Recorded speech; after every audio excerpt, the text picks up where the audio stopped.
glad you guys can't see my hair. Come on. Don't be dumb.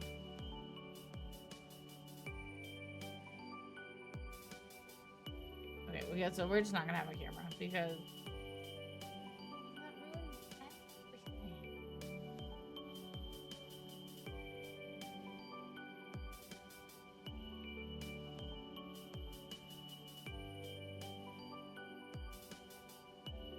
sorry guys, y'all bear with me.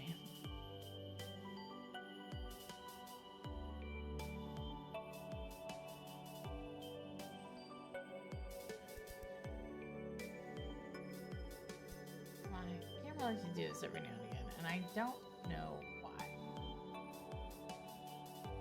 Okay, there we go. We are working. If you'd like to support me, I would even throw that. Okay. I just want to play the game.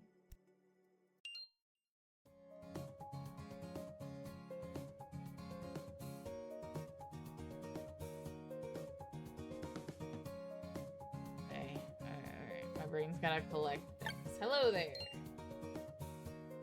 Want to update your status? Change your username? I don't know what's happening. But I like this one the best. Alright. Change my icon. Somehow.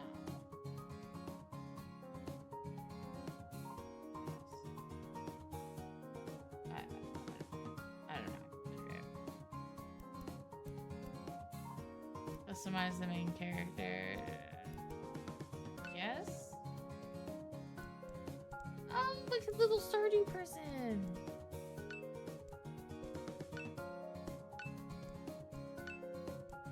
I'm pale as fuck. That's too pale. Eyes. Brown. Hair. Brown.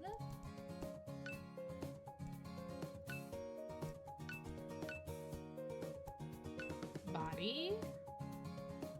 I'm chunky. Miscellaneous? Wait, that's too close.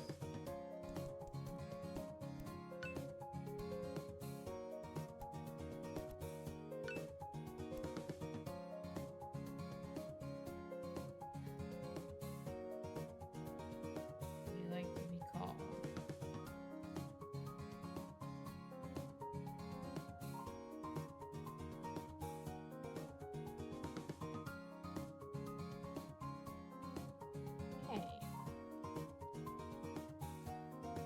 Pronouns are she.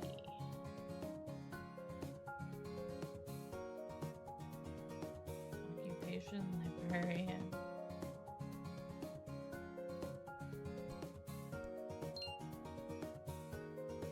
Okay.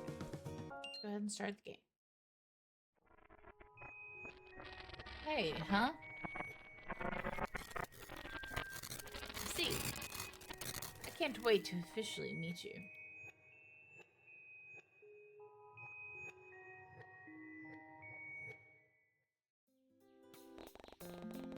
In other news, the remains of yet another body has been pulled out from Lake Blue Moss, making it a total of 4 unidentifiable victims this past year. Authorities believe that... Stifling a groan with the rim of my coffee cup, I fish around for the remote launched beneath the cushions and turn off the TV. I wasn't able to let some morbid headline dampen the start of my cheerful morning, especially considering how today was going to be my first day at work after finally getting that hard-earned promotion. I mean, sure, stacking and sorting through books at a library might not have been my dream job, or even my first choice of places to work after moving back. But the pay was nice, my coworkers were friendly, and the building was located within the perfect walking distance from my apartment. There was even this adorable little bakery along the way that served the best shortcakes and croissants known to man. And the manager there always loved to hand out small freebies when I stopped by. It still beats living in the city, though. Honestly, I wasn't even sure why I left my hometown in the first place. The fast-paced hustle and bustle lifestyle of the city just wasn't what I was longing for whenever I stared out of my window on sleepless nights. And the people there were always rude and indignant. It was nothing like Corland Bay, where everyone felt like a close-knit family, and the air smelled like the sea rather than pollution. And sure, the local crime rate might be getting out of hand as of late, and there might be fewer things for me to do here. But my new job keeps me busy, and I prefer spending time alone at the beach over visiting shady bars with people I barely considered friends. In fact, setting my mug on the table, I reach into my pocket and pull out my phone. A notification from Moth, my online friend, pops up. So I tap on the screen to read their message. You know, it's really funny because when my friend said a little while ago the friend was in peril, it was one of my friends that I've known online forever. And I just met in person like a week ago. And we've known each other for like over 5 years. Setting the mug onto the table, I reach into my pocket and pull out my phone. Oh, I read that already. I'm sorry. What greets me is an adorable sticker of some animal character giving a thumbs up, as well as a short message that says, "Good luck today," underneath. Moth had always been adamant about showing their endless support for me.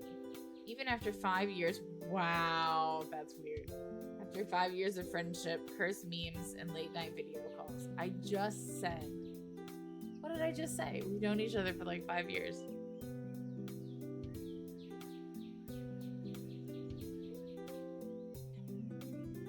This light is not flattering on my double chin.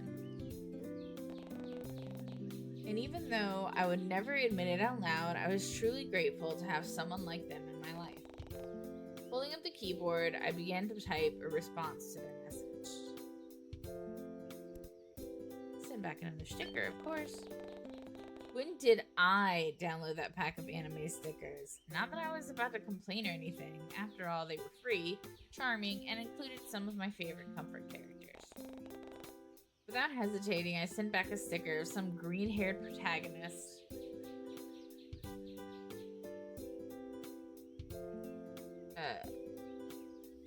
Holding a giant heart. Sorry. I was like, why the fuck did my leg just get wet? It's because water condensation just dropped down the desk. I was like, oh my god, what's that? A gray chat bubble pops up as I hit the send button, indicating that Moth was typing out another message. By the way, did you see the latest AOG episode? I heard Haruko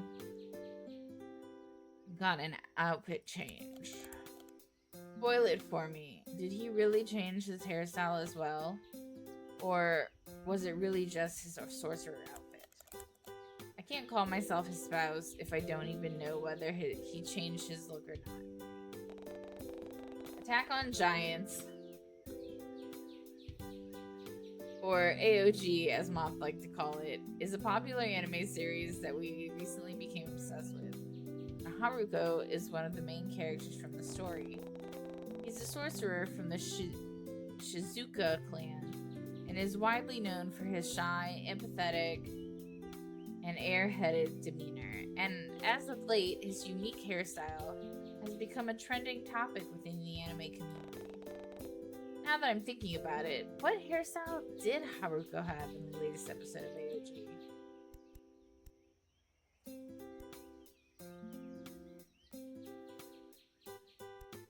We'll go with long. He grew it out! I knew there was a 1-year time skip, but dang. I'm bouncing off the walls right now. By the way, I don't mean to change the subject, but didn't you say last night that you were gonna head to work at 8 a.m.? Because it's like almost 9:30. Where you are right now? Right? Or am I just dumb and got the time zones mixed up again? Looking Looking at the time displayed on my phone, I immediately let out a string of curses and leaped to my feet. Shit. Grabbing the coat that I had carelessly strewn across the back of the sofa earlier, I quickly shrug it on before making a beeline towards the front door. Before I leave, however, I spare myself one final glance in the poorly hung mirror in the hallway. Hopefully, the outfit I choose was appropriate for my job. Something alternative. It's a library. Okay, so maybe my outfit might not match the vibes of the library, but hey, at least I'll look hot while stacking those books. Bruh, at my library, it's nothing but alternative. Adjusting the black choker around my neck and readjusting the fishnet mesh, I give myself an appreciative nod in the mirror. But enough of that, I can check myself out at another time. Hastily, I smooth out the wrinkles and pick up any stray pieces of lint from my sleeves before I finally head out the front door. And almost catch my coat on the door handle in the process. I do that all the time. I just realized you guys can see how fucked up my hair is right now. Because there's bright ass lights on this fucking thing. Oh, yeah, that's what y'all get. I need to wash it. And I like brushed it back. And as you know, I already don't have long hair. So it's just... With a grumble, I tug at the fabric of my coat before slamming the door shut with a little bit too much force than necessary. Even trying to insert my key came with a bit of struggle, and I had to fight the urge to yell in frustration as I attempted to lock the door. Seriously, when will that lazy bum of a landlord do something about this? I don't know what's going on, but there's little people dancing over here. I don't know what that's supposed to be, but y'all see that, right? Little people dancing. I swear I've complained about this at least 4 times this month. Oh, hey there, Kate. Looking good. My neighbor, Violet, practically beams at me while she fishes through her pockets for her own apartment key. Resting on her hip was yet another potted plant, and I found myself wondering where she was going to put it this time. I was almost entirely convinced that her whole apartment had been turned into a greenhouse at this point, considering how her balcony was practically filled to the brim with different kinds of plants, greenery, and other various kinds of flora. But I wasn't able to complain or anything. The fragrance that wafted in with the wind always smelled floral and earthy, and it did well to mask the smell of smoke and burnt wood whenever I tried to cook. Love the shoes, by the way. The color really complements your aura this morning. You will have to let me peek inside your closet someday. I've been looking for some new inspiration lately, especially with winter right around the corner. I'm getting excited just thinking about it. Oh, but back to you. I wonder what the...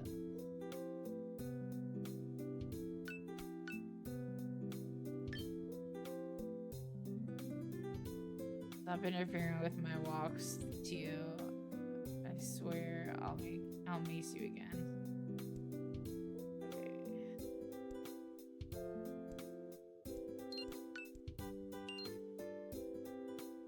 Her voice pulls me away from my thoughts, and I notice how the growing smile on her face doesn't seem to falter. Wow, Violet sure was extra chirpy this morning.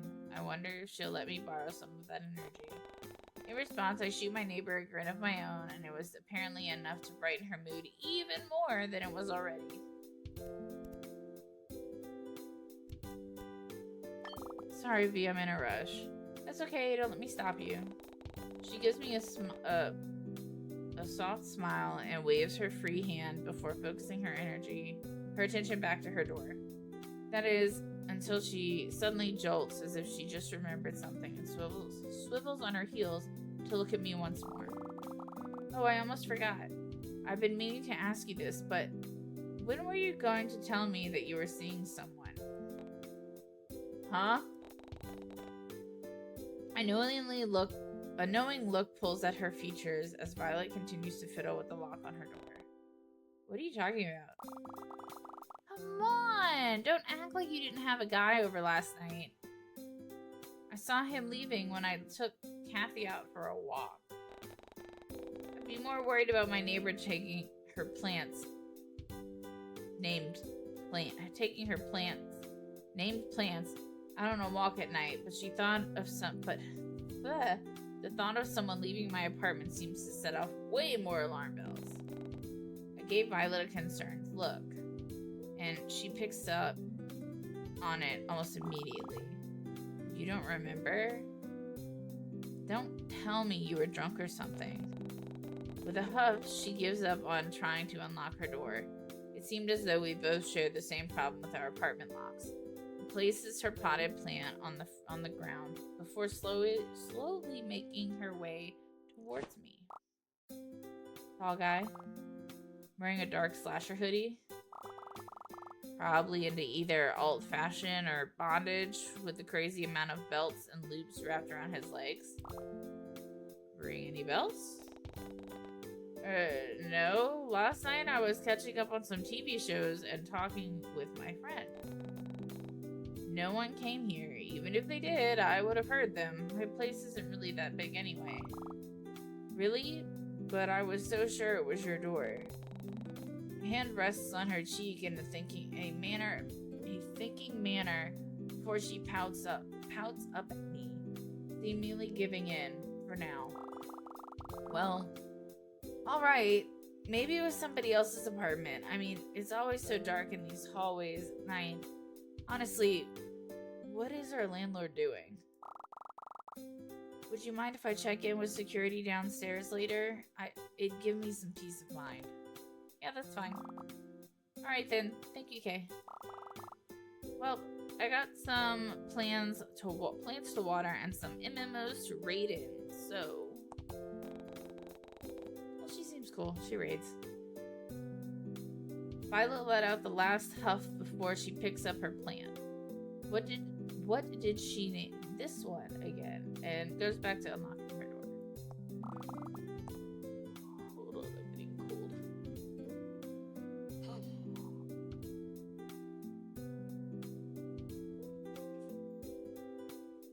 Good talk, I guess. Even if it was kind of awkward. Hee. Oh yeah, sure. See you later, V. Bye, V. Slipping past my neighbor and into the cramped hallway, I quickly make for the stairs. When will they fix that broken elevator and break into a slight jog? Thankfully, the weather was rather cool today, and the shoes I chose weren't going to leave me with blisters by the time I reached the library. The smell of old paper, coffee, and soft incense floods my senses as I step through the library's glass door. The melodic chimes alert the woman at the reception desk for my arrival, and I watch as she tucks a strand of stray blonde hair behind her ear as she turns around to greet me. Good morning, Eleanor. Oh. She looks surprised for some reason before her expression morphs into a soft smile, and she beckons me closer with a nod of her head. Eleanor is one of my coworkers here at Corland Bay Library, and one of the very few people here who actually gets the work done. And although she's notorious for being rather scatterbrained, she more than makes up for it with her caring and doting attitude towards everyone. But her nurturing personality can get rather overbearing at times, and I often find myself having to step away to get some breathing. Nevertheless, she's charming to work with, and I appreciate her always looking out for me. After all, who knows? Who knows what my sleeping schedule would have looked like without her help. Hey, just on time. I printed out your... Wait, where did I... Her expression turns into a slight panic as she spins on her heels, and I silently watch the amusement as she shuffles through the various books and stacks of paper lining her desk. How long have we been streaming? Okay. Where did I leave it? Ah, here it is.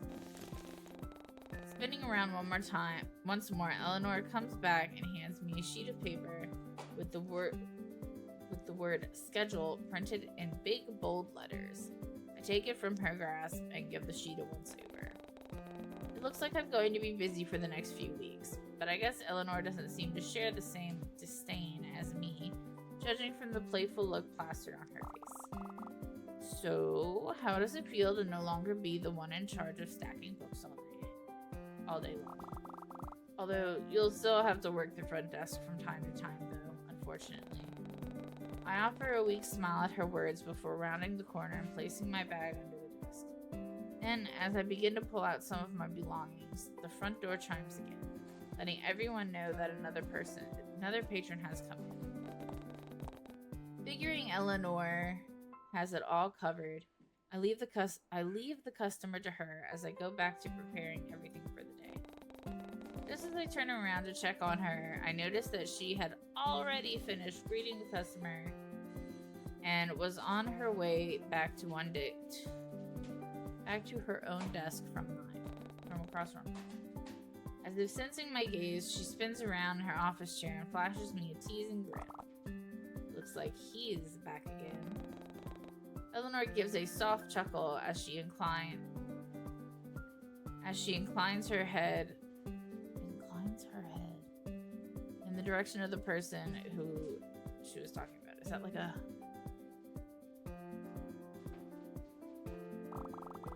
You know, that new guy, I don't know when he started showing up here at the Bay, but he always comes in and rents out the books you recommend on the display window. And if I didn't know any better, I'd say he has a little crush on you. Especially with that outfit you got on. It makes you look rather pretty. So I can't really fault him for staring. Okay, my dog will not shut the fuck up. I'm gonna go let the dogs out real quick. I'll be back. Stay tuned.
Okay, guys, I'm so sorry. That took a minute.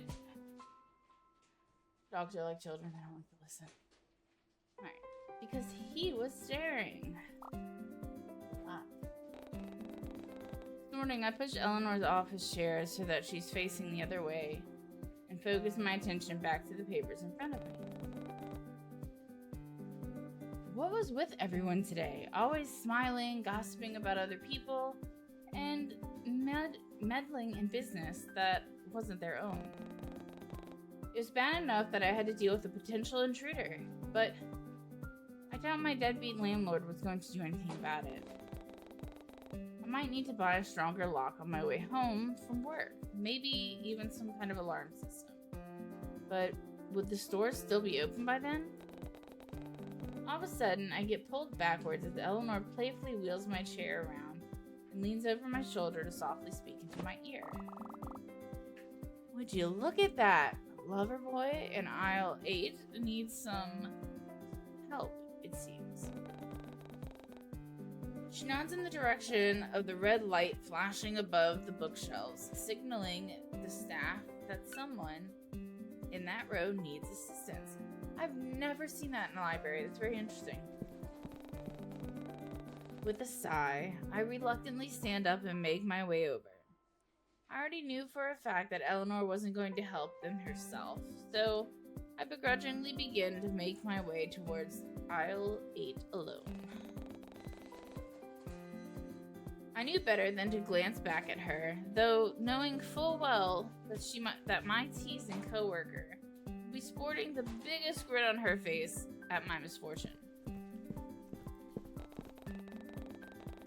Ducking around the corner and into the aisle, I was immediately met with a broad backside that was covered by what had to be the comfiest looking cardigan I'd ever seen. Dear God, I did not expect this much reading. The person who it belonged to, however, hadn't seemed to notice me yet, so I awkwardly clear my throat and absentmindedly shift my weight from one foot to the other.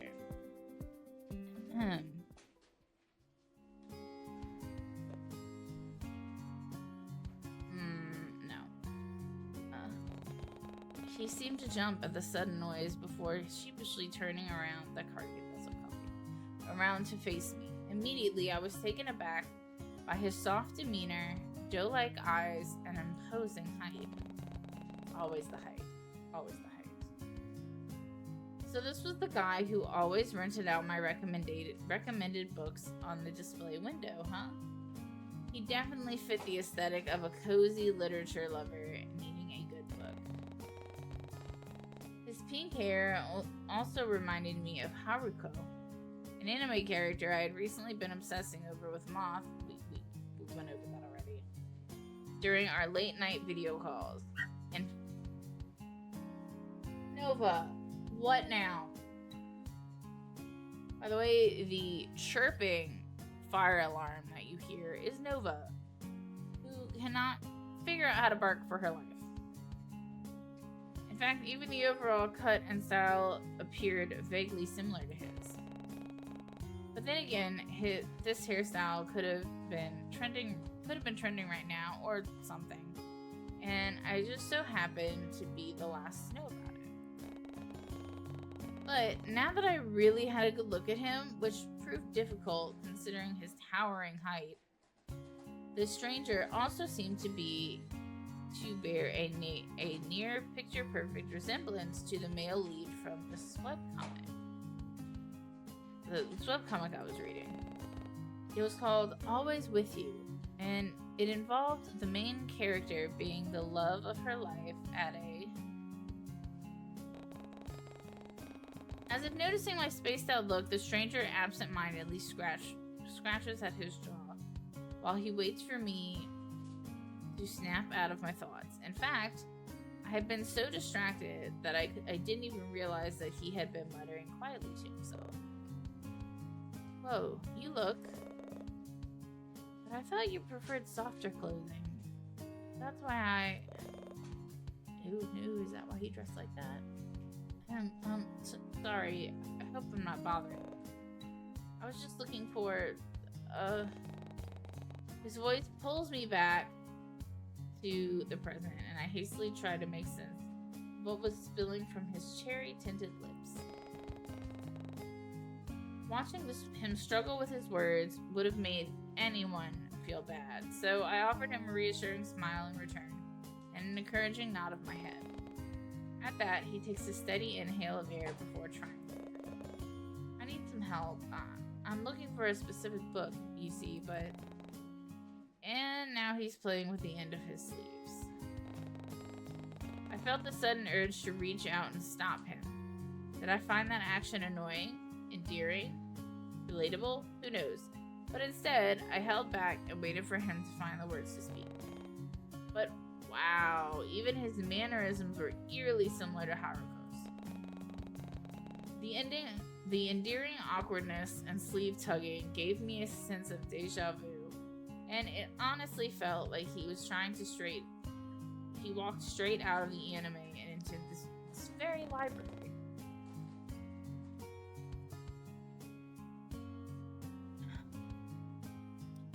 Man, Moth is gonna freak when I tell them about this later. The stranger in front of me takes in another shaky inhale before he tries to speak once more. This time with a lot more confidence in his tone and a fire in his eyes. Do you have any books on native flora? The best I've found are on generic wildlife, but nothing about Corland Bay's plants. Or maybe I'm just in the wrong aisle? He was looking for a book about the native flora? Perhaps I should introduce him to Violet. Chuckling to myself at the thought, I stepped closer to the tall man and began scanning the contents of the shelves beside him. He almost seems to flinch at the sudden closeness between us, but showed no sign of moving away. In fact, he seemed to almost lean closer and incline his head towards me. And had I not been too preoccupied with finding that book, I would have noticed how his breath hitches in his throat as my scent floods his senses. No, you're definitely in the right aisle. Those kinds of books are just more hidden, I guess. I stepped past him this time and make my way over to the lower part of the shelves. Absent-mindedly, I run a finger against the spines of each book until I come to the contact with one book in particular. Then, bending over slightly, I pull the book from the shelf and give the cover a once-over before offering it to the man behind me. Is this what you're looking for? Too preoccupied with the misplaced book on the bookshelf, who brings cookbooks to the nature aisle, I barely notice how his blue eyes trail across my form before landing on the book held out in front of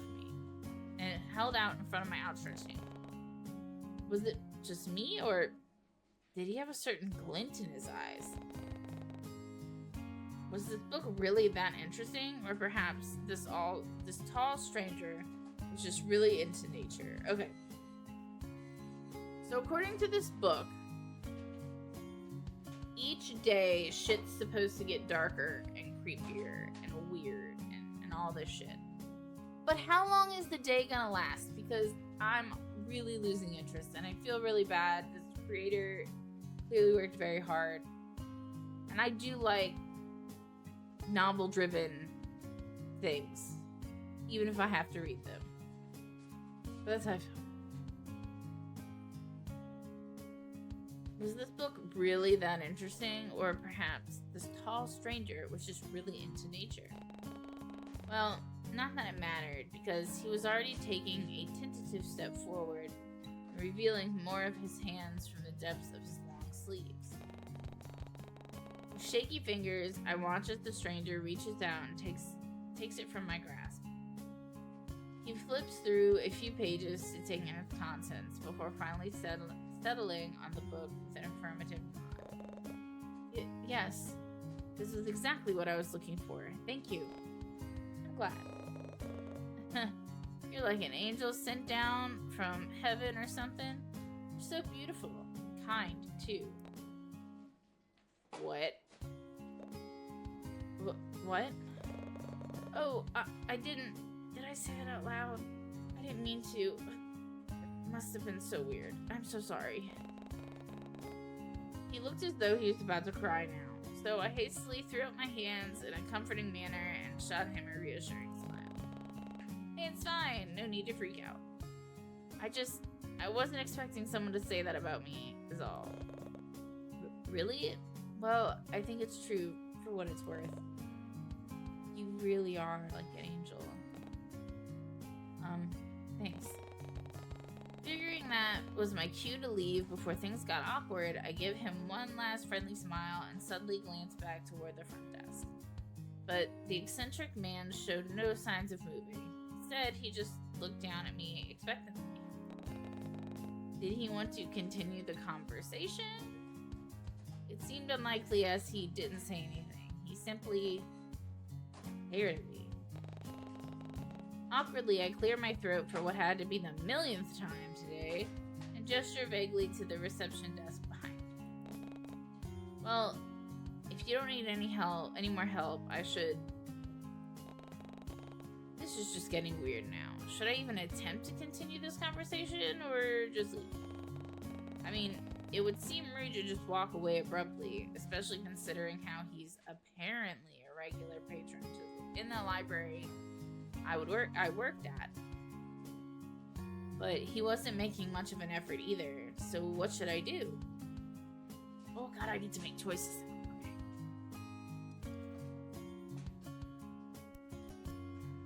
Politely excuse yourself. I should probably head back to the front desk now. Sorry, but I can't be away from it for too long, unless I want to get fired or something. Wait, He seems almost hesitant for a moment before his hand shoots out.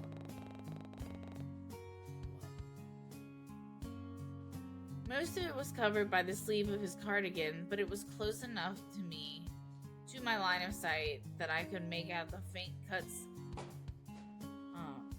and marks lining his fingers. I read that it's all faint cuts and I was expecting something very different.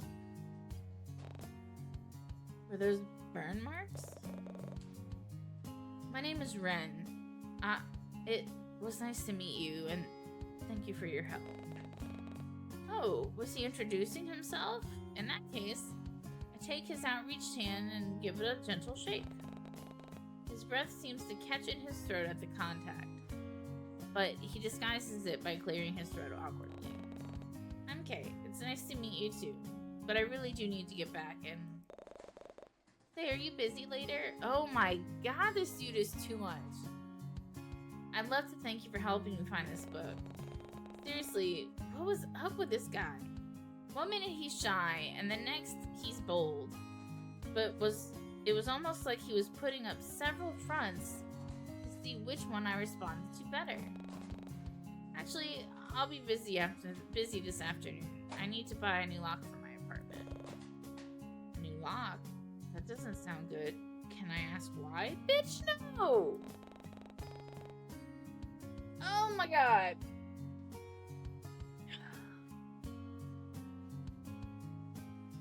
I guess it wouldn't hurt to tell him. I mean, what was he going to do? Personally show up at my doorstep and test the new lock himself?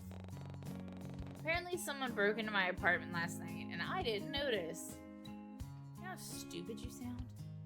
I don't think they stole anything, but it's creepy. I figured it's better to be safe than sorry, you know? Yeah, but it sounds like instead of a lock, you just need to jump the scumbag. Jump the scumbag when they least expect it and beat him up to teach him a lesson. That's if they came back.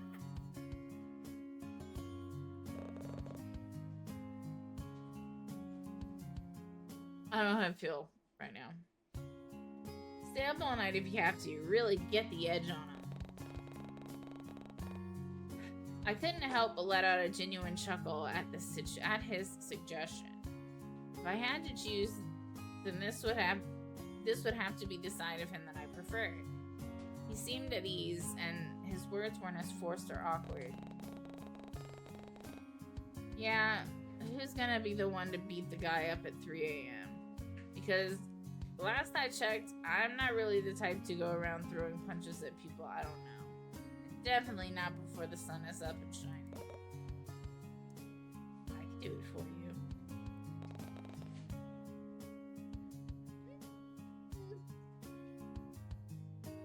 You, but I mean, we don't even know each other that well, and that's fine. I could tell you all about myself on the walk here, on the walk there.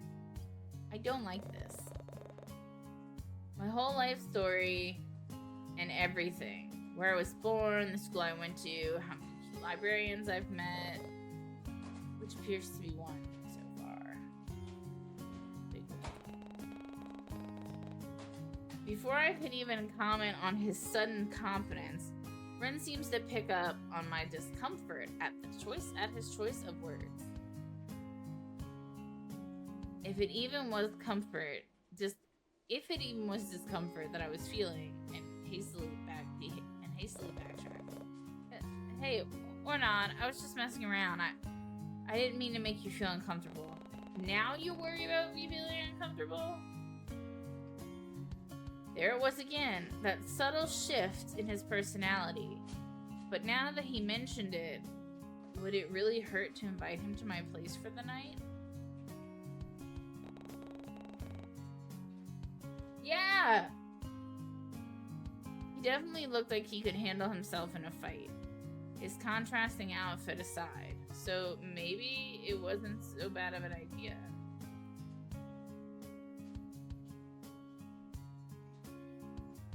No.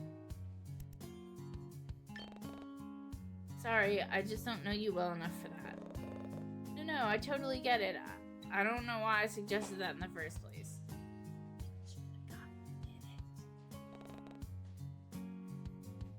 Great. Now it's back to being awkward again. Well, anyway. Where is she? Hey. Ah.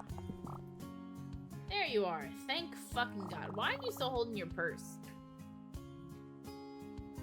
Someone at the front desk is looking for you and... Oh, sorry. Are you busy right now? I can... Impeccable timing as always, Eleanor. No, it's fine. I think everything is already handled here, right? I give the two of them a soft smile before making my way towards the reception desk. But as I pass by Eleanor, I gently clasp a hand on her shoulder and shoot her a playful look of my own. If you need more help, I'm sure Eleanor can assist you. She loves helping others, right? As I turn to leave, I barely miss the way Ren's eyes zone in on my hand resting on Eleanor's shoulder. His last face was very growly. Hours seem to pass by in a blur, and soon enough I find myself resting up in the employees' lounge. My mind drifts back to the guy from earlier, and I couldn't help but wonder what happened to him afterwards. Did he rent out the book I offered? What about my recommended novel of the week? Rin surely was strange, to say the least, but I had to admit that he did seem kind of cute with his oversized cardigan and timid demeanor. I thought you said you didn't like the timidness, you liked the more forward Ren. He still gave me off-putting vibes though, and especially with his ever-changing personality. And if I had to be completely honest, that shy and timid persona that he displayed felt rather forced to me. It was almost as if it was on TV or he saw it on TV or something and wanted to try it out himself. And I just happened to be one of his first victims. Excuse me. But who was I to call him out for it? That was his business if he wanted to act all shy and demure. Oh, I hate the word demure. I don't like it in my mouth. Hey.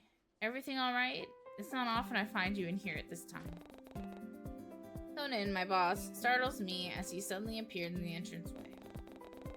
Everyone saw him as some kind of blessing in this institution, because the moment he showed up, all forms of trouble seemed to disappear overnight. Those low-life teens started causing chaos everywhere, and the rumored gangs, because became few and far between. I can't believe it. At first I thought that he might have been linked with those criminals because of his intimidating gaze and facial scars. I don't see any of that, but okay.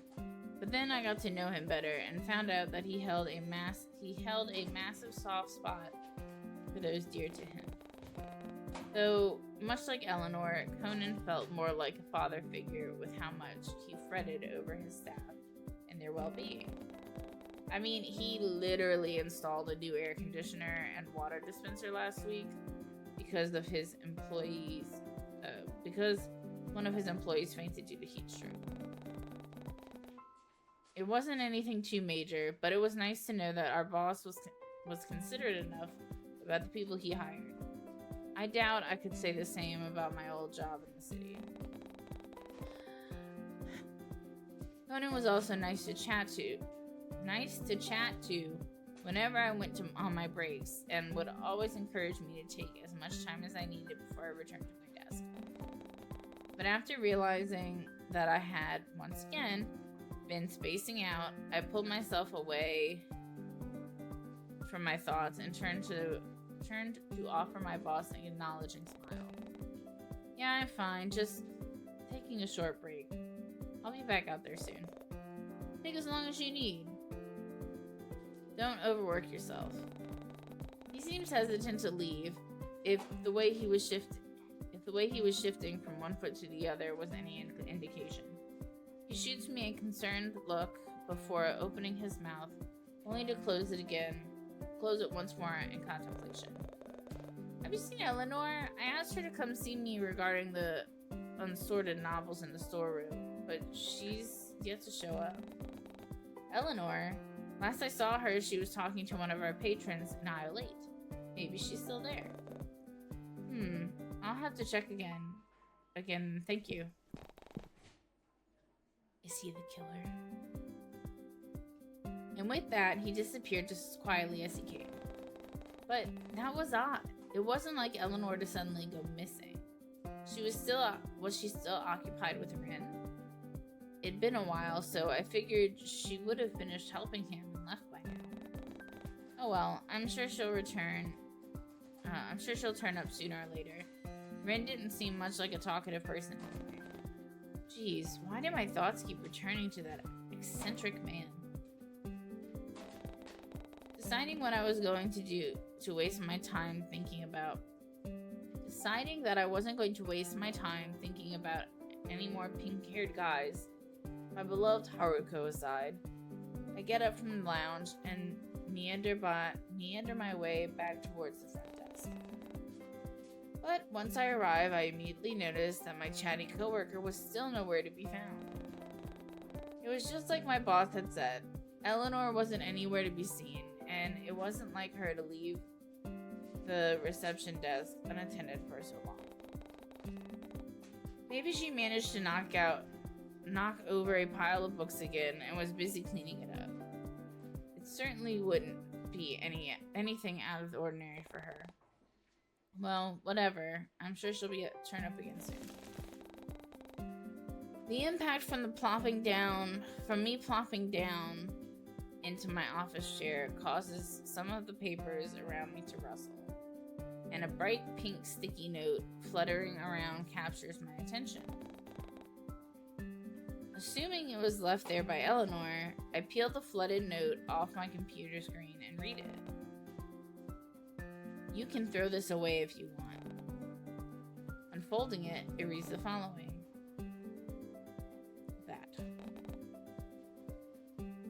That stuttering guy from aisle 8. Did Ren leave this note, and was this his number? I had to admit, he really was a persistent fellow. And before I could allow Eleanor the chance to manifest behind me and to tease me to kingdom come, I pocketed the note and go back to sorting through the stack of return books left on the desk. So Eleanor's gone. We heard that recording on the thing on the TV, the news. And they were unidentified victims. They don't know who did it. While walking home from work, I couldn't shake off the feeling of someone watching me from behind. Yet every time I turned around, no one was there. It felt like a pair of eyes were on me and watching my every move, which was strange, considering how I never noticed this when I first started walking to and from my workplace. Before I was just maybe I was just imagining things, or maybe I was just too tired. Rolling my eyes at my own paranoia, I continued on my walk back, but I didn't make it there. I didn't make it that far before. Hey! Heyo! I could recognize those boisterous voices anywhere. The last one belonged to Jay Hyun? Or simply just Jay. A guy I had met at university. He sat next to me during the first few days of orientation, and even offered to lend me his phone charger when my battery started to run out. He's a fun guy to be around, though his extroverted and energetic personality was often hard to keep up with. But Leon, the other guy awkwardly hanging off of Jay's arm, was a different story. We'd practically known each other since we were babies, but he moved away from Corland Bay when we were still in elementary school. I wasn't sure when he moved back to the Bay, but it was great knowing I'd be able to see him again. I just wished I could find the time to hang out with him just like we used to. But I was always busy with work, and he was always busy playing volleyball and taking care of his sick mother in the hospital. Before I knew it, I was being pulled out of my thoughts by Jay's bubbly laughter. Hey, still with us? Hey, Kay, finally finished with work? We were just about to head over to Club Shoreline. Do you want to come? I'm sure Leon wouldn't mind paying for you as well. Oi, I don't mind paying for her, but who said anything about paying for you? I did, just now. Thanks, Leon. You're the best. I don't miss the way Leon rolls his eyes at Jay's antics before settling his gaze on me once more. You wanna tag along? I really don't mind paying if you do. Sorry guys, as much as I'd love to, I'm kind of drained from work. Maybe another time though. Hey, no worries, Darl. Darlin.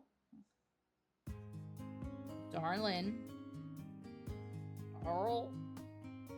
I'm sorry, I'm gonna be sitting on that for a while. I don't even know if I'm saying it. Darl. Carl. That kills people, Carl. Sorry. Just make sure you take it easy when you get home, yeah? He shoots me a considerate smile before throwing an arm over Jay's shoulder. Well then, if you'll excuse us, gotta find a way to get this knucklehead to cover his own injury fees. We can all catch up another time, okay? I watch as they both throw a carefree wave over their shoulders as they both head off to the direction of the nightclub a few blocks down the street. It's nighttime? Is the nightclub ain't gonna be open during the day. You should have offered to walk her home.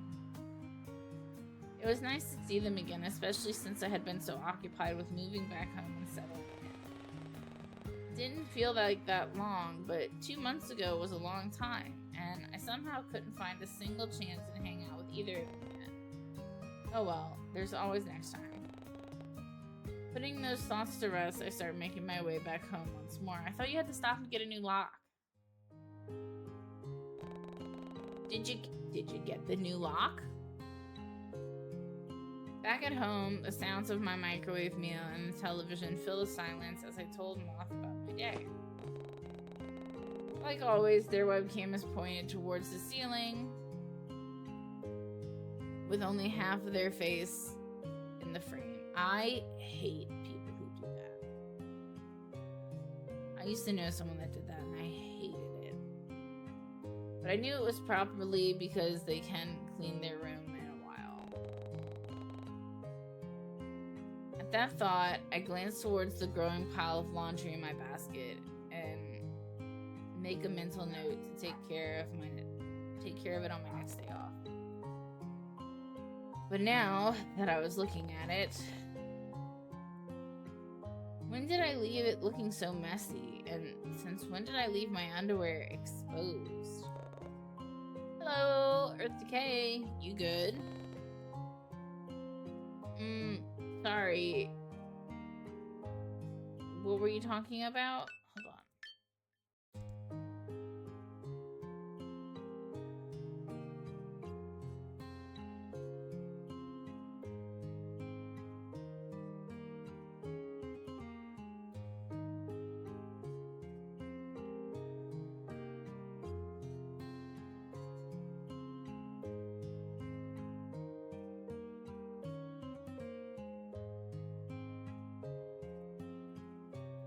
I'm curious. Why is he here?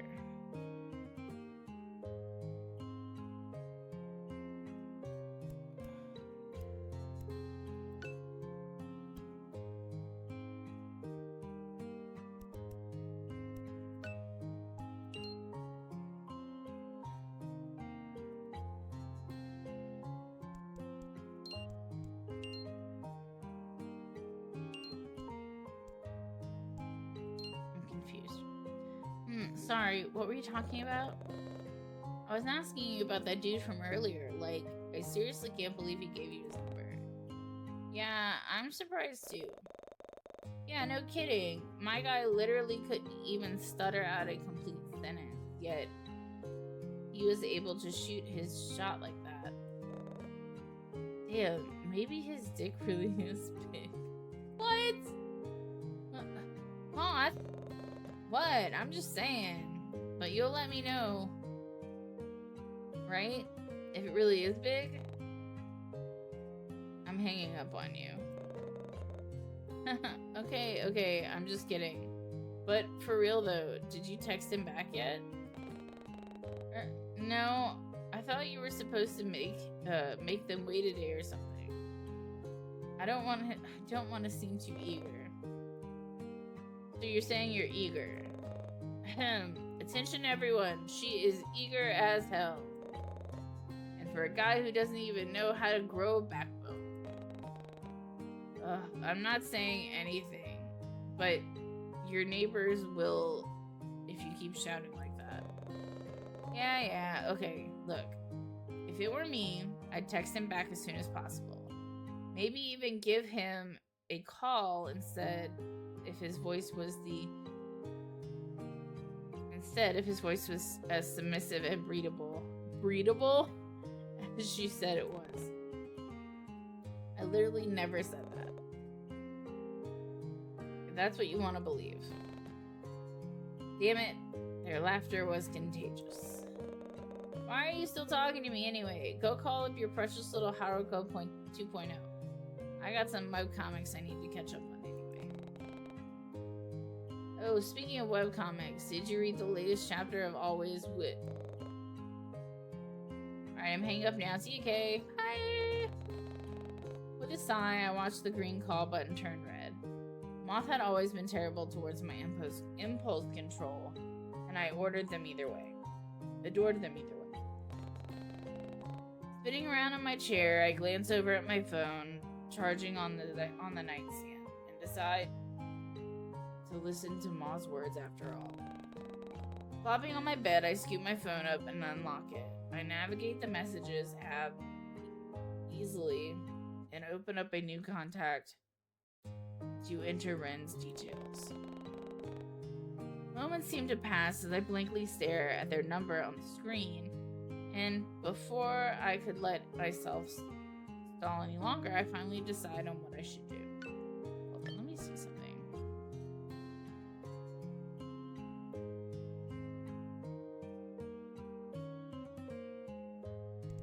Okay, I'm just double checking. Okay. I don't quite understand how it works, but I was checking anyway. Moments seem to pass as I blankly stare at his number on the screen. And before I could let myself stall any longer, I finally decided on what I should do. We're gonna call. Deciding to give Ren a call instead, I tap on his contact info and press the green button without a second thought. Silently hoping that I'd still be awake at this time, I bring my phone closer to my ear and listen to the dial tone. Ring, ring, ring. It barely rings 3 times before he picks up, and he seems almost flustered and out of breath. Hello? This is Kay, right?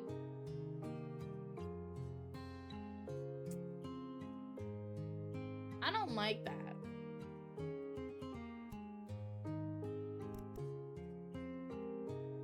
It is, but how'd you know?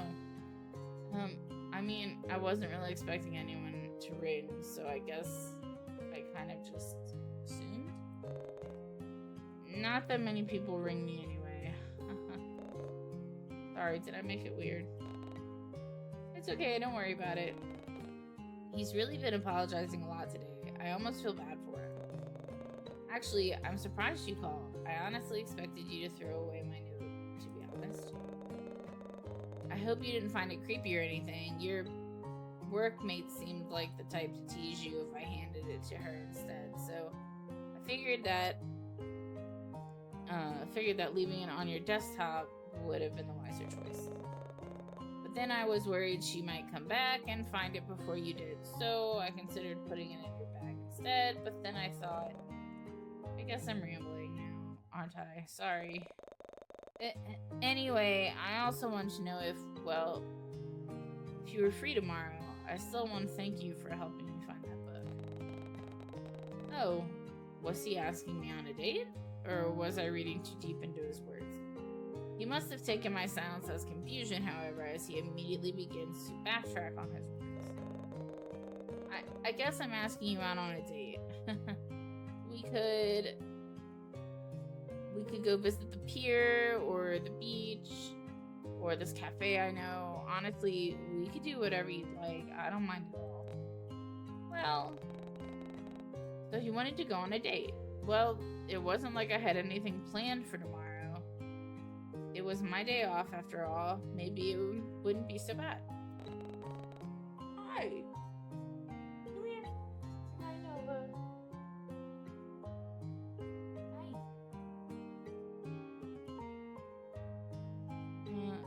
Besides, I can't remember the last time I went out with someone, let alone a date. Yeah, maybe going on a date with him wouldn't be such a bad idea. Besides, Ren didn't seem that bad of a guy. Sorry, guys, I'm wearing my night gowns. Okay. Because I haven't done anything all day.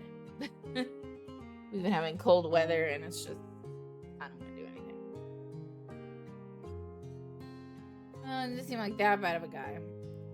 I could even use this as an opportunity to get to know him better. He certainly seemed interesting.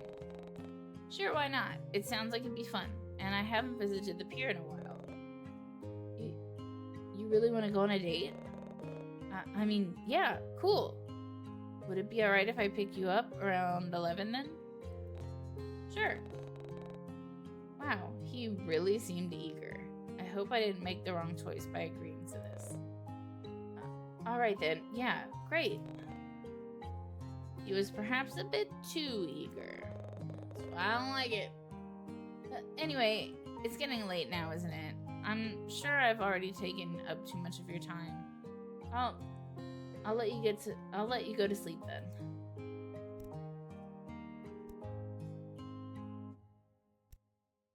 Can we talk again tomorrow? He's literally picking you up at 11. Okay then, good night. Good night. He sounds almost chipper at the sound of my voice, but I decided against questioning it. He really was a rather eccentric person. Can I still call you tomorrow, okay? Or, no, never mind, good night. We're meeting up tomorrow at 11! He hangs up before I can even respond. Placing my phone on the nightstand, I begin to slip into my bed and pull the covers over my body. Did you get the new lock? Did you put the new lock in? A beat passes before Ren's soft, breathy voice enters my mind. And I slowly find myself getting lulled to sleep a bit. So Ren, huh? I wonder what you have planned for us tomorrow.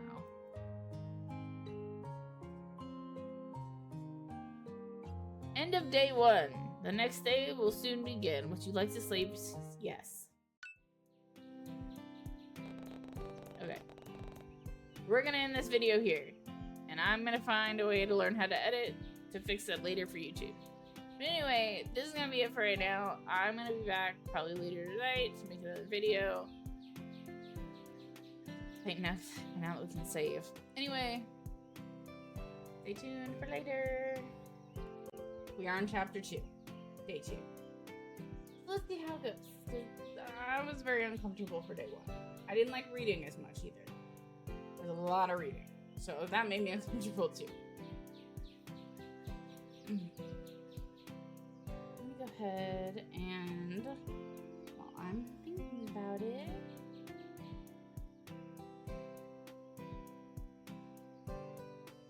publish it.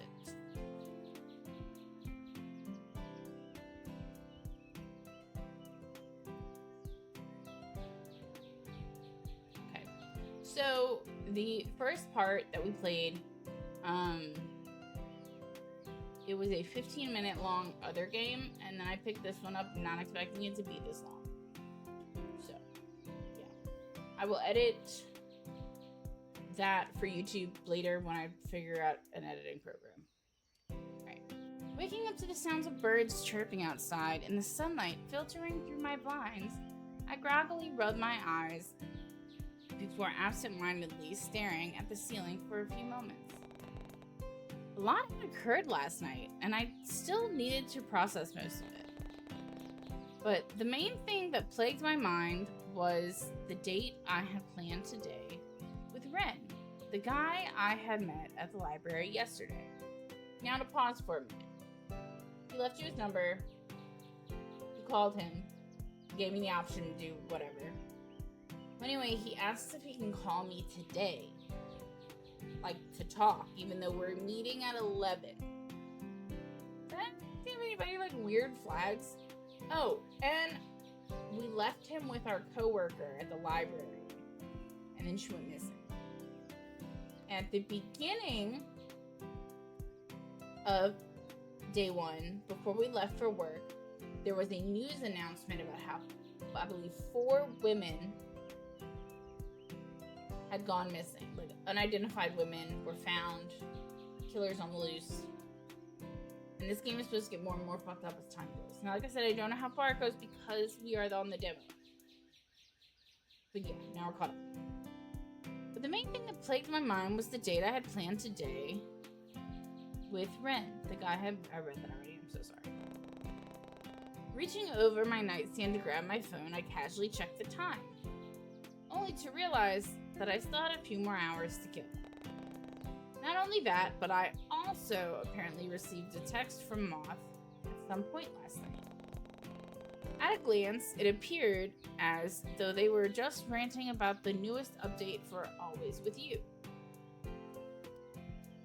Again, though I hadn't read the latest chapter yet to know all the details. Nevertheless, I read through their wall of texts and memes with avid curiosity, and even send back a few of my own. Before I knew it, hours seemed to pass by in a blur. Glancing back at the time on my phone once more, I noticed that it went from being 8 o'clock to 10:30. 10:30? My date with Ren was supposed to be in half an hour. I quickly let Moth know that I had to dip from the conversation before throwing my phone onto the mattress and sprinting towards the bathroom. But just as I grab a fresh towel and a change of clothes from my wardrobe, my phone buzzes once more. Assuming it was yet another text from Moth, I pick it up and put in my passcode. But what awaited me was a message from none other than Ren. Hi. Good morning, Angel. The ick already. I hope I didn't wake you up. Can't message. Wake. Okay, good. Look at that. Alright, he's still creepy. God, this is so embarrassing. Knowing you're a librarian. I swear I can spell. Lol. Hey. Anyway, that alone gives me the ick. Like, I have friends that text like that, and that's totally fine. But like a dude I'm into, I can't. I just wanted to confirm whether or not you were still on for our date today. Because we can meet up at the beach walk if you are. It's not far from this new cafe I want to check out. Ren's messages brought a smile to my face for some reason, and I assumed it was because he seemed just as enthusiastic as I was for today. I send back my own affirmation text alongside a smiling Haruko sticker before going back to my bathroom and getting ready for the day. He said he was going to pick her up. Okay, look, I understand that the creator is working really hard on this game. But, like, there are plot holes that are bothering me. Like, one of her apartment neighbors said they thought they saw a guy coming out of her apartment. She had no guy over. So she was supposed to be picking up a lock for her apartment on day one. That didn't happen. And it was so much of an ordeal that this weird guy, Ren, was like, oh, I can come to your house and do it for you. She never got the lock. So that bothers me. And then there are like a couple other ones that I'll think of as they pop up, I'm sure. Oh, he said he was going to pick her up for the date. That's not happening. There's little plot holes that are bothering me, and maybe that's on purpose. Maybe she just the creator was just like, whatever. Maybe they didn't notice them. Maybe they did, and it's just whatever. But it's irking me. Like, as a Big Bang Theory fan, if anyone knows Big Bang Theory, there are so many plot holes, and I get so mad. Anyway, I digress. In the end, I did end up meeting Ren halfway via the boardwalk, and we decided to walk to this recently opened cafe together for lunch. It wasn't far from my apartment anyway, and I figured I could do with a bit of exercise. That's what I was gonna say. He said he'd pick her up, and she agreed, and that was like the end of the conversation. But like, she never gave him his address. There's just little things so far that are bothering me a little bit, and I know they shouldn't. But they do. Turning to my side, I notice how the pink-haired man tries to not so subtly sneak side glances towards me. The arm at his side practically itches to reach out, and if I knew any better, I would have assumed he wanted to hold my hand. But instead, he simply tucks his hands into his pockets and shoots me yet another soft smile. The weather's really nice today, huh? Back to small talk, it seems. Sure, if I had known it'd be this nice and sunny, I would have suggested spending the day at the beach instead. Yeah, well, you could check the weather before you plan things. Sorry, my mother gets into my head with that shit. Yeah, we could go for a swim, or maybe even check out the rock pools. It's been a while since I've been there. Oh, that does sound fun. Hope he doesn't look happy. Leon! Oh, wait. He's Leon. Hey! At the sound of my name being called, I turned on my heels only to find Leon running up to me with a sports bag full of what I assume to be his volleyball gear. Heyo, Sunfish! It's good to see you out and about this early. I was on my way to the beach to meet up with Jay and Tio.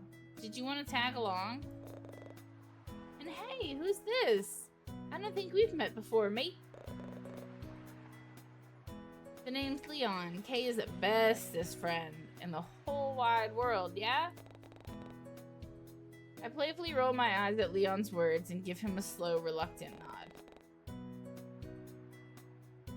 Keep telling yourself that, but this is my friend Ren. We actually met... Sunfish? I thought it was something silent. Sorry. Huh? Oh, yeah. Sunfish is the cheesy nickname Leon gave me when we were kids. I don't really get it either, to be honest. So, Sunfish and Ren, was it? Nice to meet ya. I hope we can get along and become good friends, too. Actually, hey, if you're both free right now, why don't we go down to the beach? I can introduce you to Jay and... Angelfish and I were about to go on a date, actually. Ooh. Angelfish? A date? I don't miss the way Ren suddenly pulls my arm closer. I don't miss the way Ren suddenly pulls my arm closer to his side, nor the way he clings onto me as though I'd suddenly disappear. Dude, the red flags are just... There's so many. You're going on a date? On dates again? Darl? Darl? As a southerner, we say darlin'. And so here in Darl, it sounds like there's marbles in your mouth. Good for you. I'm glad to see that you're coming out of your shell again. Take good care of her for me, won't you, bud? And then I could just see him slapping him on the back. What do you think I've been doing ever since you moved away?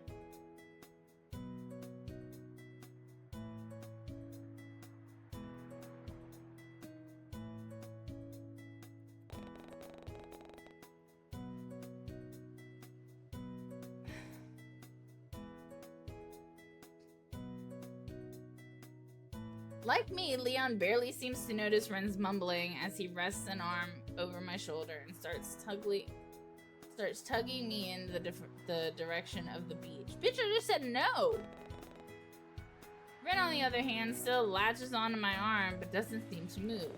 I can't believe my little Sunfish is out there in the dating scene again. I feel like a proud father. Oh please, we're basically the same age. I feel like a proud, adoptive father. Leon pretends to wipe a tear from his eyes as he leans further into my shoulder. And it was only then that I noticed Ren wasn't following us. Turning around, I reach out to grab his hand instead of to tug him along. He immediately seems to perk up at the action and entwines his fingers with mine before falling into step. Alright. As fun as it is to catch up with my proud, adoptive father, who's the same age as me, which makes things kind of weird, Ren and I do need to get it going. Oh yeah, of course. I didn't mean to take up so much of your time. Bitch, you just started dragging me somewhere else. What is wrong with these people? He unhooks his arm from around my shoulder and inclines his head towards the beach one more time. My offer still stands. If you want to catch up somewhere, I'll be down at the beach with...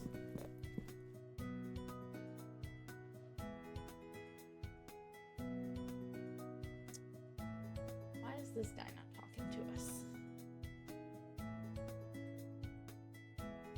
Oi! Oh, this is Teo.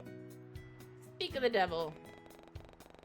Almost like he appeared from thin air, Theodore, or rather Teo, emerges from somewhere behind Leon and makes his way towards the three of us. Somewhere behind him? He's like 6 times bigger than Leon. You're not gonna miss him. There is no somewhere behind. So unlike most of my friends here in Corland Bay, I actually met Teo in the city a few years ago, back when I used to live there. In fact, I ate dinner and I had like a seasoning thing in my mouth. In fact, it was through our mutual friend Jay. Apparently, they'd both known each other since the beginning of middle school. And even after graduating and moving to the university, the pair were still practically inseparable. According to Jay, Teo would always show up at campus to pay him a visit. Though, if I were being honest, I'm sure Teo only did it to antagonize some of the students and staff there. It definitely wasn't out of the ordinary for him to do something like that. Plus, it offered me a lot more insight into the whole assertive yet nonchalant attitude he often liked to put on. The first time I'd ever witnessed it was when Teo found me sitting alone in a cafe. I still remember sitting there slack-jawed as he practically shoved my laptop bag to the side before he sat down and took a sip of my drink like it was his own. The satisfied grin from seeing my displeasure said everything. And had he not offered to buy me another drink, I'm almost certain, good lord, I would have told Teo to get lost and bother someone else. But before I can reminisce any further, I hear the sound of Teo's footsteps drawing closer, and it pulls me back to the present. I watch as he walks up to us with a confident stride before he purposefully bumps into Ren. Oh, what a dick. Never mind. I don't want to talk to this guy either. With the sole purpose of sending him tumbling into the metal railing behind him. Luckily, Ren manages to catch his footing at the last second, sending Teo an annoyed scowl of his own.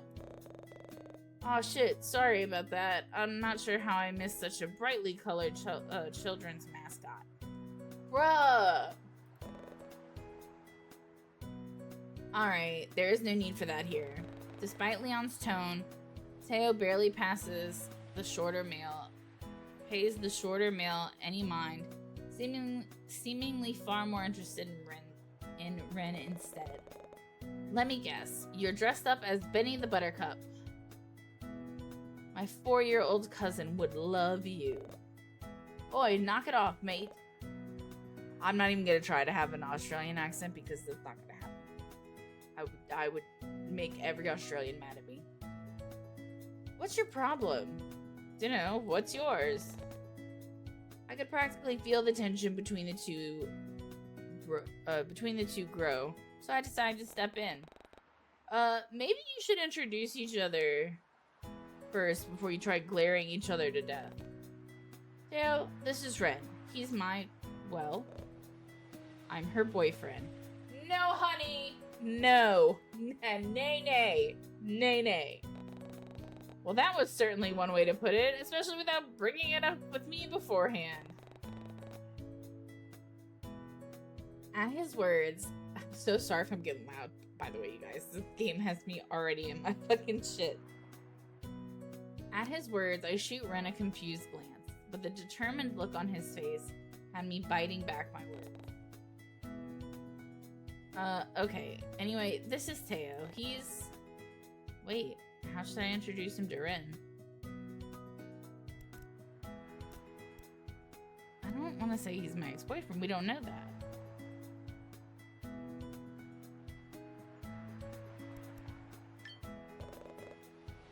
You consider us friends? That's real cute, doll.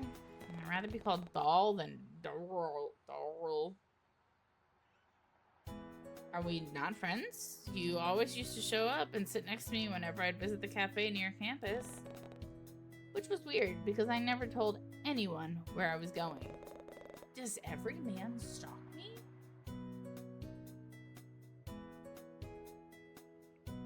I can't.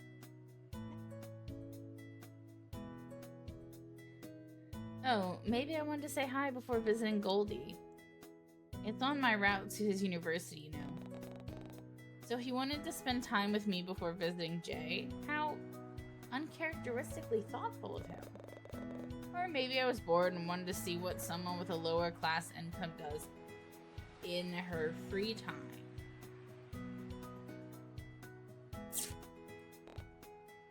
Never fucking mind. Just kidding, doll. Besides, you're a bit too boring for my taste. I doubt you'd even be worth hiring a private investigator. Okay, enough. Look, why don't we just drop this, yeah? You really need to stop trying to pick fights with everyone, mate. Aw, don't get your panties in a twist. I seriously doubt Buttercup's capable of harming a fly, let alone able to throw a decent punch.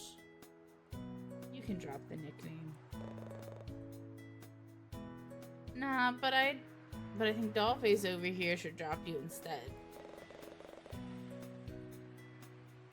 Besides, the nickname is kind of cute. Matches your style pretty well, don't you think, Buttercup?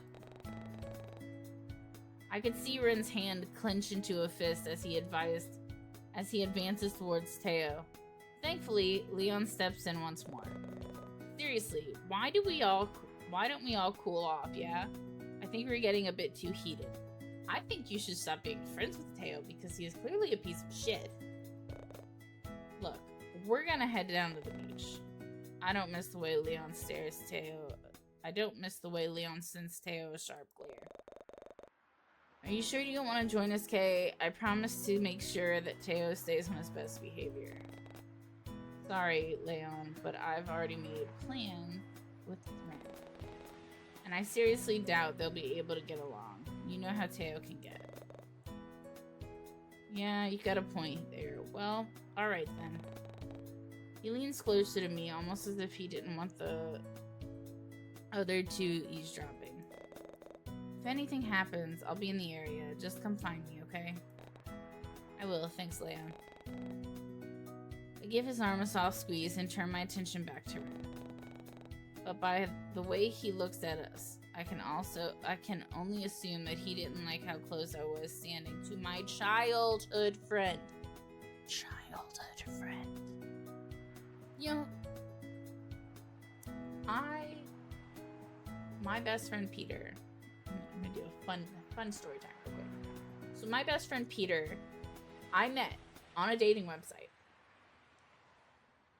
And that lasted like all of 2 seconds. Because we just weren't a match for each other. And he lived just 4 blocks away from me, coincidentally. And after that, he was my best friend.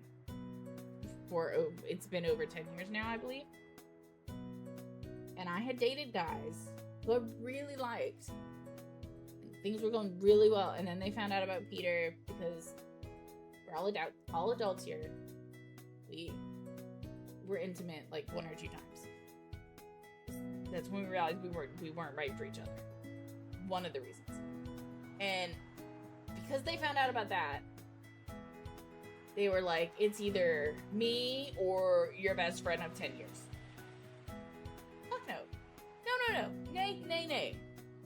I understand that people can be weird because there was like an intimacy, but like, no. We weren't like, oh, I love you. It was like, we drank. I'm just... And she doesn't even know this guy. This dude's been her childhood best friend. And he doesn't like how her child best friend says, hey bro, I got you if something bad happens. She met you yesterday. Okay, sorry. This game is getting me fucking heated. I have a feeling that's how this designer made it. And that part I have to say is fucking awesome. But I beat it. Alright.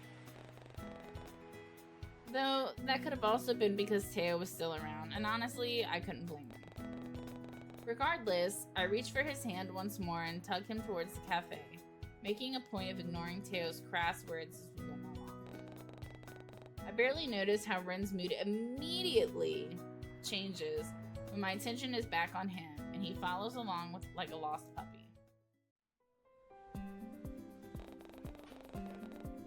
We eventually arrive at the Driftwood Cafe, and the smell of fresh pastries and brewed coffee flood my senses as it wafts through the open windows.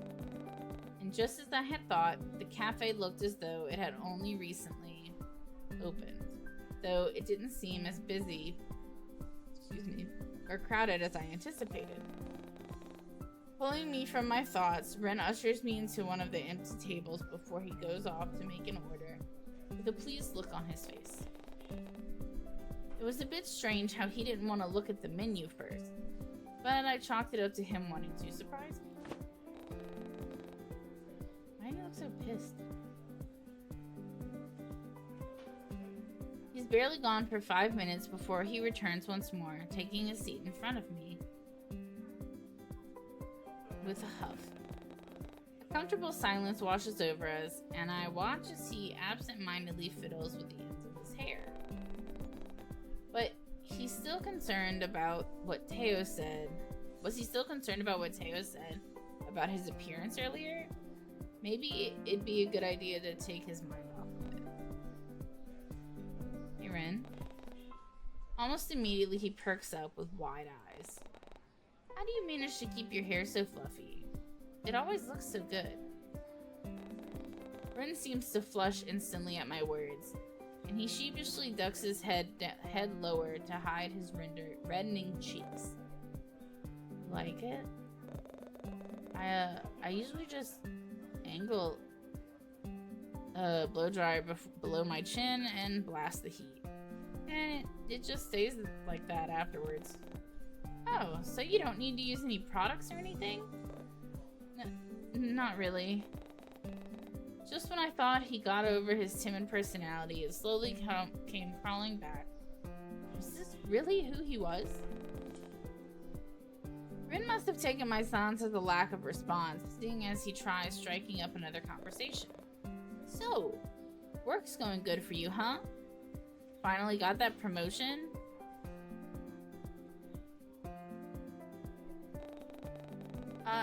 Yeah, I did. I was honestly surprised when I first got my promotion, considering how I've only moved back here recently.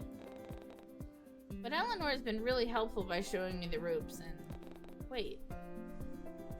Did you know I got promoted? Oh, your coworker told me about it yesterday after you left. Eleanor, right? She seemed really proud of you. Anyway, what were you saying about her showing you the ropes? I barely noticed how he managed to change the conversation back to me as I recounted all the times Eleanor helped me through my first week of working at the library. It eventually reached the point where it felt like I had been talking for hours, and it wasn't until something caught my eye. I finally stopped. Caught my eye, did I finally stop?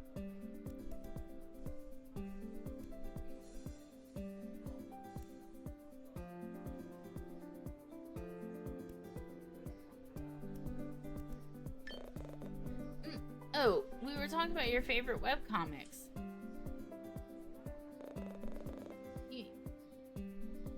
You mentioned having a collection of them back in your apartment, and I guess I got curious. Did I say that? And were we really still talking about myself? Surely I would have moved on to a different topic by now. Well, I've actually been reading this new webcomic lately. It's called Always With You. Order 25! Oh, that's us. Wait right here. I'll be right back. Where the fuck else am I gonna go? Before I could get a word in, Rin was jumping out of his seat and meandering his way towards the kiosk.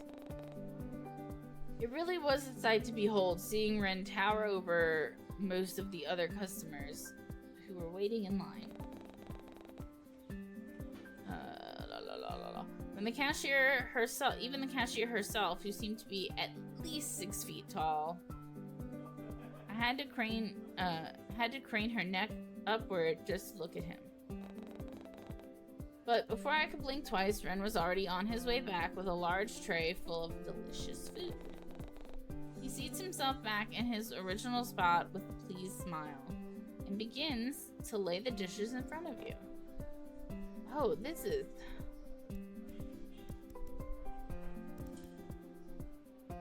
Do I get to pick? Pick a sugar cookie. That's my shit. scrumptious cookie sits next to my beverage, and I almost hear my stomach rumble at the sight. How did Ren know that this was my favorite thing to order? He's crazy. Granted, it wasn't like I've been to the Driftwood Cafe before, but this was actually what I'd order at any other cafe. It was honestly like he could read my mind. And what was even more mind-boggling was that he didn't even need to look at the menu beforehand. It was like he just knew. Okay, devil's advocate here. I think I'm using that term correctly. He could have looked at the menu online. We do that sometimes, so don't forget your drink. I don't think I want to drink anything from you. Rin shoots me another gentle smile of his before placing my drink before me. No way. The drink he placed in front of me. It was fruity smoothie.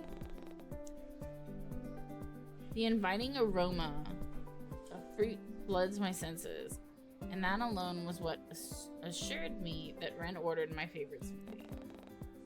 Just like the ones I usually bring on my way to work sometimes. I hope this is okay. Unfortunately, this cafe doesn't really have much to offer, judging from the menu I saw online. See, there you go. There we go. So that's how he knew what to order. I even tried asking for napkins earlier, but I don't think they heard me. Maybe I should try again. I need napkins. I am one of those, like, every bite or every other bite, I have to, like, my hands, my face. Yay, OCD. I almost felt bad for him, but I also felt grateful for ordering me something that I'd normally eat at a cafe. Ren makes sure everything is on the table before putting the tray aside. And it was then when I noticed what he'd ordered himself. On his plate sat a strawberry sweet roll alongside a cup of coffee that was an alarming shade of black. He seems to pick up on my inquisitive stare, if the innocent tilt of his head was anything to go by. Do you want my meal instead? We can swap if you want. I don't mind. This was supposed to be a date, right? Deciding to tease him a little, I shoot Ren a sly grin. That's okay, but you could offer me a bite instead? Ren almost seems to combust on the spot as his cheeks turn red, and he almost chokes on his own spit. He looks down at his food before glancing back at me, only to look down once more to scoop up a bite-sized piece of his food. I watch as Ren's cheeks turn a deep shade of red while he brings the fork closer to me. And not wanting to be seen as a coward, I lean in to take a bite. His eyes widen almost immediately, and he seems hyper-focused on the way my mouth wraps around the fork before I lick my lips and let out a pleased hum. It's yummy. Try some.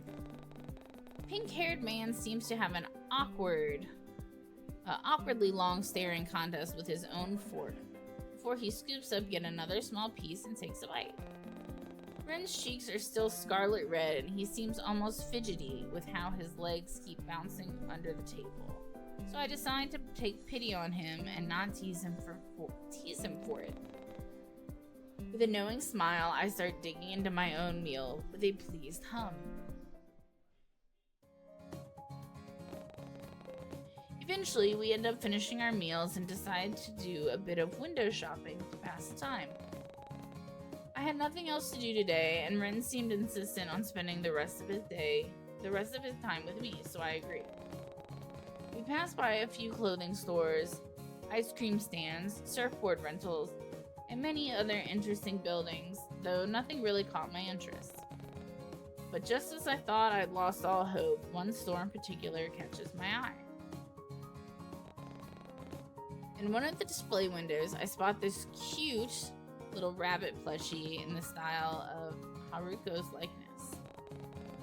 I mean, it even came with his limited edition sorcerer outfit and everything.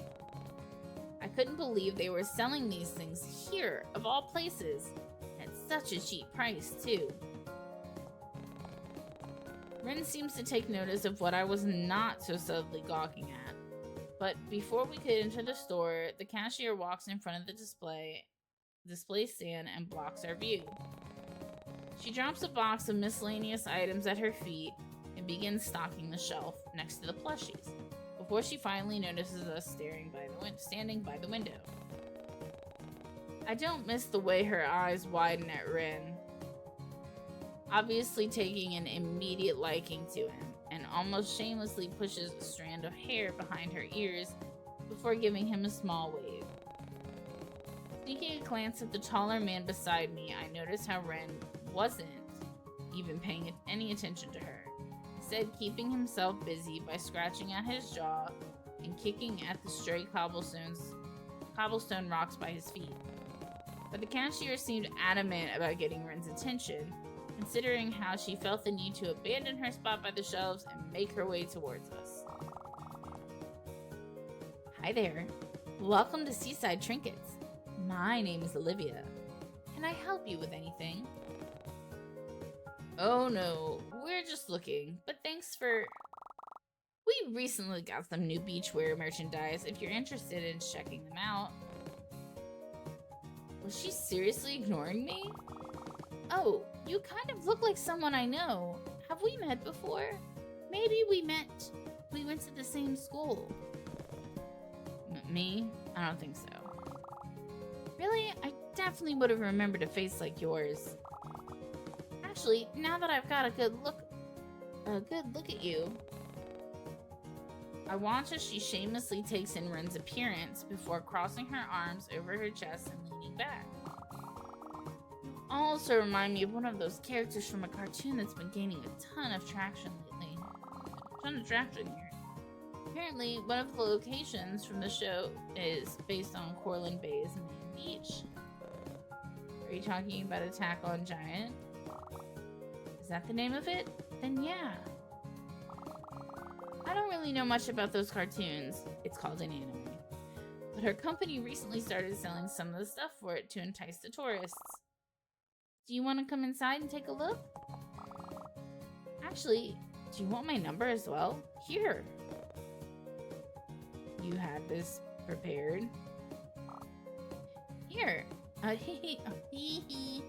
course. You always need to be ready in case any cutie walk into the store. I wouldn't want to sound like a hypocrite or anything. Rin looks at me with a shy, knowing look before he hesitantly reaches out to take the piece of paper. A hypocrite?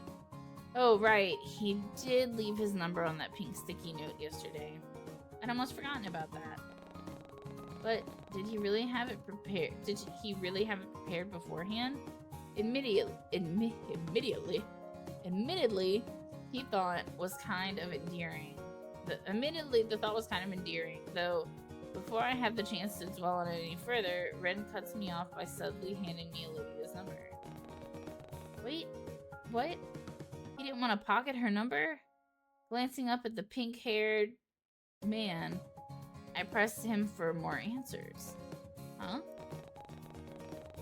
My confusion must have been blatantly obvious since Ren was quick to explain his intentions. With a mischievous grin, he leans closer to whisper into my ear. Maybe we could prank call her later. That'll teach her not to give her number out to strangers. But isn't that what you did with me, Ren?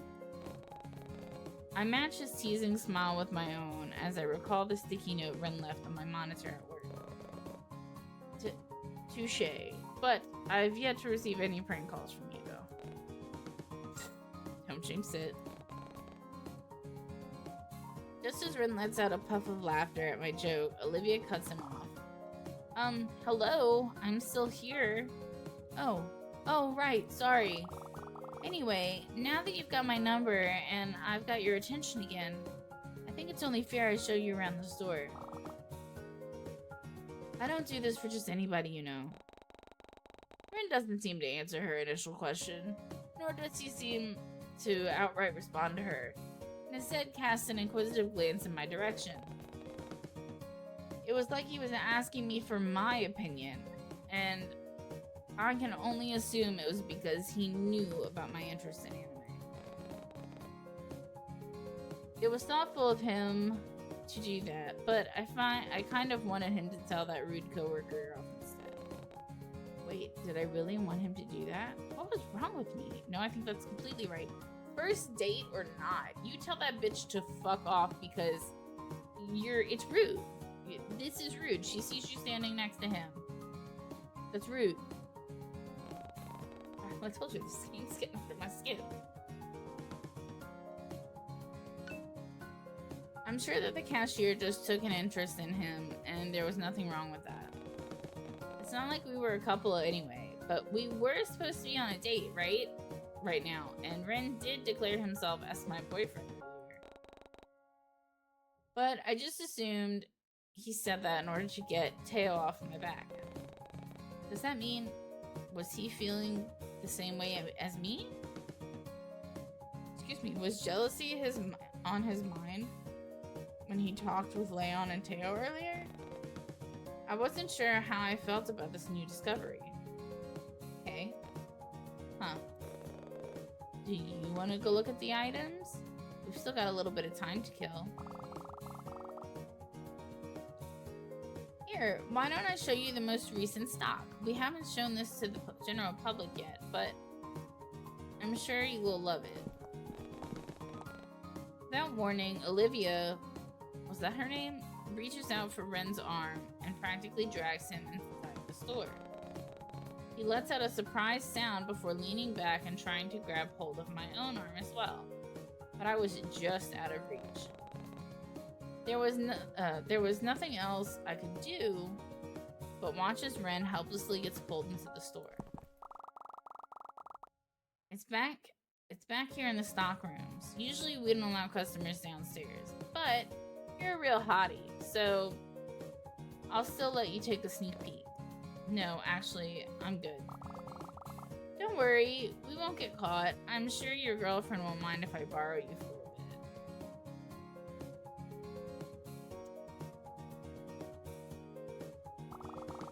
I'll even throw in some of those cartoon stickers for you. Surely that'll make it worth your time. The wink she sends him felt a little excessive, and I honestly wished Ren would turn around so I could gauge his reaction. But instead, he leans in close to her face and whispers in a hushed tone that I could barely hear from my spot outside the store. If she wasn't to mumble right now, I would have mumble down this stair, mumble without a mumble thought. I feel like he said he'd throw her down the stairs. And honestly, it's mumble fucking tempting. From their current position, it looked as though they were having a really intimate conversation, and I felt the sudden urge to look away. Why was I getting so bothered over this? I know we aren't together, but Ren shouldn't be off flirting with other people while on a date with someone else. I would never want to be with someone who wasn't considerate of my feelings, and up until now, I honestly thought Ren would have had a chance. I guess I was wrong. But still, there was this nagging voice at the back of my head that kept telling me not to give up on him so easily. Ren was the one who confidently stood his ground with Teo when Teo got a bit suggestive. So maybe I should do the same? Would he even mind? Before I can stop myself, my feet start to move on autopilot as I march towards the two of them and reach for Ren's sleeve. I give it a hesitant tug, and I swear I could almost feel the relief wash over his body because of it. Ren's entire demeanor seems to change in that moment, and he turns to me with a relieved smile on his face. Smile on his soft features. I don't really have any interest in this store. Can we go somewhere else? Yeah, of course. Wait, hold on. Rin carelessly shoves Olivia's outstretched hand aside and gently places an arm over my shoulder instead. And just like that, he's already guiding me out of the store and back onto the busy street.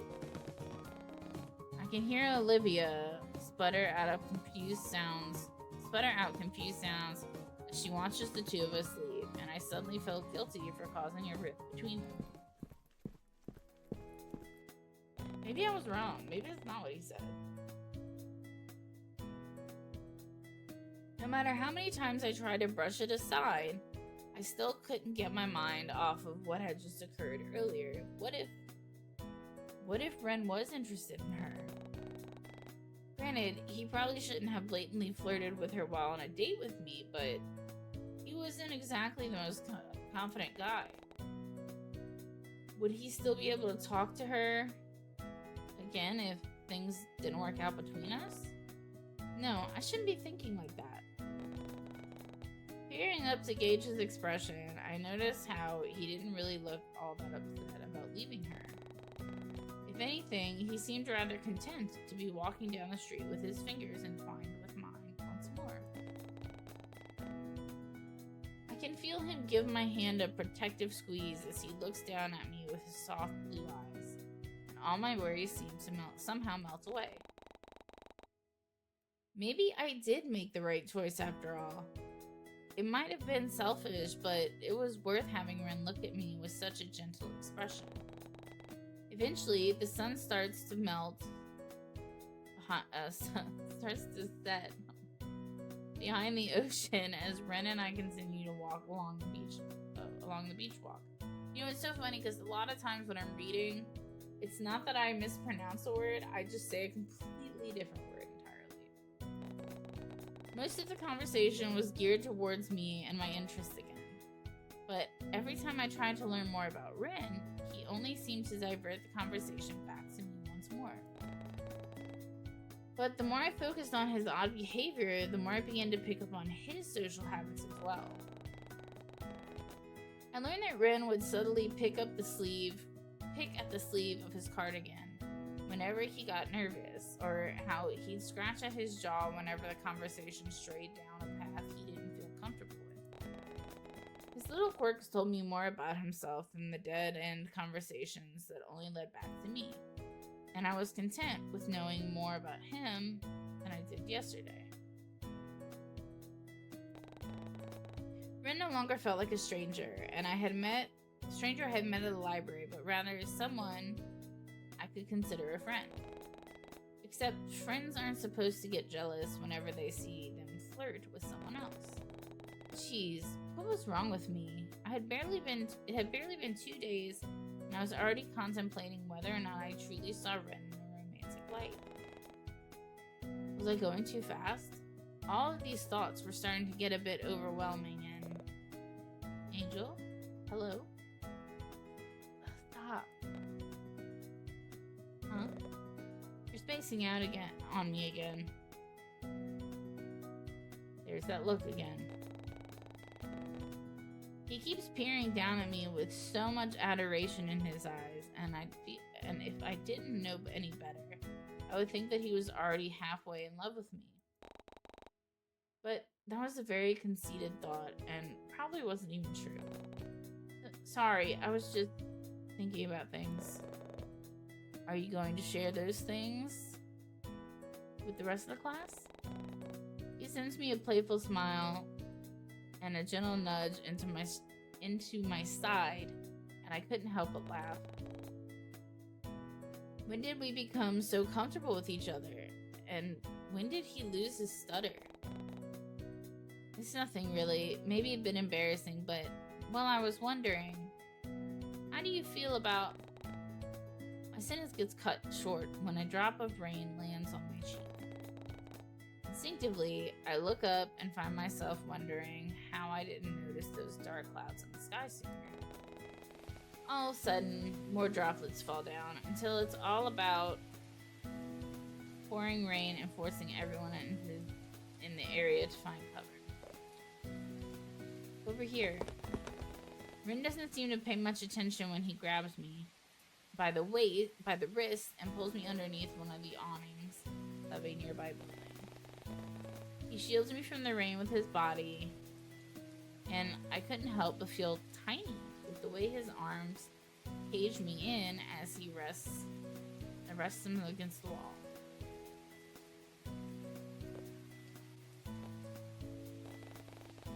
We look at each other in silence for a brief moment before erupting into laughter. Perhaps it was because of the adrenaline from the panicking run, or the fact that Ren's hair was starting to lose its fluffiness, and I couldn't hold back from letting out a fit of giggles. This only seems to spur the moment on it. This only seems to spur Ren on as well, until we're both wheezing out of our lungs and gulping down air. I can't remember the last time I ran that fast. Me too. The looming sound of thunder echoes from afar and drowns out the laughter until we're both silent once more. Once we both calm down, Ren moves me further away from the rain before casting a glance behind him. Wait here, I'll buy us an umbrella so we can get out of this rain. We'll get soaked. It is a sacrifice I am willing to make. I roll my eyes at his corny joke and send him off with an amused smile. What does he do for work? Like, we have a job. Does he not have a job? What day of the week is it? Is he off on weekends? Like, he doesn't look back before he makes a mad dash out into the rain and down the street toward the closest convenience store. The rain only seems to get heavier the moment he leaves, and I find myself pressing even further against the wall behind me to avoid the recoil of the rain bouncing off the pavement. There wasn't much for me to do while I waited for Rin to return, aside from watching people scramble around for shelter.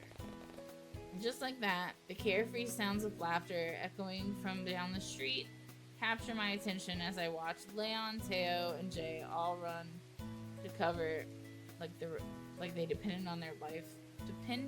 Their life depended on it. Well, it seems as though their beach outing got cut short as well. Glancing back once more, I barely make out the figure of Leon using his bag as a makeshift umbrella as he ducks under one of the awnings of an ice cream stand. All while Teo and Jay trailed behind at a leisurely pace, kicking and splashing water at each other. I had to look away the moment Teo started to remove his shirt, and I had an inkling that it was so that he could show off. And knowing Jay, he'll follow along without a care in the world, because that's what he always does when it comes to his friends. A part of me feels like calling out to the group to see if I can wait out the storm alongside them, but they still seem to be enjoying themselves, and I didn't want to get in between that. Plus, I did promise Ren that I'd wait for him here, even if he was taking his sweet time. Was he ever going to return?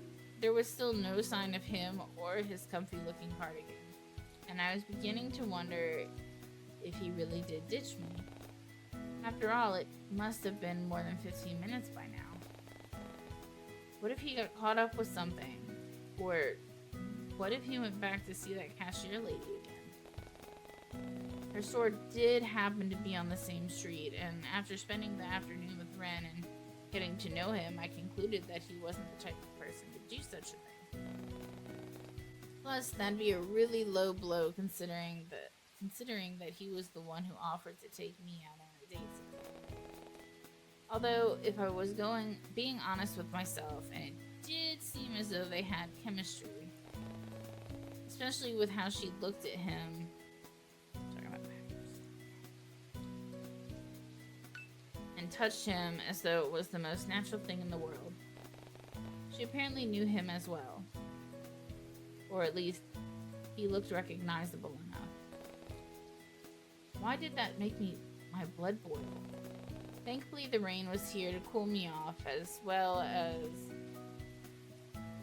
soak the ends of my outfit and make everything feel damp and uncomfortable. Is Ren really coming back? It shouldn't take this long to buy an umbrella. We'll wait. Maybe something did come up. I'm sure he'll be back. He'll come back. And as if on cue, I spot a familiar patch of pink hair from within the misty rain, frantically sprinting with an umbrella in one hand and a bag under the other. Angel? Okay, stop calling me that. He almost slams into me before stopping just in time, and I could tell by the way he was wheezing that he ran all the way back here without stopping. Sorry, I thought I almost lost you for a second. It's hard to see in this weather. Jeez, Ren, what took you so long? I almost wanted to cuss him out for taking well over 20 minutes, but just to buy an umbrella, a single umbrella. But the genuinely apologetic look on his features made me hold my tongue. Sorry, do you remember your friends from earlier? I ran into them on the way here, which took forever for me to shake them off. And then the convenience store ended up closing early due to the sudden weather change.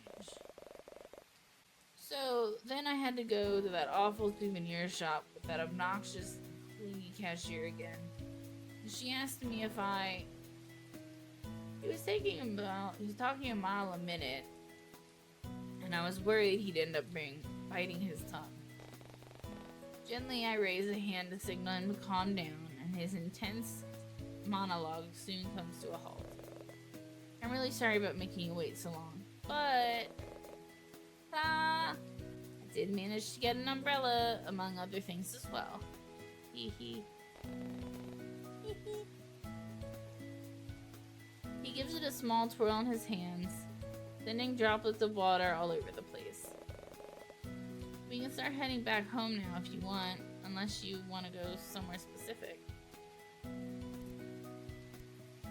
We can go to your apartment. My apartment? Sure, it's not that far away. We could wait out the storm there if you'd like. I even have a heater and dryer we could use. The image of me sitting in front of a warm, cozy heater was too hard to resist. So I end up eagerly stepping under Ren's umbrella, and he leads the way. Despite the heavy downpour of rain, we managed to make it to Ren's apartment complex in one piece. I guess he really wasn't lying when he said his apartment wasn't far from mine. But judging from the pristine interior and fully functioning elevators, his building seemed to be in far better shape compared to my apartment. The elevator ride could have been a little less awkward though, if it weren't for the slow ascent and the tacky music. Or for the fact that Ren deemed it appropriate to shake his hair like a wet dog and get water droplets everywhere. Once the elevator doors slid open, I was immediately met with a grandiose corridor and larger, spacious doors, and I found myself wondering how much it'd cost to live in a place like this. Don't look too hard at how messy my place is. I wasn't expecting to have company over today, so I didn't bother cleaning up. I'm sure it's not as bad as my place. Or the entire apartment I live in, for that matter. Oh, that bad? Huh? Maybe you could live with me instead.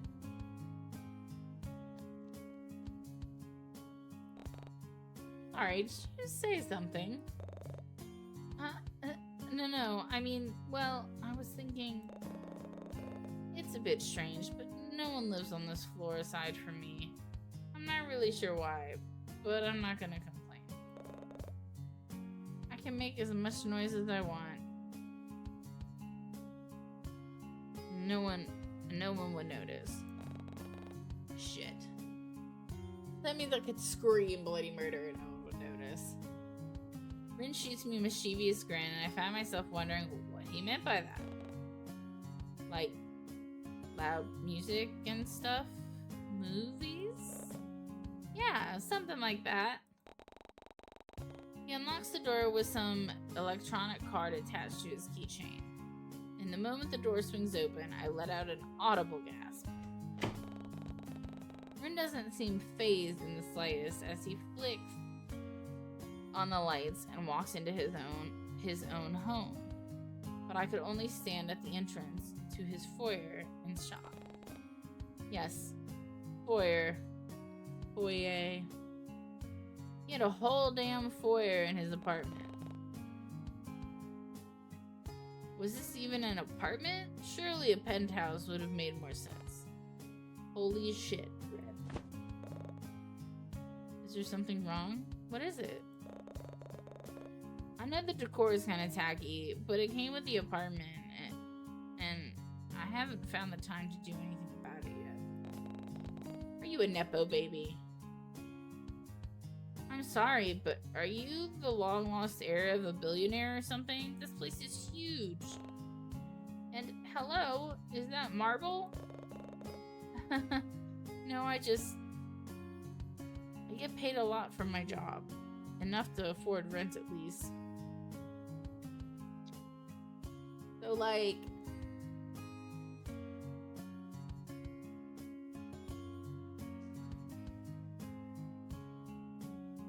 Okay, let's stop for a minute. 4 unidentifiable bodies were found.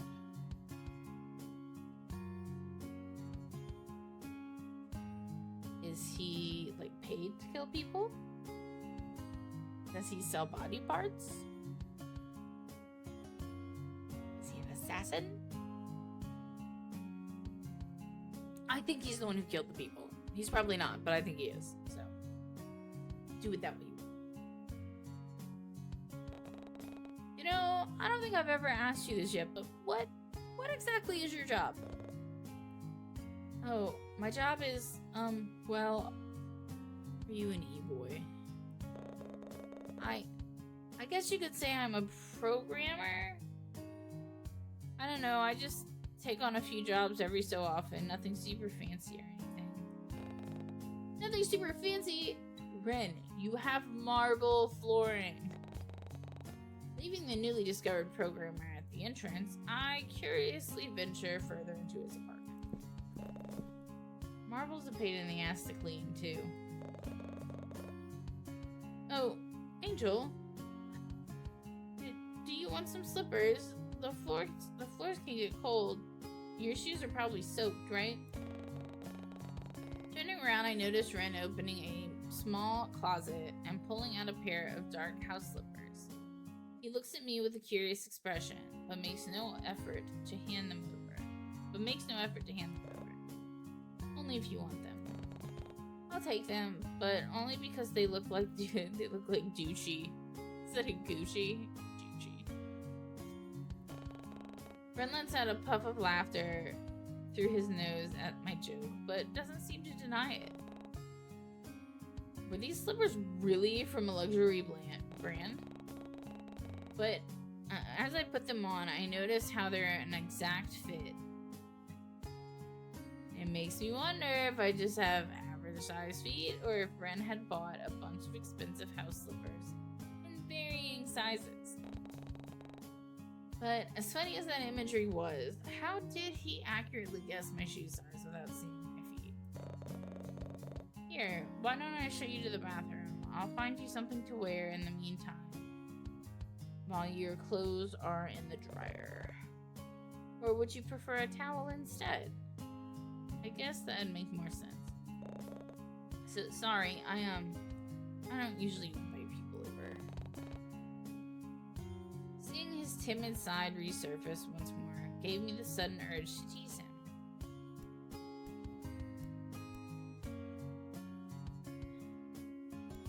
Am I your first house guest? maybe. I'm actually very picky with who I invite over, and I prefer to be on my own most of the time, so I don't usually bring people over.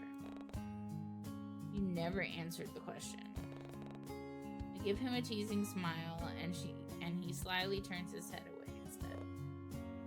Anyway, there's a mosquito. God damn it.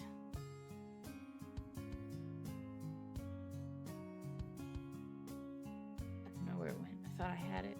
Okay. But anyway, I'll show you to the bathroom. You can use whatever you want in there. Nothing is off limits.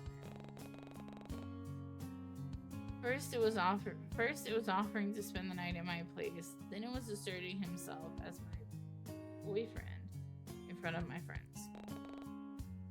He really doesn't care about personal boundaries, does he? Huh. I don't know. I was beginning to think that Ren didn't really seem to mind when it came to me invading his personal bubble as well. Though he still seemed pretty standoffish around Teo and Leon, and it took him a while to warm up to Eleanor back at the library. Eleanor! Where's Eleanor? But it chalked it all up to him being his usual shy and eccentric self. Speaking of being shy, I noticed how Ren didn't seem to be switching up his personality as much anymore, and I was beginning to think that he was showing me his real side. Up until now, everything felt real and genuine, and I found that he would bounce back witty retorts between each other more easily. Though every now and again, he might slip up and stutter, but I just assumed it was because my teasing made him flustered. So maybe the timid side of him was genuine after all. But I'll leave some clothes out for you leave some clothes for you outside and put the plushie I bought for you in your room. In my room. Huh? Oh, thanks. Yeah. In my room. Can we talk about that for a minute? Great. I was zoning out again, completely missed half of what he was saying. Something about clothes and a plushie he bought. Was he talking about the Haruko plushie I was eyeing up earlier? I mean, he was carrying a gift bag from the souvenir shop earlier.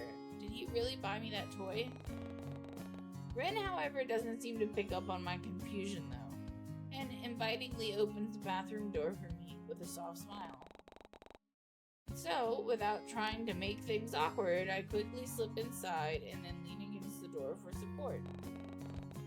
Which was fortunate for me because one sweep of the bathroom had me stumbling back in surprise. Whoa. Excuse me. Even his restroom looked expensive. I was afraid of touching anything, fearing I'd accidentally break it and end up paying for it.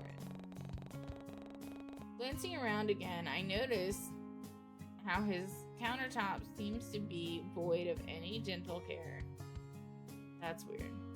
Hairbrushes and skincare products, though a few bottles of concealer and an opened bottle of hair dye in the corner near the sink. Is this his bathroom or is this a spare bathroom? Well, I guess that's always my burning question on whether or not he naturally had pink hair. But now it made me wonder if Ren does dye his hair. It's pink! Then what was his natural hair color?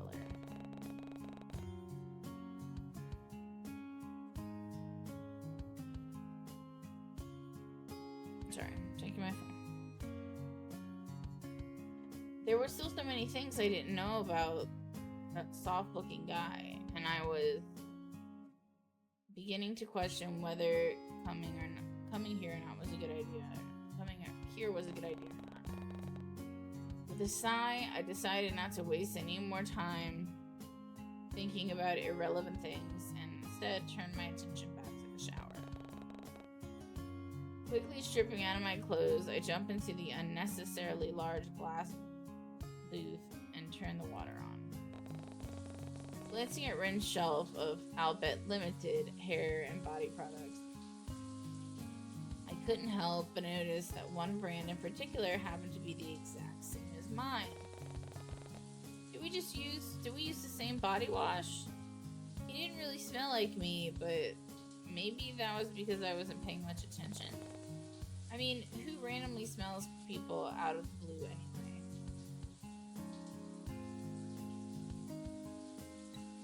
I do. Especially if someone smells bad. Like if I'm in line at Walmart and I smell something bad and I like check to see if it's me. And then if Daniel's with me, I'll check to see if it's Daniel. And if it's not Daniel, then I'll like kind of lean forward to see if it's the person in front of me. I don't like to smell. I have like a phobia of smelling, so I have to make sure it's not me.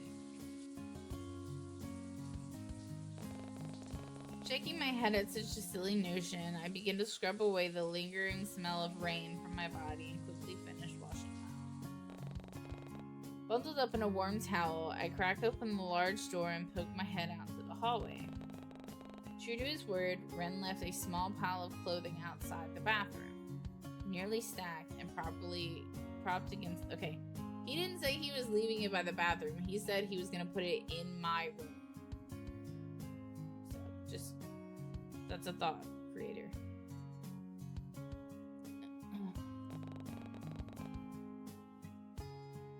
Bringing the contents back inside, I noticed that one piece of clothing in particular was a rather comfy-looking hoodie. But the design on the front, however, was rather morbid-looking and didn't really suit Ren's vibes. Maybe from a horror film or something?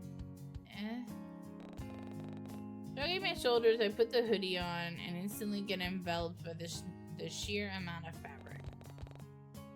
I mean, it made sense considering Ren's large and lanky frame, but this was just absurd. I had to stifle a laugh from the amusing sight in the fogged up mirror, but I had to admit that the soft fabric felt nice and warm against my skin. Even the scent that came from it felt oddly comforting somehow. Turning back to the remaining clothes in the pile, I gently pick up the next item and try to put it on.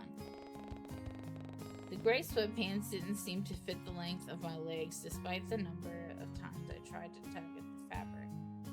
But luckily Ren was thoughtful enough to give me other alternatives.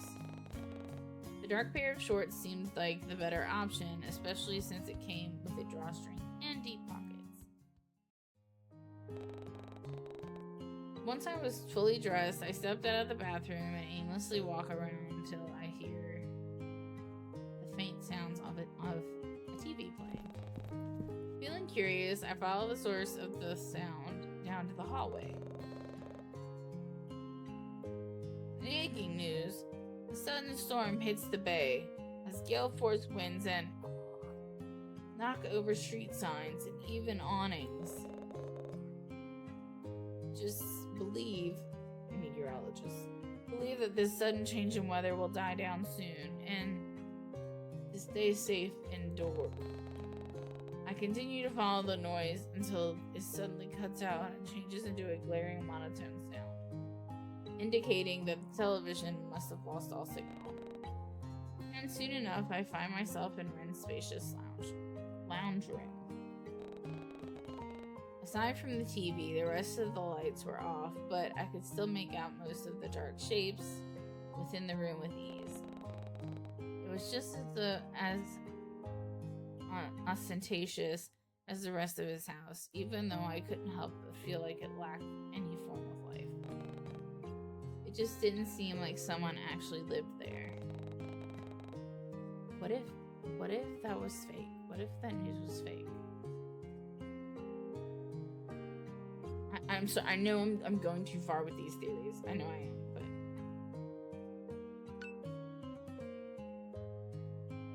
Excuse me. The furniture was gaudy yet tasteless. There was hardly any personal decoration or colors, and there was nothing that really screamed Ren to me. There were no personal touches, photos, items, hobbies, nothing. Just tacky furniture and the bland smell of something sterile. If I was being honest, it gave off the same vibe as a dentist clinic or a hospital. Maybe he recently moved in? Who moved in? Surprised by the sudden voice, I spin on my heel, only to find Ren coming out from one of the hallways with a new set of comfy clothes. He seemed much more at ease like this, especially with the gentle expression on his face. I watch as he takes a respectful glance at my attire before sheepishly averting his attention to the end of his sleeve. Sorry, that's the only part of clothing I could find that might fit you. It looks really good on you, though. Bruh, what does that mean when you thought the most giant engulfing sweater you had ever would fit me? Am I fat? As a fat person, I'm asking, am I fat? Oh, thanks. You can even keep them if you want. Sound of thunder rumbling in the distance cuts off Ren's mumbling, and I involuntarily step closer to him. I don't like thunder either, girl. Without missing a beat, he reaches out and rests a protective hand on my shoulder to steady me. Ren idly glances out of the window before turning his undivided attention back to me once more. Only this time with a determined look. It's really pouring, huh? I could only nod my head at his word, suddenly feeling sheepish all of a sudden. I really should have checked the weather forecast before I went out today. But to be fair, it didn't look as though it'd start spontaneously raining when I left my apartment this morning. And I guess I was enjoying the time with Ren to the point where I didn't even realize the weather was turning sour. Angel? Stop. Sorry, what did you say? I just asked if you wanted to stay the night here, you know, seeing how hard it's raining out there and your clothes haven't finished drying yet. Put them in the dryer. It'd be no trouble. I really wouldn't mind at all, and only if you'd wanna, of course. Staying at his place for the first night? Well, this certainly isn't how I expected to end my day. But would it really be that bad? It definitely beats waiting out the storm and walking home with a bunch of puddles everywhere.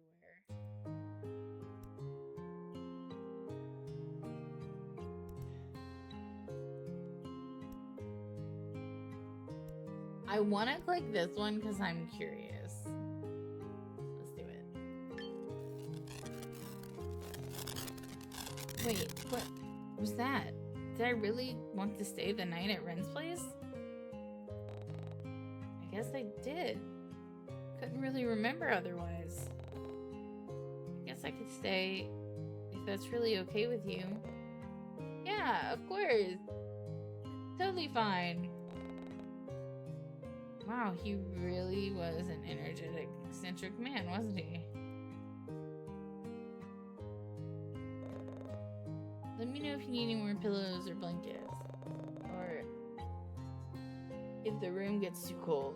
I haven't worked out how to use the fancy heater system yet, but I can definitely try. Also, you already know where the bathroom is, but if you... Okay, I think I got it, Ren. I shoot him a reassuring smile as I turn to face him at the door. I should have gotten used to his attentive and observant behavior by now, but it still felt like a foreign side of him that I hadn't fully uncovered. Still, at least he wasn't stuttering as much anymore. No, but I am, because I can't fucking read. I know, sorry. I just want you to be as comfortable as possible, so just treat this house like it's your own. Alright, gotcha. He looks like he no longer wants to leave and instead lingers in front of the door a little while longer. Are you sure there isn't anything else you need? Anything at all?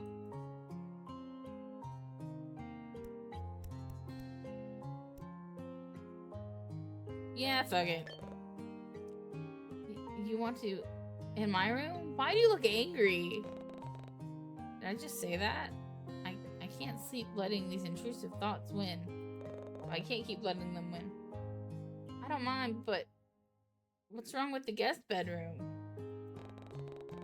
He peers behind my head to glance around the room behind me, before sheepishly meeting my gaze once more. Nothing's wrong, I wanted to tease you a little bit is all. I want the cuddles, I'm scared of thunder. Sorry, I don't really know why I said that. Oh, I see. Don't worry about it then. To be honest, I kinda enjoy it when you tease me. Well, if everything's okay, I guess I'll let you get some sleep then. Yeah, okay. Alright then. I'm forced to stay here. Like, my choices were stay here or stay here. But I can't get cuddles? Great. I successfully made the mood completely mortifying again. Good night, Kay. Sweet dreams. Good night. Also, this is totally not the spare room. This is the living room. I watch in silence as Ren turns on his heels and makes his way towards his own room down the hall. Shaking my head at his odd behavior, I close the door behind me and lock it, I hope, and slowly make my way towards the bed. I noticed that the Haruko plushie Ren had bought earlier was sitting atop the sheets, and I gently bring it closer to my chest to give it a soft squeeze. So he really did buy this for me after all. The faintest hint of cherry and mint emits from the toy. It makes my mind drift to thoughts of that strange pink-haired man once more. He was sitting still as odd as usual, but some parts of him were starting to feel rather endearing. I noticed how he was no longer stuttering as much as said it 1,000 times as much or acting as shy, and it made me wonder if we were getting closer. Now that I really thought about it, how did I feel about Ren?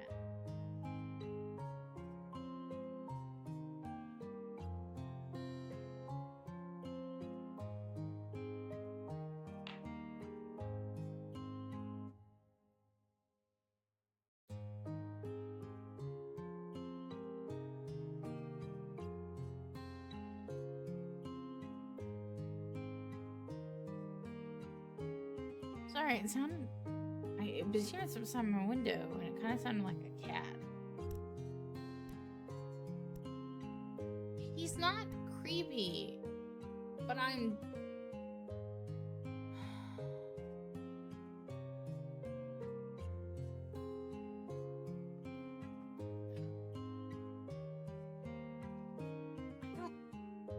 I don't think he's creepy. Something just doesn't feel right.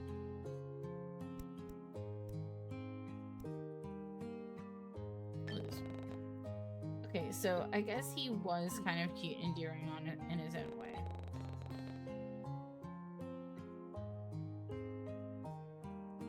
Ren was very considerate and attentive towards me today, which I really liked, and he even bought me a plushie without being asked. That instantly raises him from a 4 out of 10 to a solid 7 out of 10. Ren certainly had boyfriend potential, and things were still too awkward between us for it to lead. But things were still too awkward between us to lead in that direction. But still, it was nice to think about. He was certainly nice to think about. Rolling onto my side, I hugged the plushie closer so I can be surrounded by his comforting scent and slowly drift off to sleep.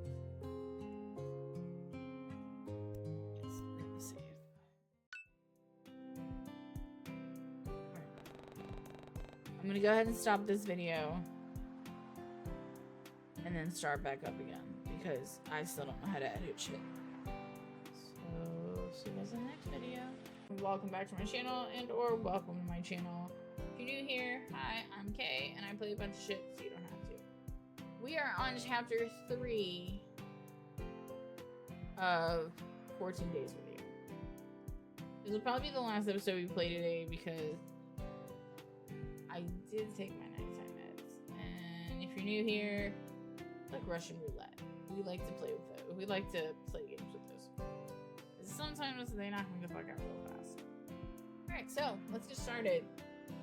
If you'd like to know what the fuck's going on, chapter 1 has a 15-minute game in front of it, but then there's that, and then chapter 2 right before this one.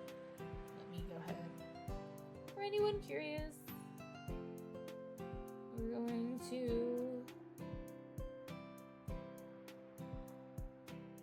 publish it. I don't know why they're not auto publishing. Publish.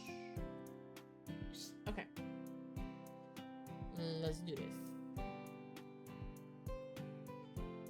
And this is the demo, by the way. We don't know I don't know how many days are there, but as the days progress, it's supposed to get weirder and creepier and all that other shit. So,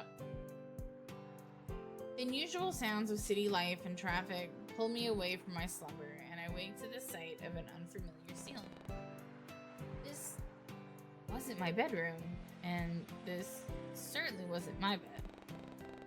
Last I checked, my duvets were a patterned purple and a housewarming gift from Violet when I first moved in my a housewarming gift from her. I first moved into my apartment, not this dark shade of black. Confused, I rubbed the sleep out of my eyes. From the sleep from my eyes in order. There's the mosquito.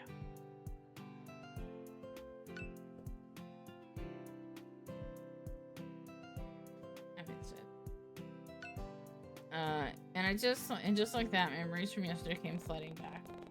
Oh right, Wren offered to let me stay the night due to the freak storm that swept over Corland Bay. It was sweet of him to do, and it had me wondering where he was right now. Was he still fast asleep, or perhaps he was already awake? Deciding there's no time like the present to find out, I stretch out the knots in my body, wake myself up fully, and jump out of bed.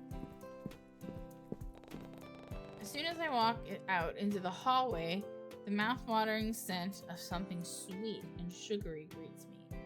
Then it almost has my feet floating towards the kitchen.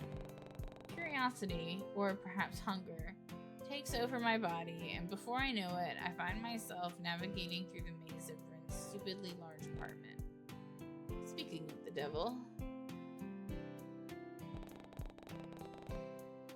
there, Wren stands in his kitchen, hunched over the stove with a spatula in one hand and what looked to be a recipe pulled up on his phone in the other. He doesn't seem to notice my presence yet, so I take the opportunity to study him a little bit more. And although I could only see most of his backside and side profile, I could easily make out the concentrated look on his face as his gaze flits back and forth between the phone and the pan. But just when I think he's about to turn around, Wren lets out a surprised noise and immediately lifts the pan from the stove. Fuck. Hearing Wren swear so casually was still something I had to get used to, but that wasn't what made me speechless right now. Sniffing the air, the smell of something burning invades my nostrils and has me retreating back into the living room for some fresh air. Wow, did Wren really manage to burn a pancake? Or maybe he just wasn't that confident in cooking. Regardless, seeing him put so much effort into something so trivial did manage to pull at my heartstrings. Deciding I've had my fill of watching Wren, I finally make myself known.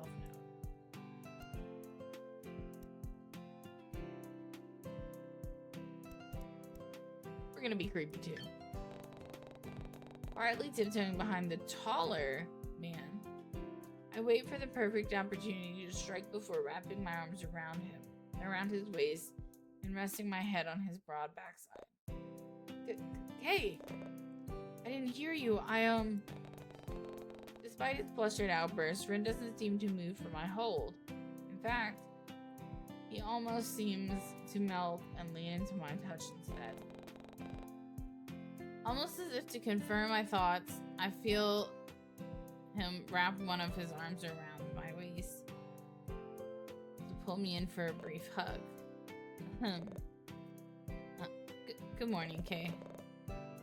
I was going to surprise you with breakfast in bed. Sorry, did I take too long? It was like I flickered an invisible switch because all of a sudden Ren was back to the usual timid personality that I'd learned to know. Aw, you don't have to go through all that trouble for me. It's fine. I wanted to, really.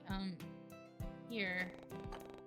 Without giving me a second to spare, Ren conjures up a plate full of thick, fluffy pancakes from somewhere behind him, alongside a few toppings as well. I did manage to burn these ones at least. Eat as much as you'd like. I'll have one. He gestures to the burnt pancakes still stuck from the frying pan. No amount of washing and scrubbing would restore that pan to its former glory. Giving Ren a pitiful look, I deposit a few fluffy pancakes onto my own plate before offering the rest to him as well. Ren, you've made enough to feed an army.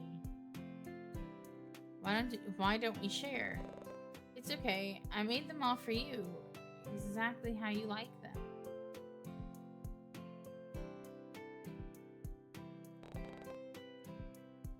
Oh, and how do you know how I like my pancakes?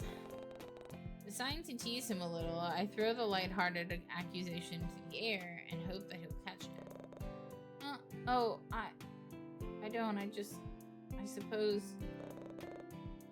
Don't people normally enjoy pancakes this way? I thought maybe. There he goes again, getting flustered beyond belief while his cheeks flush a deep shade of red. It really was adorable. Relax. I'm only teasing you. These pancakes are delicious, by the way. Oh, you were just joking. His mood immediately seems to perk up once he hears my compliment. Like them? Really? You're not lying? Then I'll make them for you again sometime. Only if you want, that is. It's no problem at all. I really don't mind. How about you just focus on eating first? Aren't you hungry?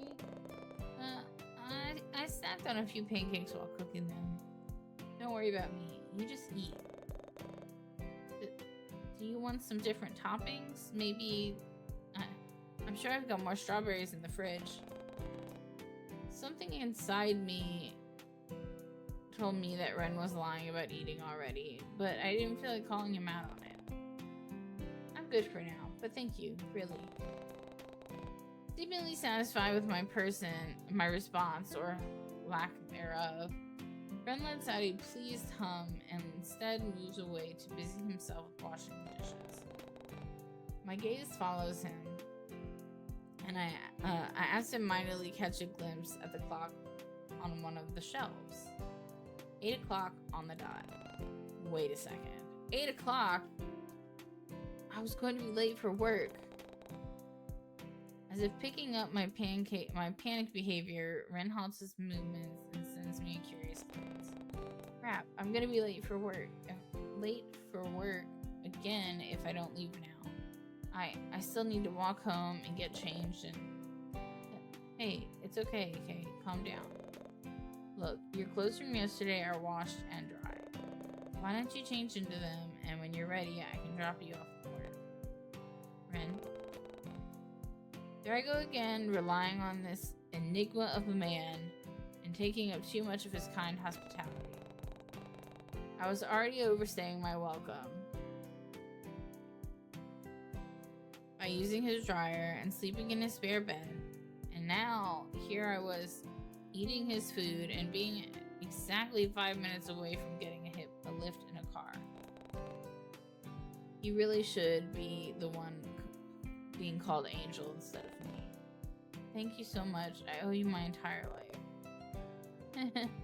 And I thought I was dramatic. Another date with you will do just fine. Yeah, but then I'm gonna show up to work. Oh no. We were off that day, so it's not like a one night stand, walk of shame kind of thing. His soft smile is the last thing I see before I head back into the guest room to change. But before I can make it 3 feet away, Ren's voice calls out to me once more. Oh, but I should warn you, I don't exactly drive a car.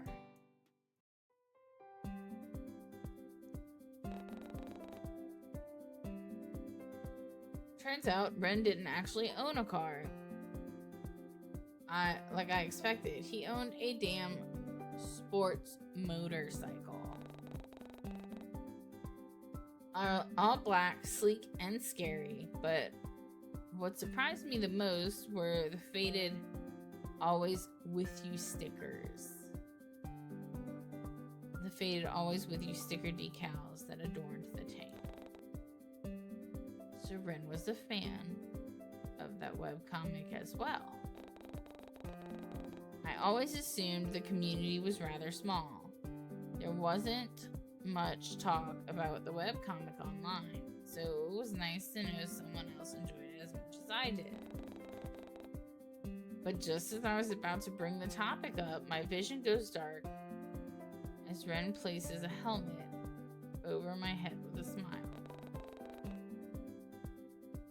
He fastens and adjusts the strap before motioning towards the back of his bike with an expectant look. Admittedly, I was a bit hesitant to hop on that thing, but Ren assured me that he'd tell me what to do and keep me safe the entire time. Daunting. Couldn't even begin to describe how I felt when the engine turned on, and I was certain Ren had scratch marks with how tightly I was clinging on to him. But I somehow came out of it unscathed. I even managed to bag myself a nice warm hoodie that smelled like Ren, even if its only purpose was to protect me from the wind and flying debris. And when we parted in front of the library with a friendly goodbye, Ren waited until I was inside the building before taking off. No one's heard from Eleanor. It's coming. But I barely make it 3 feet inside before a mess of blonde hair enters. Oh, maybe it is. Enters my field of view, and almost knocks me over. Oh, thank God. Oh, thank God. Hey, there you are. Quick, I need your help. Eleanor's anxious demeanor catches me off guard, and I immediately do a sweep of the library for anything out of place. But I'm hardly given any time to take in my surroundings before Eleanor reaches for my arm and all but drags me behind the reception counter and towards a mountain of paperwork. Stacks upon stacks of books, files, newspapers, and manila folders over the entire expanse of their desk. And for the briefest moment, it almost resembles a messy archive repository. Repository. Rather than her workstation. What's all this? This was supposed to be sorted out yesterday. I swear I did it. I swear I did it already. In fact, I know I did. I remember leaving it all in Conan's office before I left work yesterday. So you can imagine my surprise when I saw it back on my desk this morning. Eleanor seems genuinely concerned, especially with how she's flitting about, pacing back and forth in front of me. It was almost like she'd seen a ghost, and if I didn't know any better, I honestly would have believed it. Please help me. If Conan finds out I somehow messed up, I don't know what will happen. Hey, don't worry, Elle. I'll help. And I doubt Conan will get mad. You know how he is. I suppose you're right. Her shoulders seem to visibly relax at my... Oh my god. She relaxes at my words, and she slumps into her chair with a heavy sigh. Thank you so much, Kay. Do you think you can manage the stack of books? I'll handle all the files. Without missing a beat, lest our boss, magnificent... My meds are starting to kick in. Magically appears somewhere behind us, we immediately get to work. Time flies by so quickly when I have my chatty coworker to keep me company. She fills me in on how the freak storm caught everyone off guard, and how some of the patrons shared the same idea of seeking refuge within the library as well. Apparently Eleanor was the only one around to keep an eye on things, and from the sound of it, she seemed to take on the leadership role like a pro. Still, discussing her withdrawals, her whereabouts had me thinking. That reminds me, where did you go the other day? The other day? What do you mean? You remember Ren, the pink-haired guy? Oh, lover boy. Yeah, him. After we had that conversation with Ren, I saw you afterwards. Oh, let me think. I watch as she inclines her head to the side to think. And all too quickly, she snaps her fingers and gives me an affirmation nod. Oh, that's right. I am... Well, this is a bit embarrassing, but... I ended up going home early.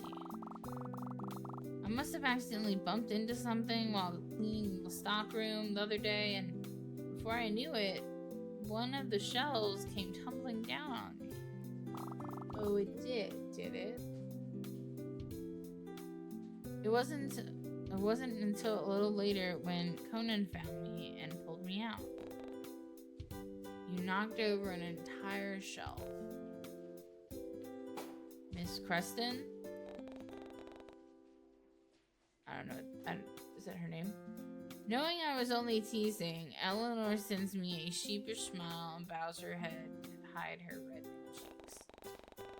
But now that I think about it, the shelves in the stockroom had always seemed relatively stable to me. My coworker wasn't known for her strength, so it didn't make much sense for it to topple over that easily. But thankfully Eleanor elaborated more, almost as if she could hear the gears in my head working overtime. Well, I suppose it was a tad bit odd. I mean, I've worked in this library for more than 5 years now, and not once have I heard so much of a creak of those shelves. It does seem strange, yeah. Well, I have no doubt Conan will be installing new storage shelves soon. Oh, speaking of, did you notice the new awnings outside the library? I suppose that sudden storm from yesterday had something to do with it. In fact, or maybe you heard it on the news already? I heard that. All the rain. Our conversation gets cut short as I watch Eleanor's attention drift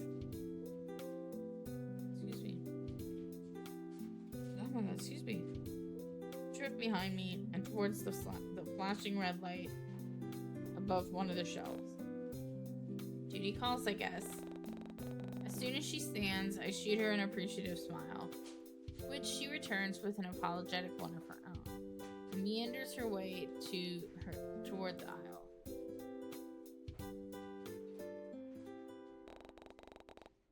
It's a nice little jingle. Now left to my own devices, I go back to sorting through the books and putting them into separate piles.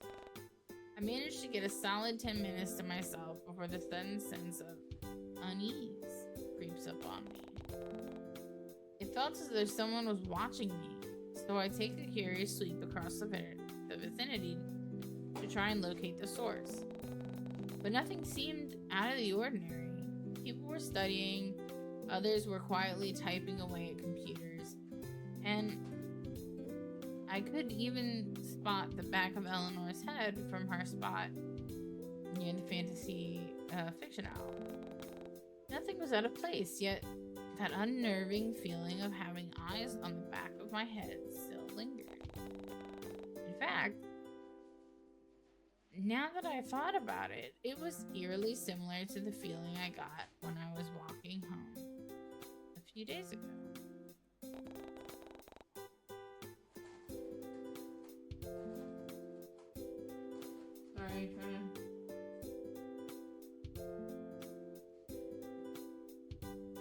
Sorry, my husband's out of town with glasses, so I have to keep the lookout. Violet's words about someone breaking into my apartment echo in my mind before it all suddenly dawns upon me. The supposed person watching me, could it somehow be linked? No, definitely not. Shaking my head, I try to dismiss those unsettling thoughts before they start to develop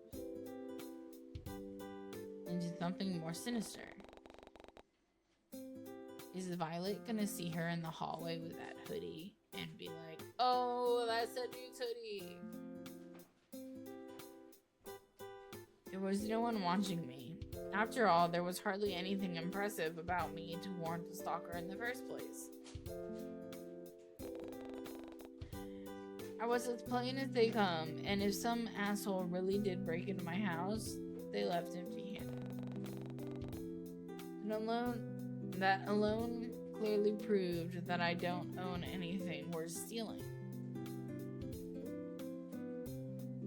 Except maybe my limited edition attack on giant figures, but even then.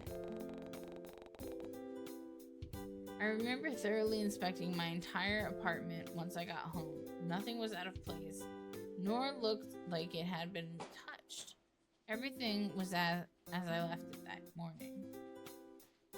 Sorry, I knew that I'm sounding weird. My meds are kicking in. But we will finish this chapter.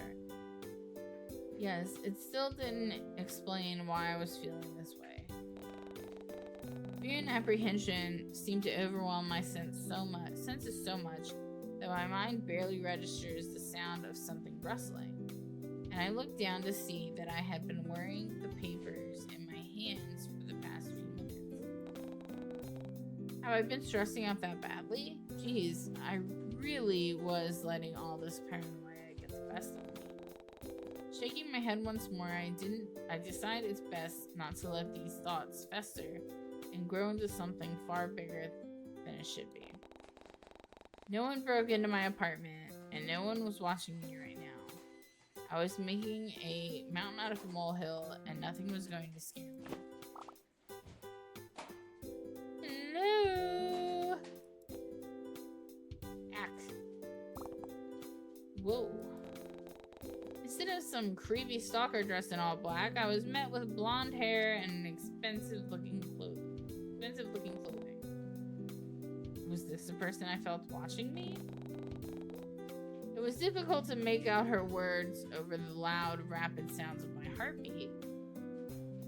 But, so I tried my best to calm down before responding. Sorry, I didn't notice you come in. Welcome to the Corland Bay Library. Can I help you with anything? Other than getting the fuck from behind the back of my desk? I hope I sounded professional enough, though I'm sure there was still a lingering sense of fear in my words. And a facial expression to match. But it starts to dissipate as I take in the woman's appearance. Her green eyes seem oddly familiar to me. But what gives it all away is how the woman slightly inclines her head to the side as she talks over me with concern. Surely not. Was that? I don't suppose. Are you Kiara? Eleanor's told me all about you. In the flesh! I'm actually here to visit my darling sister. Would you believe? But now you've piqued my interest. She shoots me a harmless wink and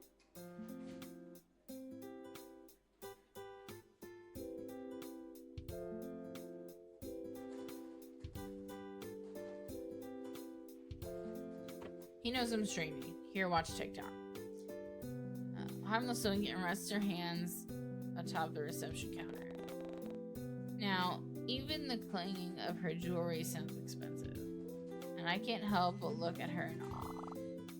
Tell me, what else has Nori said about me?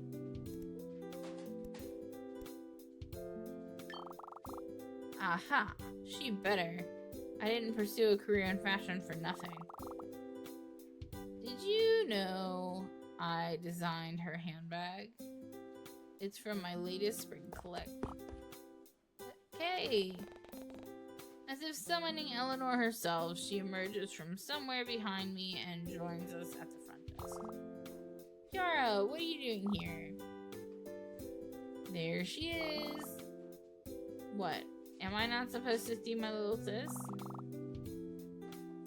I'm at work right now. You could have texted me in advance.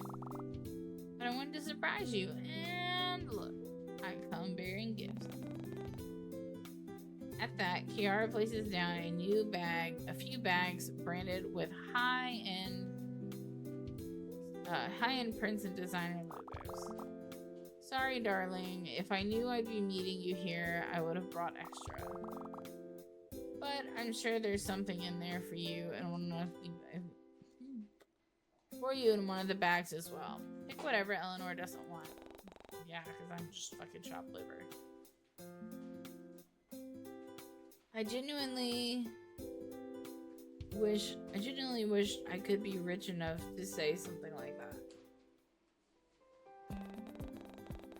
The sisters seem fully engrossed in each other's presence, so I leave them alone so that they can have their moment to catch up.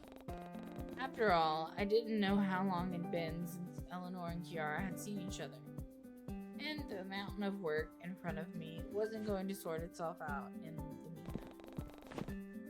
But before I can silently slip away and sit back down, a tattooed arm boxes me in and commands my attention. Yes, it's Theo.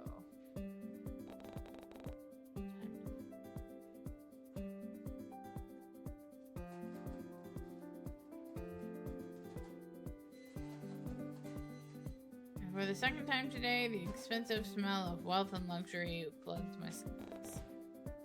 Only this time, I knew the person it belonged to. Damn, who are they? Seemingly out of nowhere, Teo appears with the familiar smirk on his face and an unbothered drawl in his tone. That's what I have right now. He's absolutely shameless with how his eyes take in both of the sisters' appearances before he's leaning more of his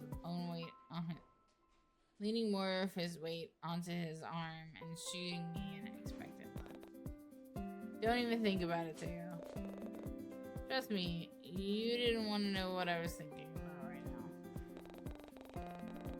Given how he leans even closer to my side with a sultry grin, I end up believing his words. After all, I wouldn't put it past Teo to think up multiple ways to cause a scene in his free time. Not jealous, are you? Why would you even...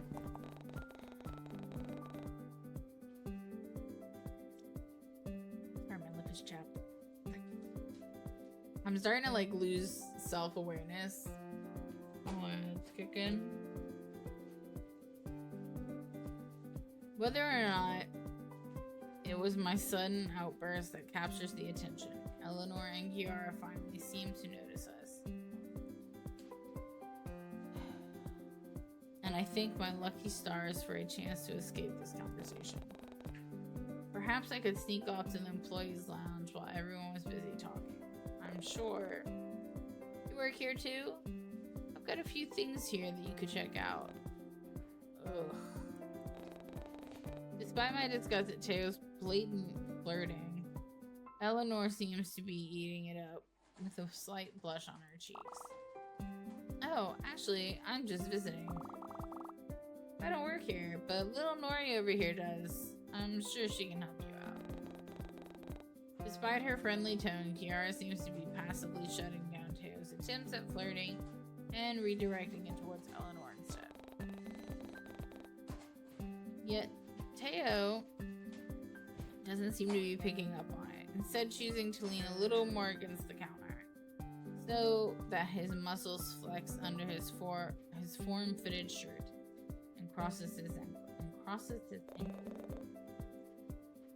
You're not from around here, are you? I'd remember a face like yours. Oh my god. The name's Theodore. By the way, but cuties like you can call me Teo. Charming. I'm Kiara. And no, I'm only in town for a few weeks. I'm visiting some relatives and finding some inspiration before I head back home. Inspiration, huh?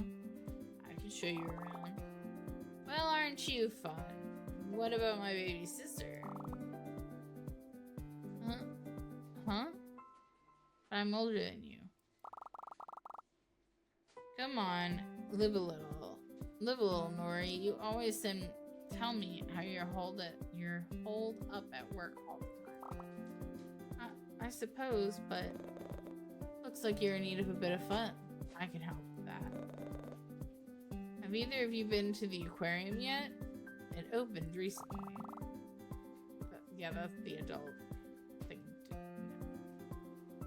Not yet, but I'll have to give you your offer a pass, I'm afraid. Aquarium's not your style?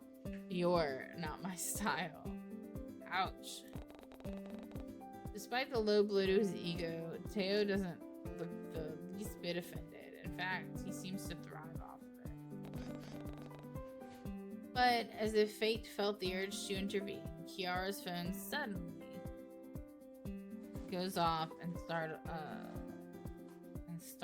everyone. Oh. I told you I'm losing all my fucking senses. Sorry, give me a second. I need to take this call. She slips away before anyone can have the chance to respond. And without missing a beat, Teo immediately takes her previous spot beside Eleanor. What about you? Me? Don't see anyone else around here, princess. Oh, well, I mean, let me let my husband know. I'll probably be doing this for another 30 minutes.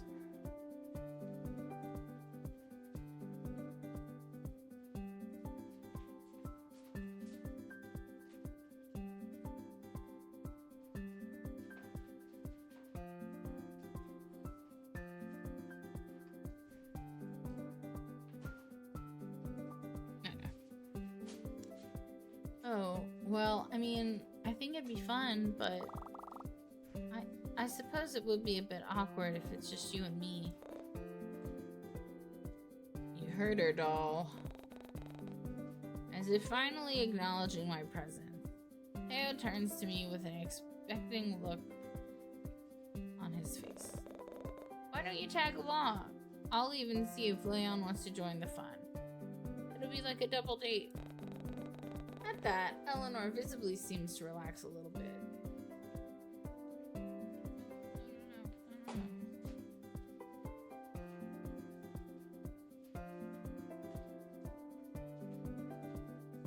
It was talking to text. And just made like a giant paragraph.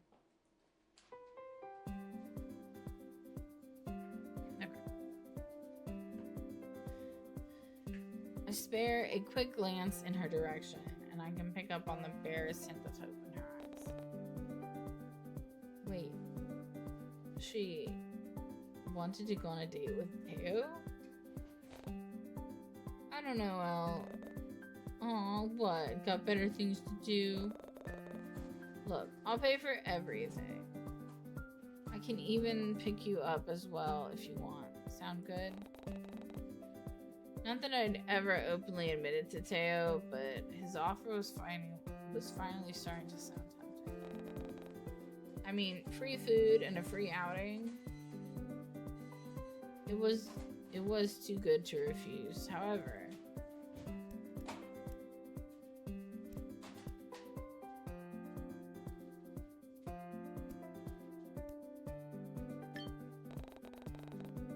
Teo seems to roll his eyes at that. Clearly used to me bringing up my childhood friend all the time. Atta girl, knew you weren't gonna chicken out on us. But it's settled. Leon and I will meet you both here tomorrow after work. What time do you finish? Around. There you are, Kay. I didn't realize you were busy. Finally, it was as if someone had heard my prayers this time. Conan emerges from somewhere behind me. What was up with that today? And offers me an escape from the current conversation. And without missing a beat, he turns towards my savior. I turn towards my savior and spare him a thankful glance. Oh my god, sorry, my meds are kicking in. We will finish this. I make sure to silently apologize to Eleanor as well, clearly uneasy with the thought of leaving her alone with Teo. But she seems all too happy with how she subtly shoos me away, with a hand behind her back. Sure, I can slip away for a moment. Did you need something? Just need an extra pair of hands to sort through some books.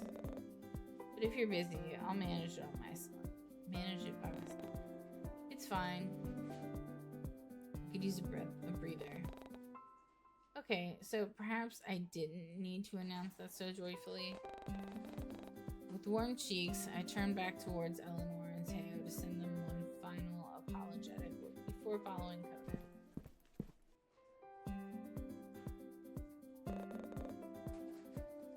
Apologies for this. I didn't mean to steal you from your friends. This happened to be sorting through all the books a coworker managed to knock over this morning, and making sure they were all the correct category before putting them back in the cart.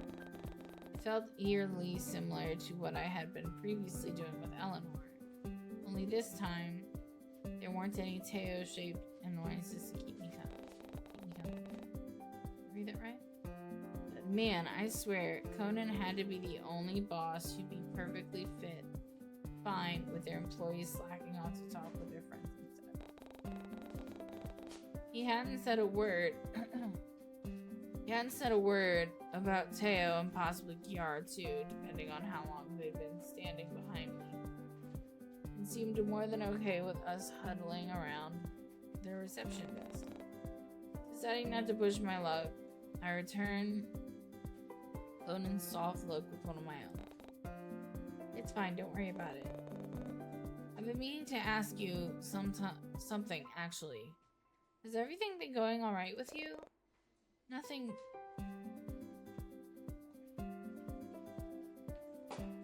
Has everything been going alright? Sorry, I told you guys. Nothing shady has been happening lately? What do you mean? You haven't heard the news? There's been a few murders happening in the Bay Area recently. Admittedly, I have been worried for your safety as of late. You live by yourself, correct? Yeah, but my neighbor checks in with me almost regularly. Now that I think about it, she's also been concerned for my safety. That's good. I'm glad. Listen, if something ever happens... If a serial killer gets me, how am I gonna let you know something happened? Conan awkwardly glances over his shoulder before turning his gaze back to me. Nothing but sincerity stares back, and I find myself in a stunned silence. Here, it's my personal number. But due to the lack of clarification, I ended up sending him a confused look instead of thanking him. I know you've only recently moved back to Corland Bay, but you've yet to put someone down as your emergency contact.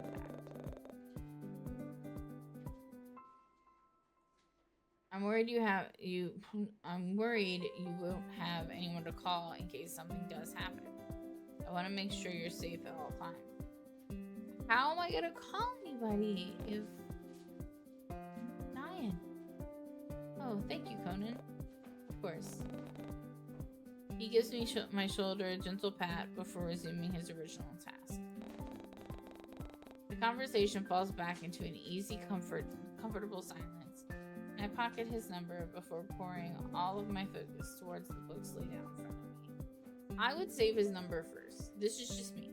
I would save his number first, because I'm one to lose the phone number.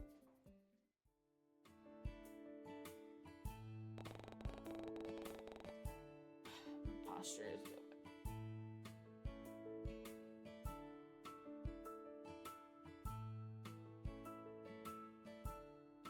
Yep, still in the nightgown. That's what you guys get. That's what y'all paid for. The rest of my shift passes by uneventfully, and at some point, Eleanor informs me that Kiara had to leave for a work-related matter and wouldn't be coming back for a few days. She'd even asked Eleanor to give me her number as well, alongside mentioning something about sharing more embarrassing stories about little Nori the next time we talk, whatever that means. Still, it was really nice to finally meet Eleanor's sister, and it was even kinder of her to give me a fountain pen before she left. Or at least I assumed it was Kiara. I found the expensive-looking box sitting on the desk once I returned, and I wasted no time in opening it up and examining the contents. The pen itself appeared to be made with extremely high-quality materials, and the cursive KNR logo looked rather fancy underneath the light. I made a mental note to get something for Kiara as well before pocketing the pen next to Conan's number and packing up my belongings for the day. But as I'm slipping out of the library's back door, I notice a familiar broad backside, a patch of blonde hair, and a bright red patterned shirt standing near the alleyway's entrance. As if sensing my presence, Leon turns around and greets me with one of his familiar warm smiles.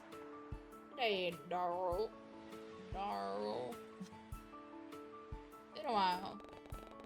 He sends me a toothy grin before making space for me within the group. Eleanor greets me with a delicate wave, and Teo looks moderately annoyed, as usual. Teo was introducing me to Eleanor and yarning on about this little outing he has planned. Why were you there, though? Hey, how come you never told me you've never been to the aquarium before? Makes sense, though. I reckon it was built a bit after you left the bay, right? So I doubt you had time to check it out. Pretty much most of my free time has been taken up with moving and unpacking boxes. See, if he's such a good friend, why is he not helping her with these boxes? I couldn't help but find myself agreeing with his words. It was crazy how Leon seemed to know me so well, even though we hadn't had the chance to speak to each other like this in a while. But I'm curious to see what it's like. What about you, Nori? I couldn't help but let Kiara's nickname for her spill. Oh, yes, I'm the same.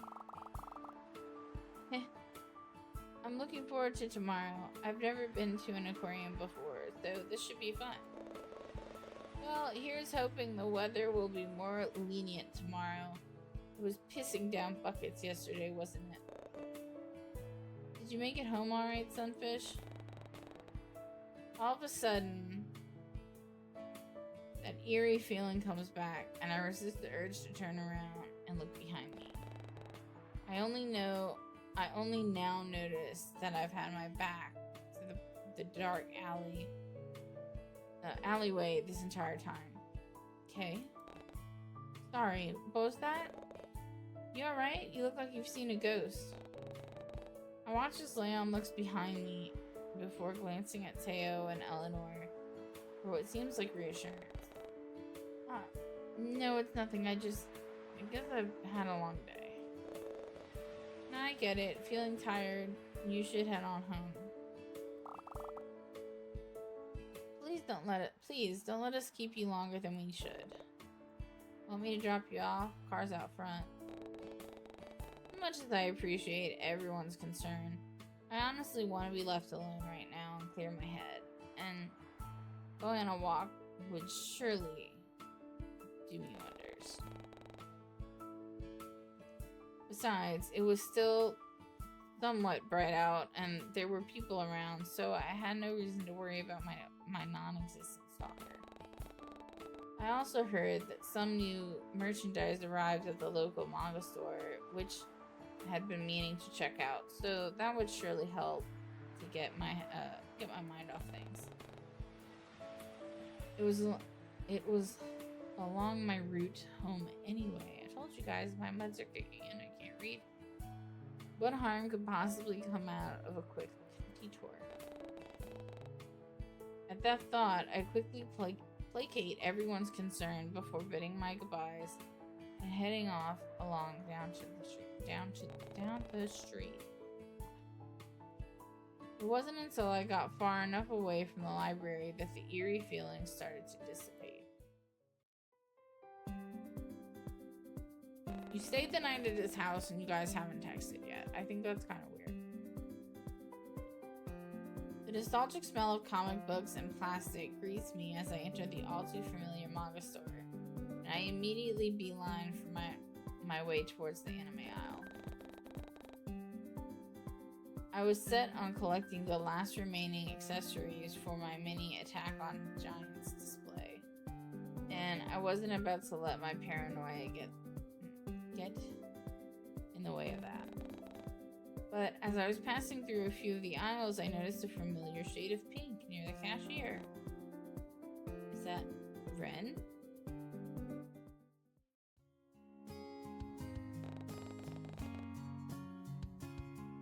I didn't even notice his motorbike out front. If he ever brought it up until now, I always assumed he walked everywhere. And even though he was wearing a mask and had his hair tied back, I could easily make out his large, lanky frame anywhere.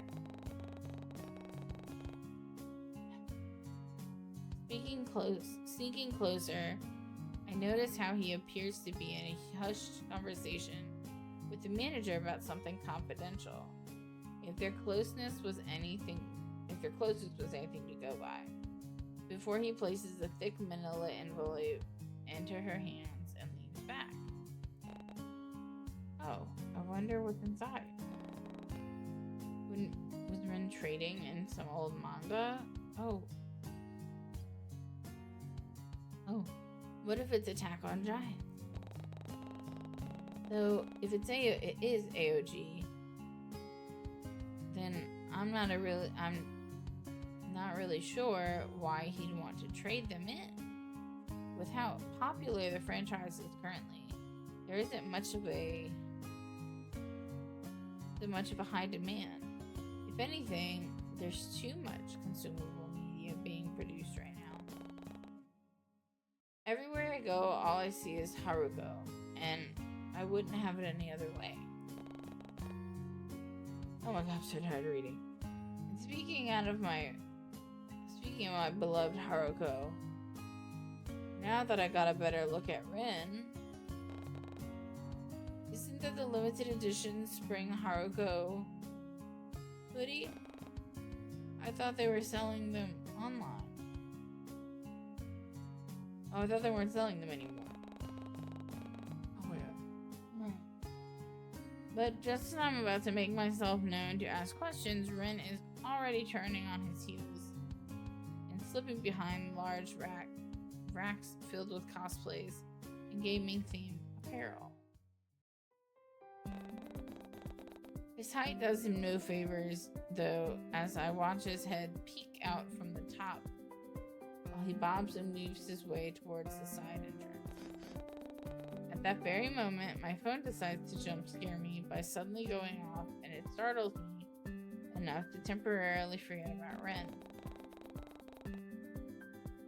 Letting out a string of curses, I reach into my back pocket and pull it out, only to see Moss' name flash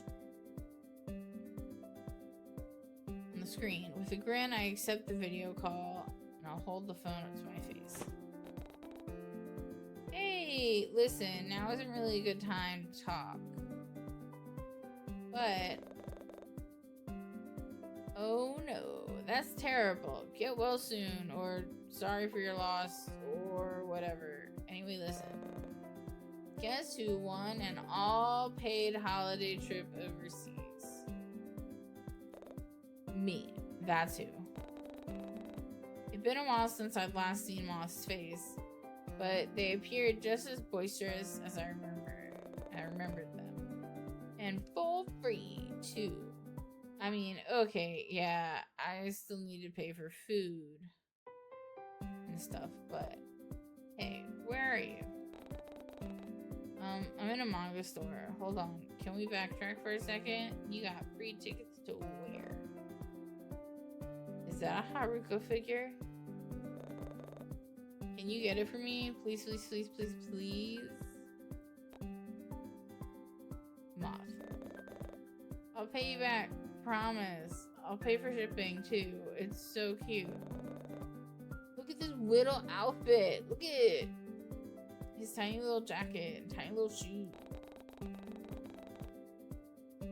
With an eye roll, I reach behind me for the figure, but not before picking up the accessories I originally came here for, and slowly make my way toward the cash register. Once moths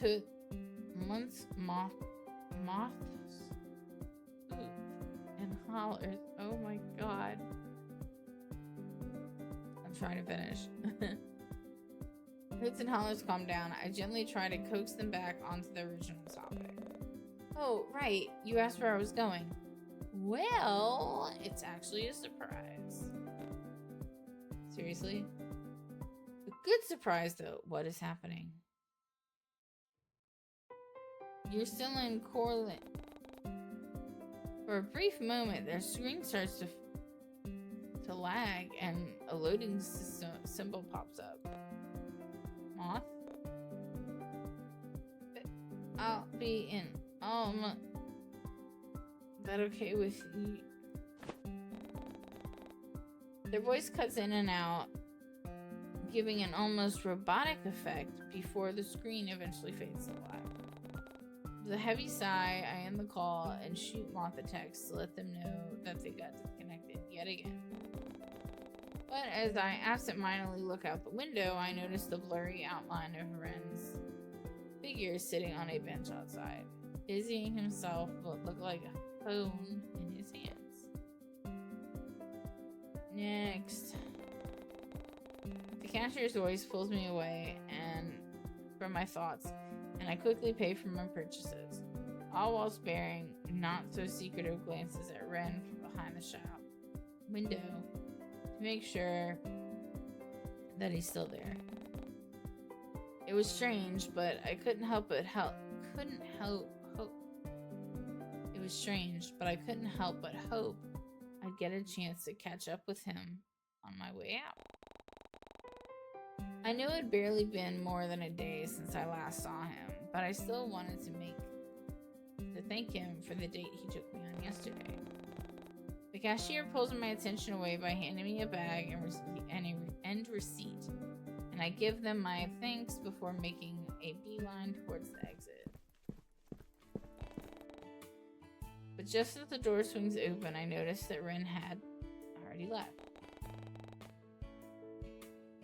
He was no longer on the bench, where I last saw him, and I couldn't spot him on either end of the street. It was like he was never there in the first place, and I almost find myself wondering if I had imagined the whole thing. I was starting to see him everywhere anyway, and it was beginning to come across as creepy. But Corland Bay isn't that big of a coastal town in retrospect, so I'm sure we were bound to run into each other again sooner or later. I mean, I literally met Ren at my own workplace because we shared a few common interests in books. His just so happened to be about native flora. That kind of stuff wasn't something either of us could control, and I was most likely looking too deep into it. Still, it felt strange all the time. Oh well, there was no use dwelling over it. I still had Ren's number saved in my contacts. Well, of course you fucking did. So I could always shoot him a text or even a call if I really started to miss him.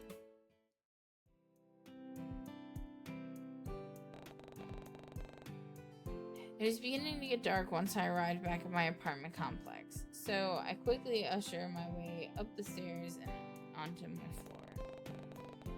But as I'm making the long trek up the stairs, I bump into someone lingering around the corner and almost end up tumbling down.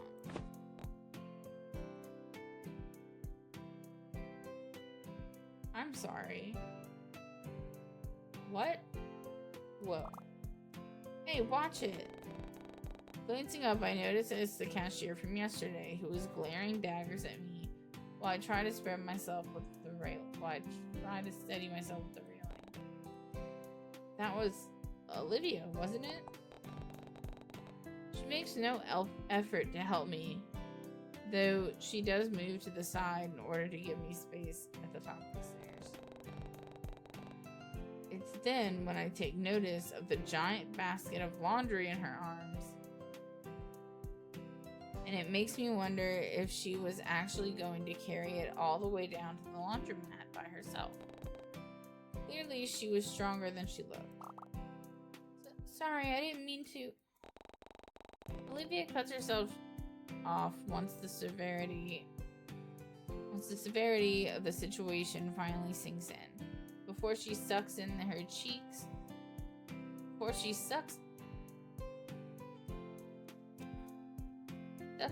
and lets out an exasperated chuckle. Seriously, what could she possibly find so funny about the situation? Of all places, the staircase. Really? Your boyfriend sure has a messed up sense of humor. What? No, it's nothing. Look, I didn't mean to knock you down the staircase like that. I've got a lot on my mind lately, and I wasn't looking where I was going. Hey, it happens. It most certainly did. But Olivia seemed to be having a rough day, so I wasn't going to make things worse by being rude to her. She already looked on edge for some reason, especially with how she keeps sneaking glances over both of our shoulders. It was almost like she was looking for something, and I would have asked her about it if she didn't beat me to it. So where's that boyfriend of yours anyway? Not lurking around the corner like a creepy psychopath, is he? No. Seriously, your boyfriend. The guy you visited the souvenir shop with the other day. Oh, Ren. He's not my boyfriend. We're just...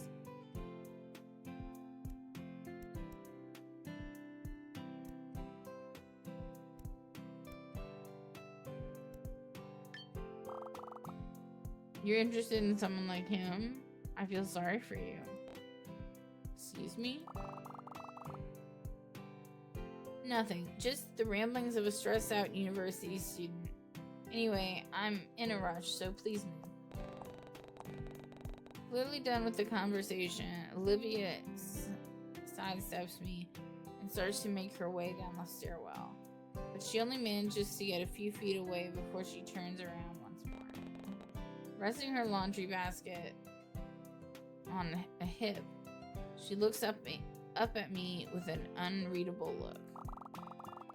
You live on this floor as well? Then it looks like we're going to be seeing each other more often. But just some neighborly advice. If you plan on bringing Ren around, keep it down. I'm not afraid to file a noise complaint. And with that, she disappears around the corner. What was that all about? Deciding it wasn't worth my time to mull it over, I slowly make my way towards the apartment.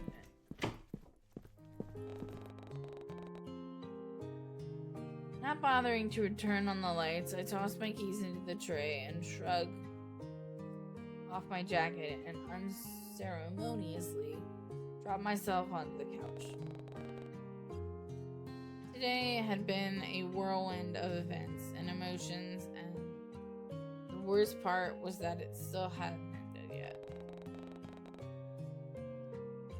I still had an hour or so left before I considered any dinner plans, so I figured I might as well spend the evening winding down in the meantime. All too quick, an idea pops into my head, and I reach over to grab my phone. Figuring it would be best to catch up with someone interesting. Instead of stewing in my apartment alone, I pull up my contacts list, and ideally scroll through it. Kona's number immediately captures my attention. Being the newest addition to my contacts and sitting near the top of the list, before my curiosity begins to stray once more. Without so much as hesitating, I tap on the person's number and bring the phone closer to my ear.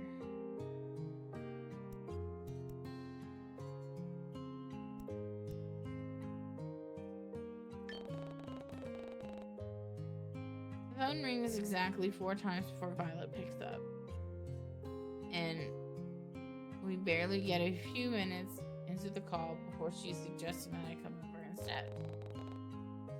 Admittedly, it was a nice idea, and before I know it, I'm picking up my keys and heading out. I can already smell the soft aroma of lavender and thyme the moment I step out of my apartment and make my way across the hall.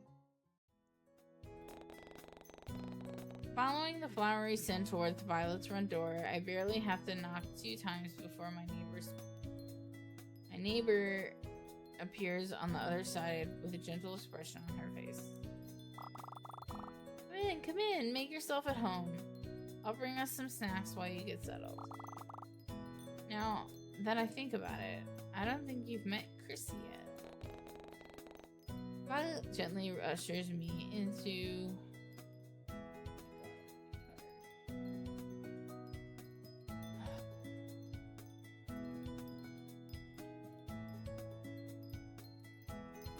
guys.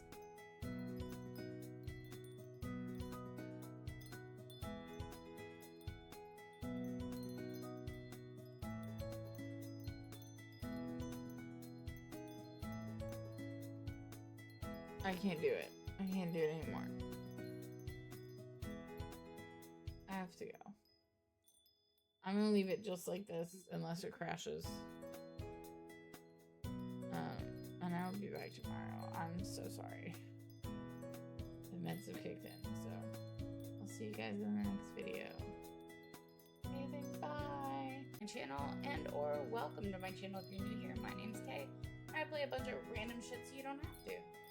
Anyway, we are in the middle of chapter 5. Chapter 3, sorry. And I apologize, but I did have to stop last night. I took my meds, and everybody knows the gamble. My phone is going off. Why? Oh. It's my phone telling me I'm streaming. So yeah, everybody, you know, if you're new here, there's a gamble with how long I'm going to be playing, and last night I started slurring and couldn't read correctly because I take a lot of strong meds at night. Prescribed. So, yeah, we're going to go ahead and hop right back into it.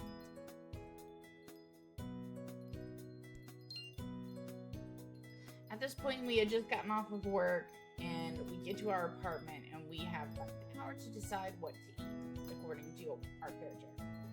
And it gives us the option of contacts in our phone who to interact with. And now Ren, if you watch part 1 and part 2, Ren is this guy that we just met. There's a lot of weird skeevy shit going on with him. And out of the options of people you can click, Ren is like, the name is glitching. So I didn't want to click that.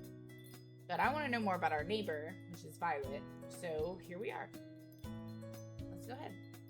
Violet gently ushers me into her open plan kitchen before muttering something about retrieving a few things from the pantry. She disappears from my sight momentarily, only to return once more with her hands full and a bounce in her step.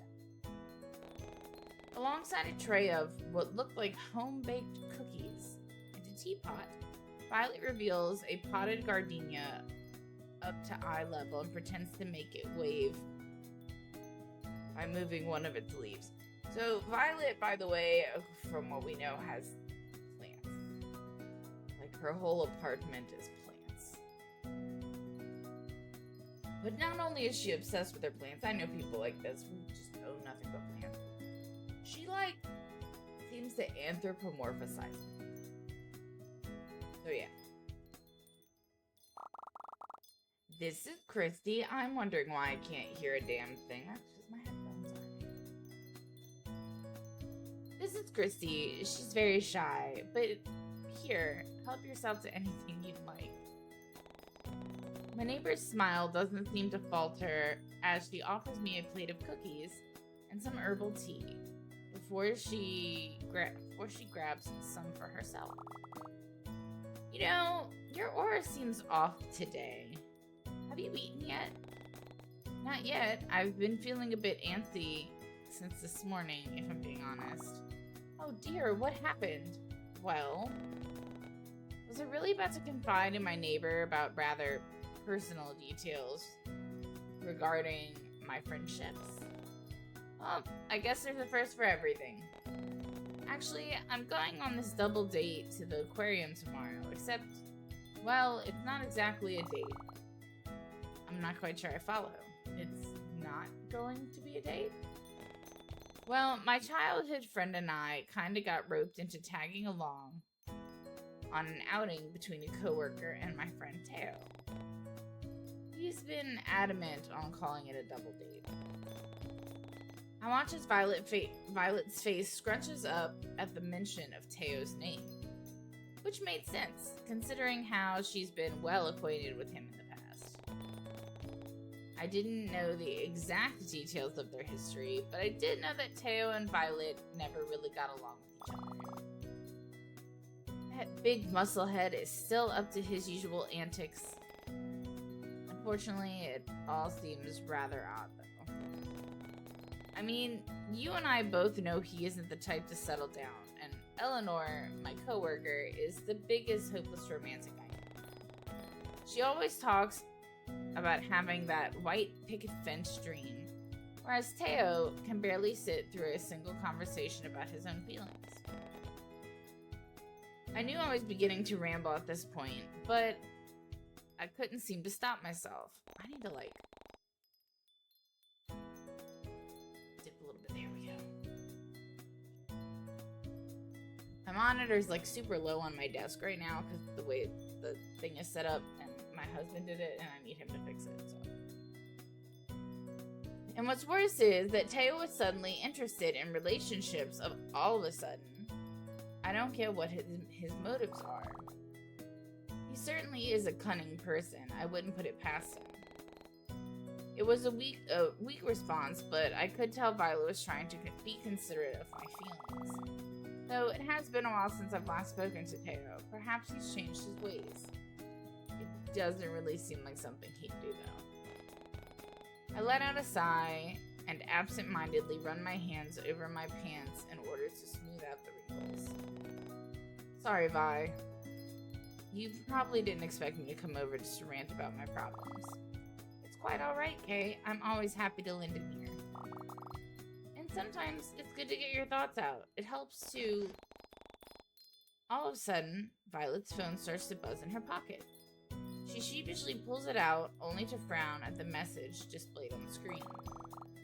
Oh dear, something's gone wrong at work. I'm sorry, but I think I'll need to... Oh, go ahead. I should head back home anyway. Sorry for taking up so much of your time. There's nothing to be sorry for. We had a lovely time together, didn't we? Here, take some more cookies before you go. I don't get much of a choice before Violet deposits more of her baked goods onto my empty plate and places it in my hands. Ren did something. So Ren says he is some sort of developer or computer worker guy. So now my question is he hacking into her phone? She even walks me to her door before stepping out behind me as well, and it has me wondering if she was about to head to her workplace at this hour. But it seems my thoughts get answered once Violet procures a set of keys from her somewhere and begins the lengthy process of locking her door. When I catch that landlord again, I swear. Enjoy the rest of your evening. Oh, Kay? Her gaze seems to fall from my face toward my outfit, and it's then when I realize I'm still wearing the hoodie Rin gave me today. Okay. So, by the way, this game has got me all in my feelings. So, like, if you're new here, get ready for me to lose my shit. Anyway, in episode 1, Violet and I catch each other in the hallway leaving, and she said that there was a man coming out of my apartment, and she said that she thought I had a man stay over, like, for the night, you know, that I was dating again. And I said no. So yeah, this guy comes out of my apartment and he's wearing what she called a slasher shirt, a slasher hoodie. And he gave me the hoodie to wear, and I was like, it's the hoodie. Where did you... No, never mind. Good night, Kay. Make sure to lock your door once you're inside. Sure. With that awkward farewell, I leave Violet to her own devices and head back to my apartment across the hall. Shutting the door behind me, I flick off the light and tiredly trudge around my apartment as if my body were on autopilot. Who walks around? You are a psychopath if you walk around your apartment in the dark. But just as I'm about to enter the kitchen, my phone rings once more. Glancing down, I notice Ren's contact details flash on the screen. Did he want to talk? Admittedly, I was a bit curious to see Ren again after missing him in the manga store earlier. A beat passes, and before I can stop myself, I answer his call. A soothing voice greets me, and I can practically feel the excitement and Mo flowers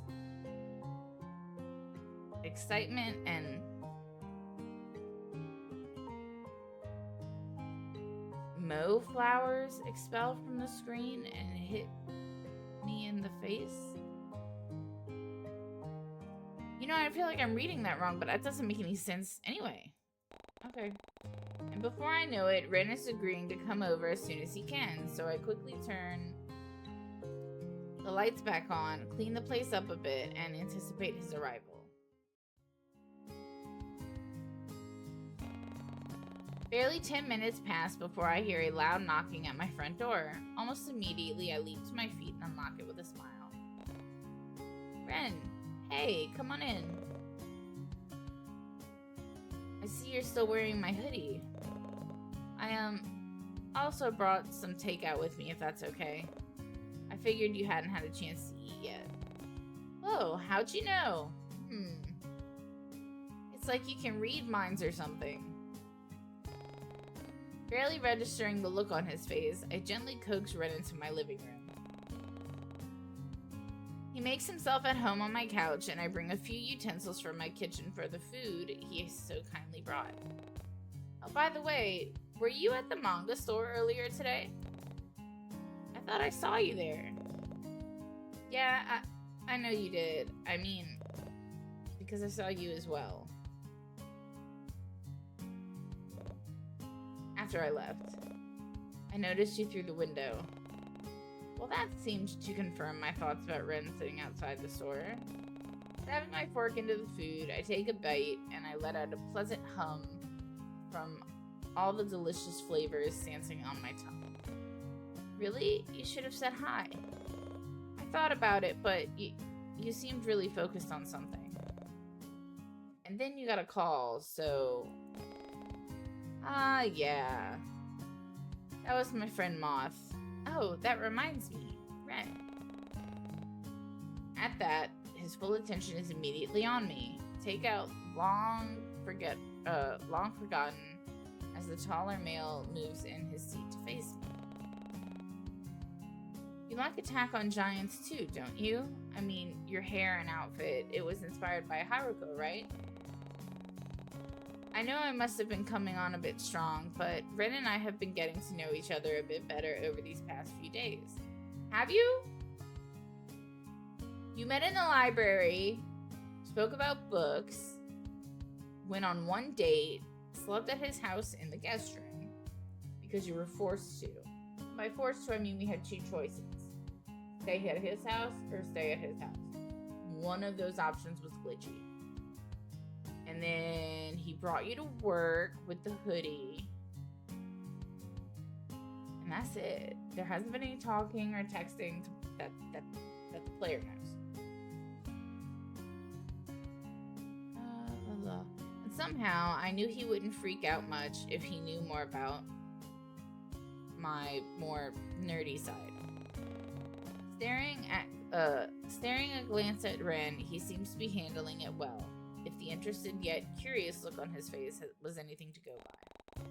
In fact, Ren seems almost on the edge of his seat when he intensely, with how intently he's staring at me. He must really be interested in Haruko as well to garner that sort of reaction. In some way, it was comforting to know he shared a few more similar interests. Haruko is actually my one of my favorite characters. I know this isn't works. I have to keep telling myself this is a demo. This is a demo.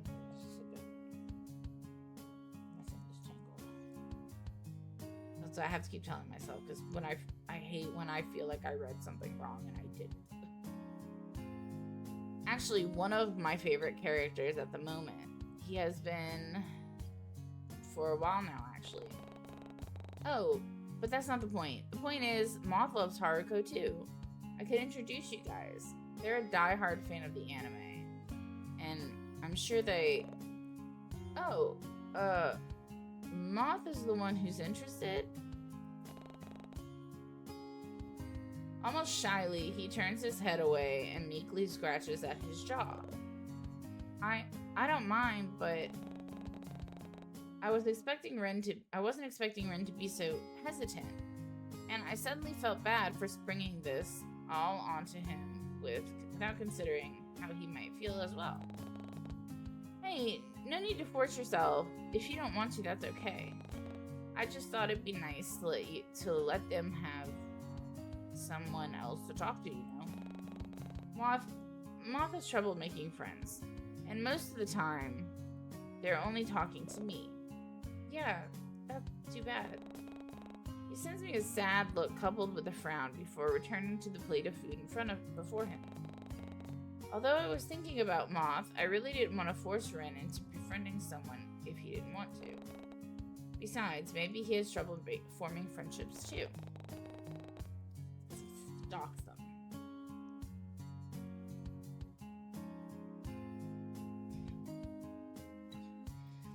It was a little difficult trying to keep up with his sudden personality shifts, but at this point in our friendship,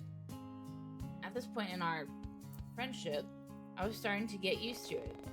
Deciding to lift the mood a little, I tried to change the subject to something more lighthearted. So, apparently this place has rats. Really, Kate? That was the first thing you could think of? How was that any less awkward than what we were currently... Actually, I didn't want to say anything, but I think I saw one on my way up here. It probably made itself a home in that busted elevator shaft. Seriously?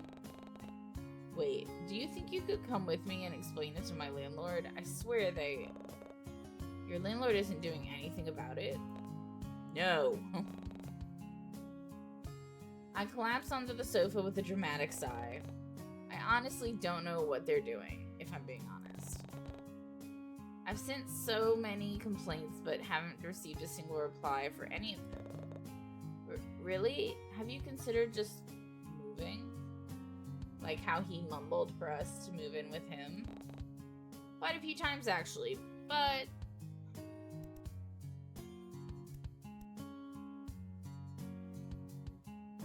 Why not that it's cheap? Why is it not an option?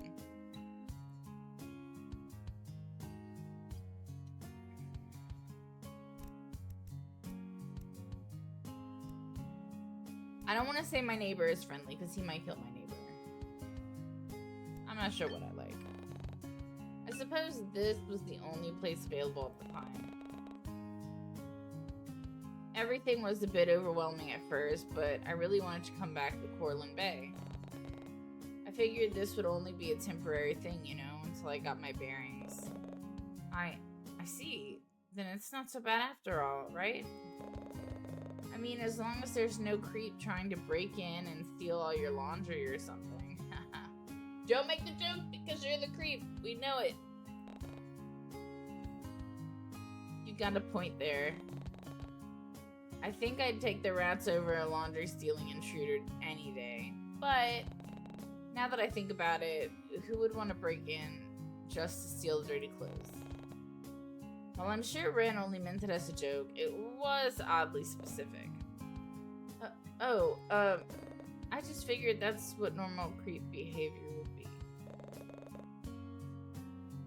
be. You have a great sense of fashion, and I see your TV is still here, so... Yeah, I guess it would be difficult to lug that down a staircase.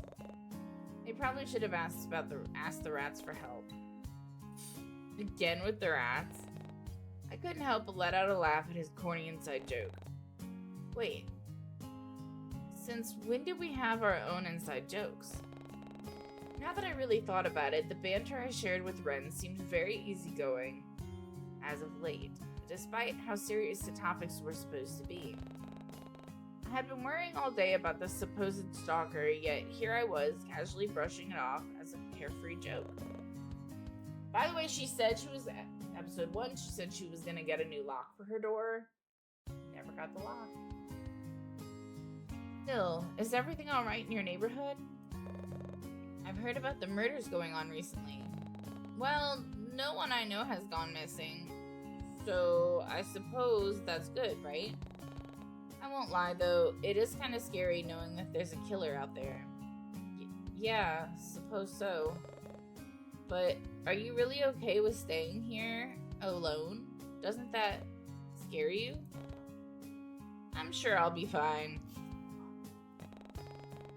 Make sure you're covered in tattoos. It makes you easier to identify. I've got my neighbor Violet, and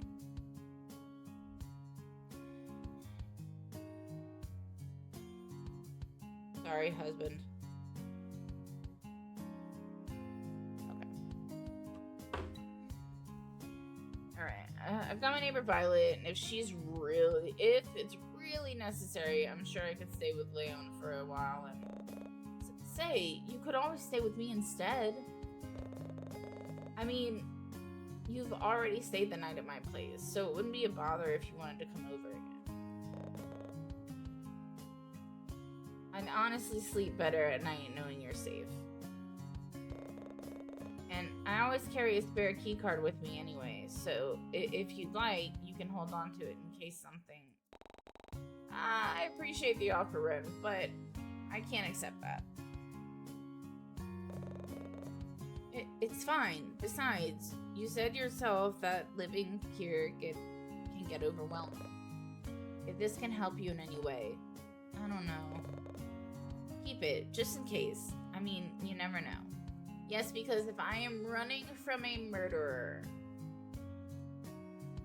my thought is, let's go to Ren's house. Just like the library manager that we worked for, Conan, he gave us his phone number in case anything happens. Because he talked about the murderers too. Because, again, 911 isn't the first thing I'm going to think to call. It's going to be my library manager.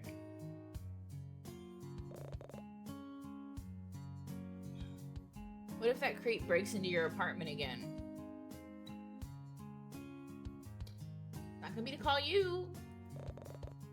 If that happens, you'd be safer at my place.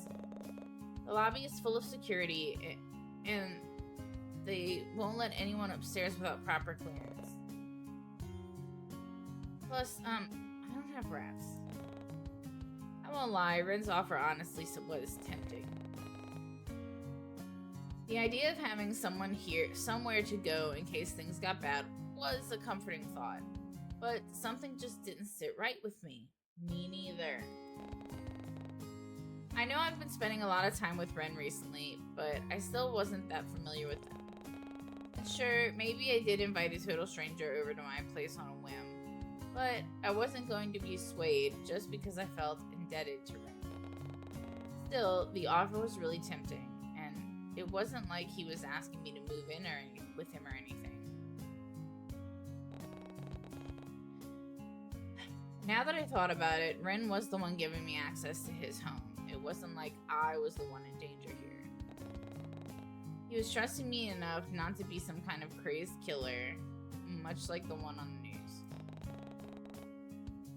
I can't help but crack a small smile at the somewhat morbid thought, and Ren seems to take it as a positive sign. But before I can dwell on it any further, I watch as he leans over to reach into his back pocket and pulls out something that resembles a plastic card.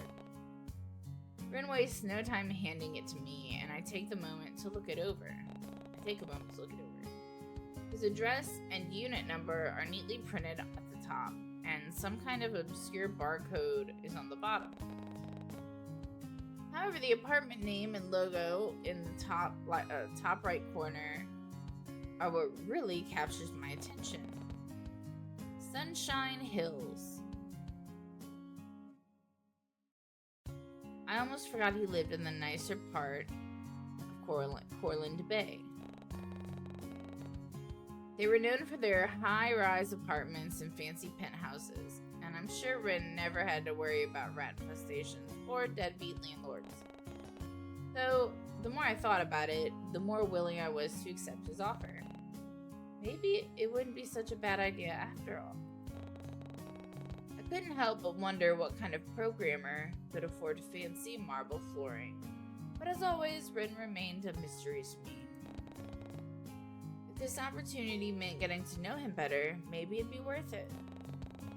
Snapping out of my thoughts, I look up from the glossy plastic and focus my attention back to Ren. Seriously though, it wouldn't hurt to keep it. And it's a spare key card anyway. I can always get more. I already have a stack of them at home. They're real handy too. I can use them to lock up my office and bedroom without a physical key. But I always end up misplacing them all and... Sorry, Kay, am I rambling again? I don't want you to worry or anything. And you never know what might happen. I've seen what's been on the news lately, and I just want you to be safe. He wants me to be safe? Where have I heard that before? Well, I suppose so, and we heard it from Conan. Great, then he glances back at the plastic item in my hands with an expectant look, almost as if he were waiting for me to put it away.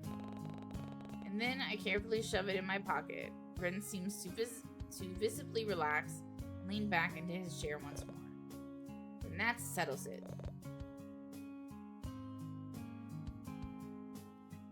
Come by whenever you want. You don't even need to call. Thanks. I think I'll still call him in advance, or even shoot a text. Who the fuck calls? It drives me crazy.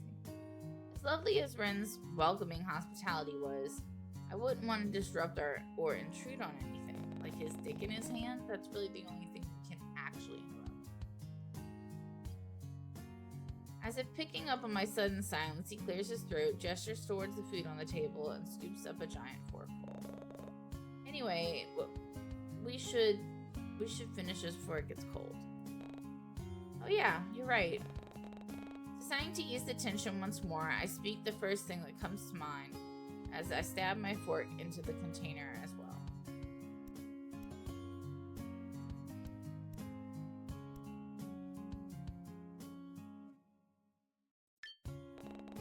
Before I can stop myself, I reach out towards Ren's face and gently wipe away the crumbs from his cheek. My fingers brush against his bottom lip, and I can't help a slight tinge of pink that blooms on my cheeks. Ren seems to be sporting a similar look of his own before he awkwardly clears his throat and goes back to eating. Thank you. The casual banter continues throughout dinner, and soon enough, all the containers were empty and our stomachs were full. I dimmed the lights and switched the TV on at some point to fill the silence between our conversations. And soon enough, Ren and I find ourselves taking an interest in a movie that was currently playing. It was some unknown sappy rom-com that came out almost a decade ago, yet Ren didn't seem to mind all that much.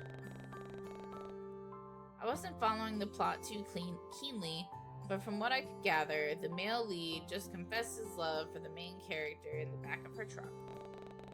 To cap it all off, it started raining as some slow melodic love song came on the radio.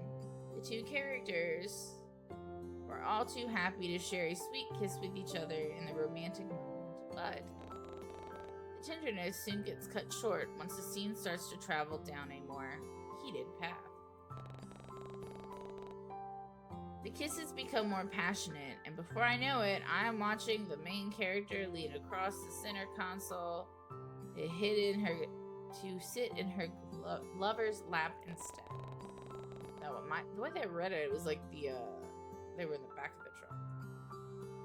Clearly, I wasn't expecting this to happen in what I falsely believed was a harmless rom-com, so I dared a glance in Ren's direction to gauge his reaction. Yet, aside from the faint dusting of pink on his cheeks, the rest of him seems all too relaxed. There's an arm casually thrown over the back of the couch, while the rest of his body is slouched into the plushness of the seat. His lanky limbs are outstretched out in front of him, while his thighs are spread out slightly, and the empty space between his legs was beginning to look inviting for some reason. Was it because of the movie? Before I can stop myself, I find my mind wandering.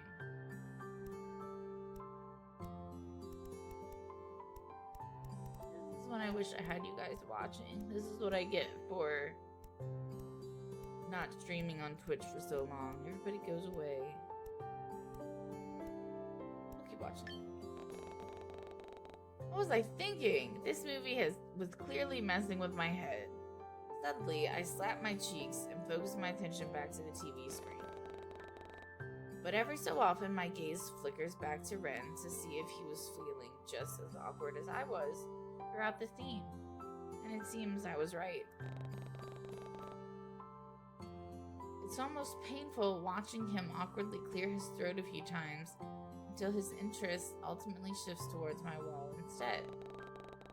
I also feel the urge to look away once the couple start to get even more handsy with each other, and when it starts to become too much to bear, I impulsively change the channel. A monotone voice droning on about the weather fills the silence, and I feel the couch move as Ren shifts in his seat. That was, yeah. They were really going at it, huh? Mm-hmm. Jeez, I can't believe it's somehow even more awkward now. But just as I'm about to do something about it, Ren awkwardly clears his throat and moves to stand up. It's getting a bit late now, isn't it? I should probably start heading home. Oh, are you sure? You can stay a bit longer. No, I really should go. Now that I think about it, you need to wake up early, don't you? Yeah, actually. But how'd you know that? Oh, you seem like the early bird type. He doesn't seem to elaborate on that, and instead starts to pack up his belongings and head towards the hallway. Deciding that was that, I walked Ren towards the front door with a sort of soft smile on my face.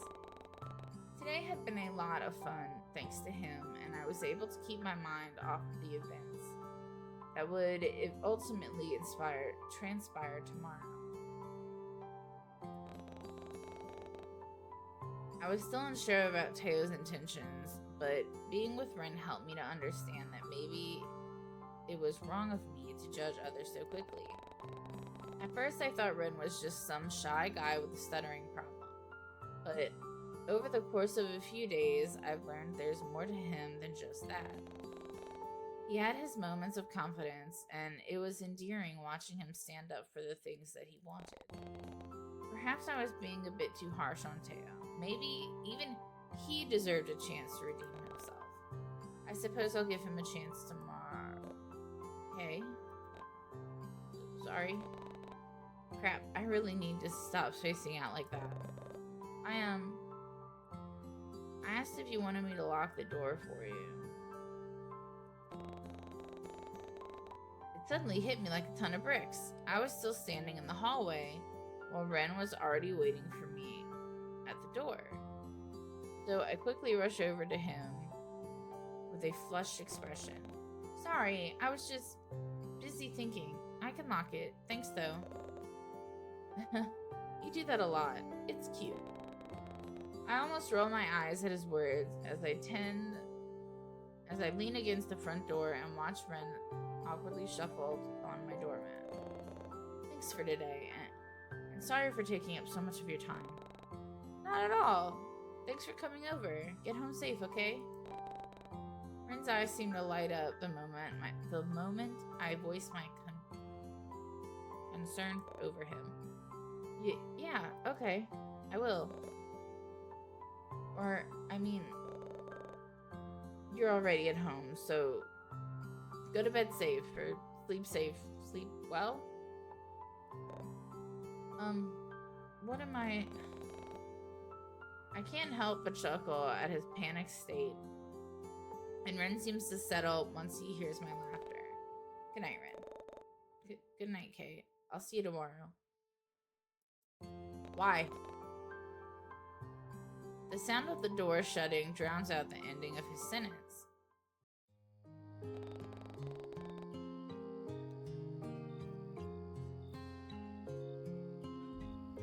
He's so skeevy. Stop calling me Angel, though. That's good, because that was pissing me off. Once I had nothing else left to do for the night, I get changed into some comfy pajamas and brush my teeth before settling into bed.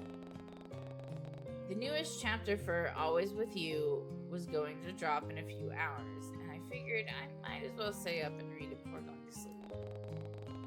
But my eyes were starting to get droopy, and all my mind could think about was the double date I had planned with Leo and Teo and Eleanor tomorrow. Man, I sure hope everything will be fine. But I know worrying about it wasn't going to do me any favors. So I let my pent up stress out on my pillow by smacking it to make it less lumpy. Though the moment I unceremoniously flopped back down, I noticed the cold draft and the fact that my bedroom window was left open. Strange. I don't remember doing that earlier. With a groan, I get up from my bed and go and close it. But once I lock it shut, something moves from within the shadows and startles me. This is why you don't go to bed in the pitch black. Squinting, I can barely make out the black mass moving through the gap in the fire escape balcony. What was that? A person? It certainly wouldn't be strange for someone to take a cigarette break at this hour, but I couldn't smell any telltale signs of smoke. Maybe it was my landlord's cat out for a leisurely midnight stroll. That idea seems more realistic in my mind. No. Yet despite my futile attempts at calming myself, I still somehow find the willpower to go back to bed rather than opening the window once more and taking another curious peek outside. I didn't have a death wish, nor did I have the stupidity of those cliche horror film characters. But before I could turn away, I double-checked to make sure that the window was locked shut and the blinds are fully closed. I wasn't about to risk it. Happy with the precautions put in place, I make a hasty dive towards the warmth and safety of my bed. Snuggled deep within my blankets, I find it harder and harder to think about someone breaking in. And even more so with keeping my eyes open. Before I knew it, pink-colored sheep slowly filled my mind as I drifted away.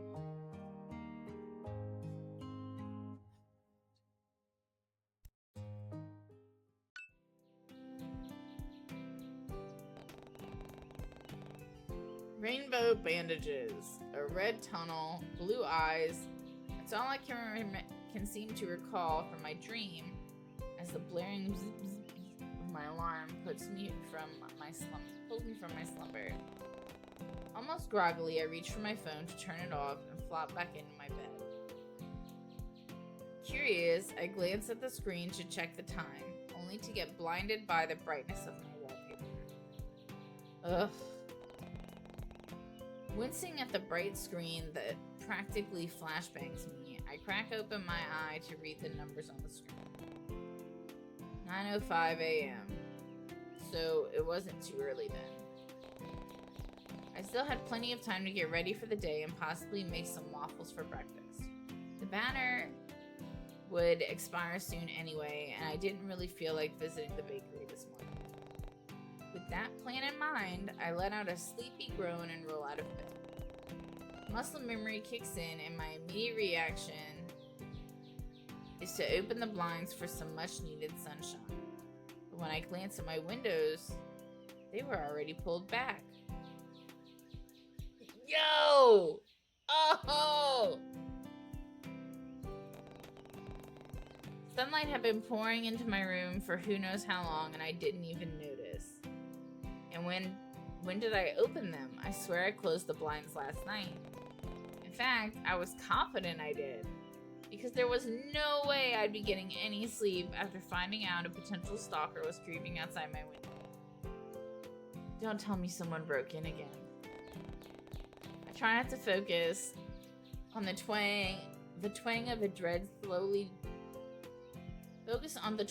dread slowly building up inside the pit of my stomach.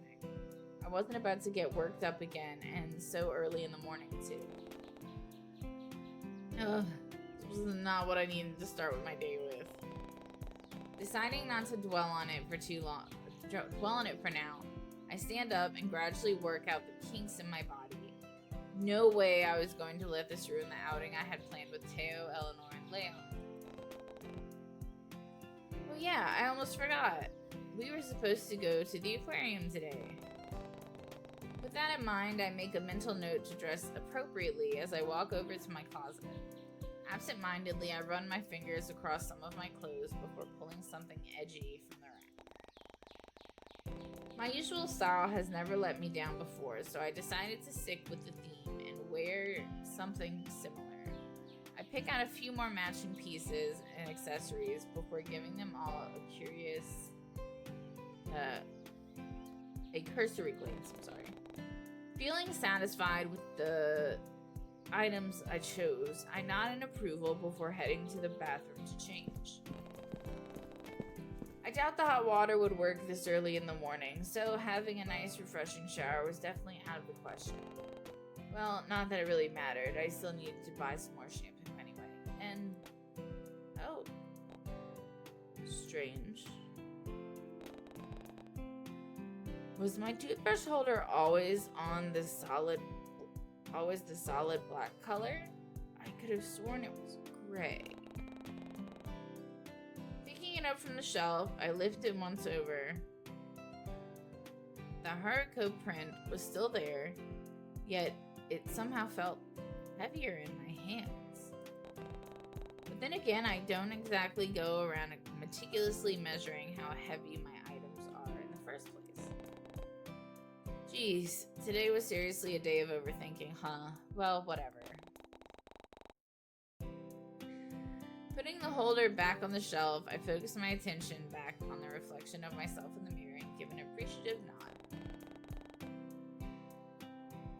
The outfit I chose looks perfect, and once I put something on, all I'd have left to decide on is how I should style my hair.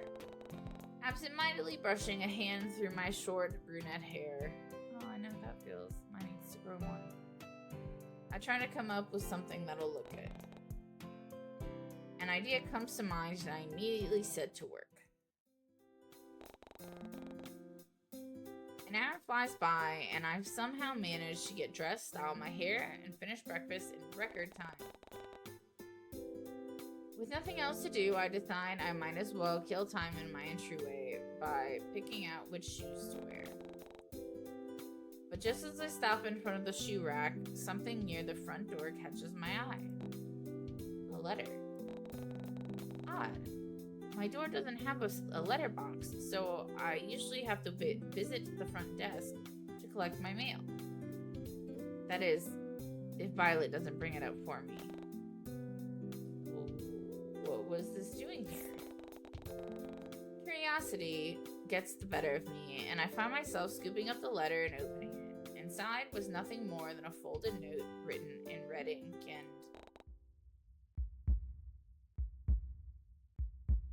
Was that a lock of silver hair? What the...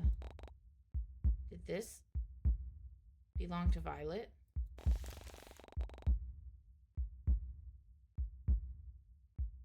A chill runs down my spine once I realize what exactly this item is, and I hesitantly scan the rest of the note for answers. It simply read, "I think she might need a new lock as well, don't you think? And don't bother warning her about this. I'll know. Let's keep this between us, alright? It'll be our little secret." What the hell? Was this somehow tied to that asshole who broke in my apartment a few days ago? Or was it someone else entirely? Though, admittedly, whoever this stalker was, they were honestly doing a pretty bad job at making their intentions clear. I mean, what exactly were they trying to accomplish by doing this? Did they want me to stay away from Violet as well, or just keep silent? What did they get out of blackmailing me like this? And why target Violet specifically? None of this made any sense. And now that I give it more thought, I still wasn't sure what they wanted from me either. Why go through all this trouble in the first place? It wasn't like I was doing anything wrong. Maybe moving back to the Bay wasn't a good idea after all. I mean, I left the hardships and turmoil of the city behind for a reason. I wanted fresh air, new faces, and a more easygoing lifestyle. Things I'd never get in the city. And now it seems like history is only repeating itself once more. Did you have a stalker in the city? I thought I could live a peaceful life here with my new job and friends, and now I've somehow found myself in more trouble than I could ever ask for. And what's worse is that after denying my own paranoia for so long, this was all it took to convince me that my potential intruder really was real after all. Shit, maybe Violet was right. I remember brushing off her concerns because the idea of a stalker seemed so far-fetched to me, especially given Corland Bay's innocuous reputation. But now, admittedly, a big part of me wanted to see if Violet was still home, but another part kept me rooted in place. Would it be safe? What if the intruder was still lurking outside? Bzz, bzz. Who makes that noise? Suddenly my phone goes off and scares the living daylights out of me. So much so that I end up dropping it on the hardwood floor and clamoring to pick it back up in a panic. Shit. With shaking hands, I forego looking for any dents and cracks in the screen as I try to discern the reason for the noises instead. The letter T shows up where the caller ID should be, alongside a suggestive contact photo of someone's abs that I don't remember taking, which could only mean one thing. Teo was calling. It takes a few failed attempts, but I somehow managed to press the answer button and respond with shaky tone. Hello? Well, damn, doll, you sound like you just woke up. Not planning on sleeping in, are you? What? No, Good, because I'm outside your apartment right now. Your neighborhood looks like shit, by the way. Smells like it, too. Did you seriously call me just to make fun of where I live? I called to tell you to hurry up, unless you want to walk to the aquarium. In fact, maybe I should just... Ah, damn it. Well, if it isn't little Miss Priss, all by her lonesome. Oops, she looks mad. Teo's voice practically oozes smugness as he taunts whoever he's talking to, most likely Violet, before I hear him adjust the phone, and continue speaking. Oi, dollface, hurry up, won't you? He hangs up before I can mutter out a response. But still, knowing that Teo was downstairs somehow gives me the confidence to leave the safety of my home, though not before committing the state of my apartment to memory and triple checking my lock. I'll have to getting the new lock.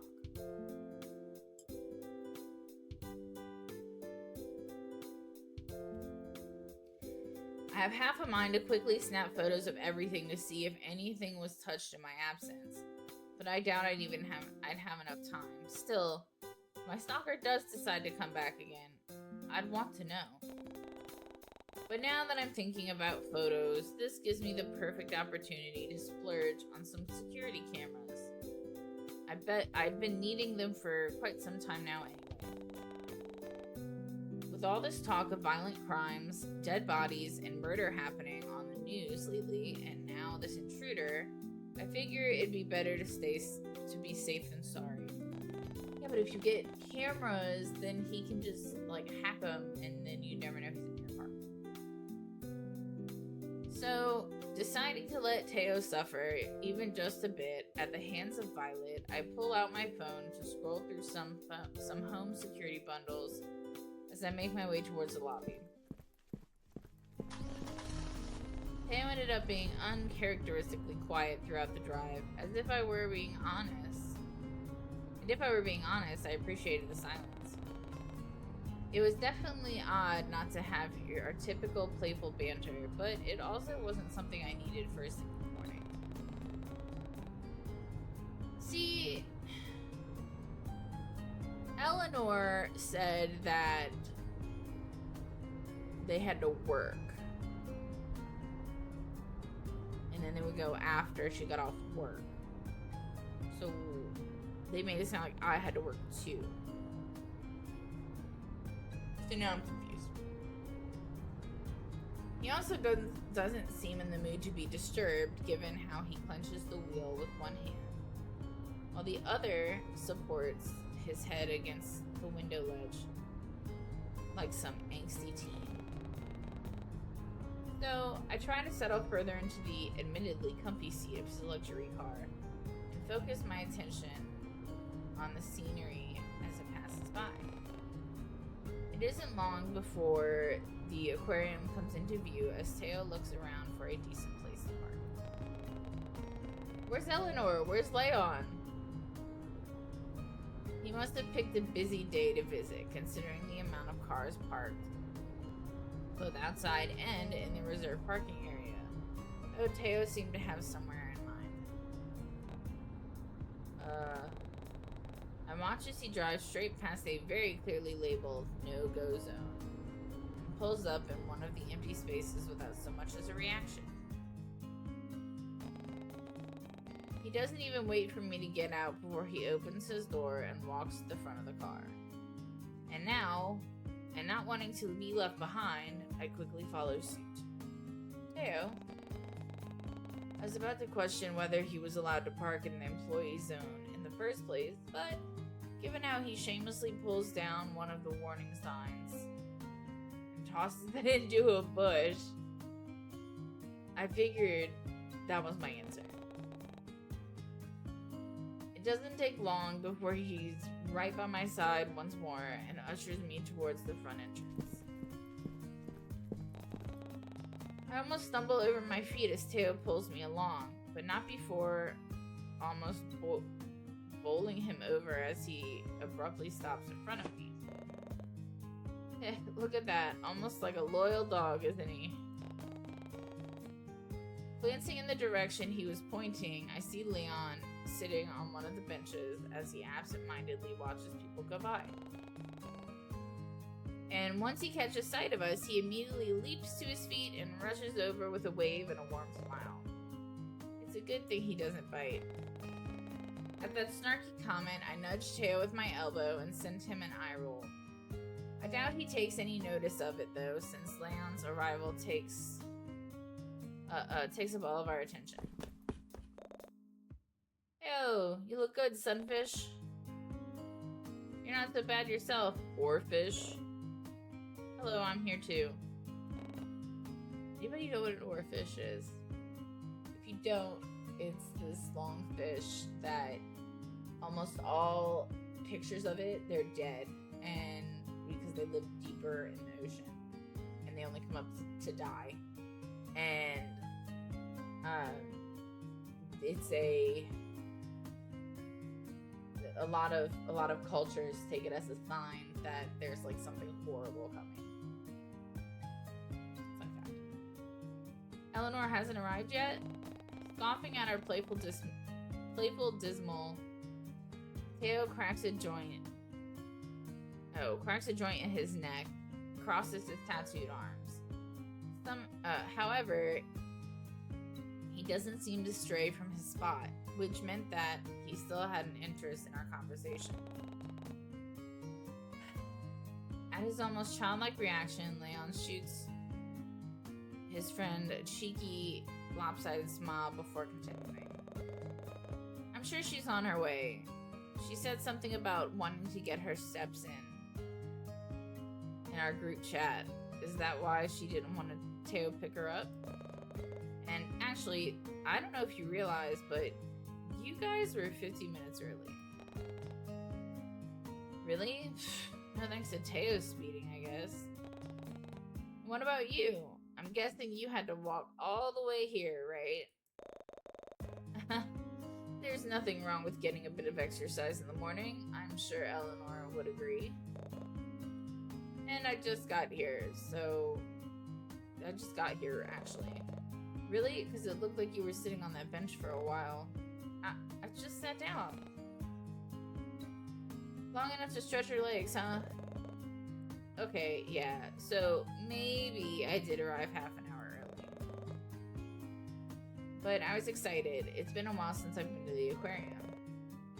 Even longer since you've seen Dollface over here, I bet.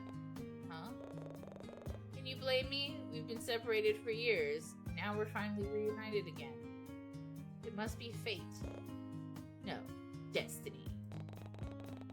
Playing along with Leon's dramatics, I lean against his side and clutch at the spot above my heart. It's written in the stars. You guys are genuinely so embarrassing. Hearing Teo huff once more, Leon and I both watch as he tries to distance himself by looking at the posters on the wall. No doubt feigning interest in it.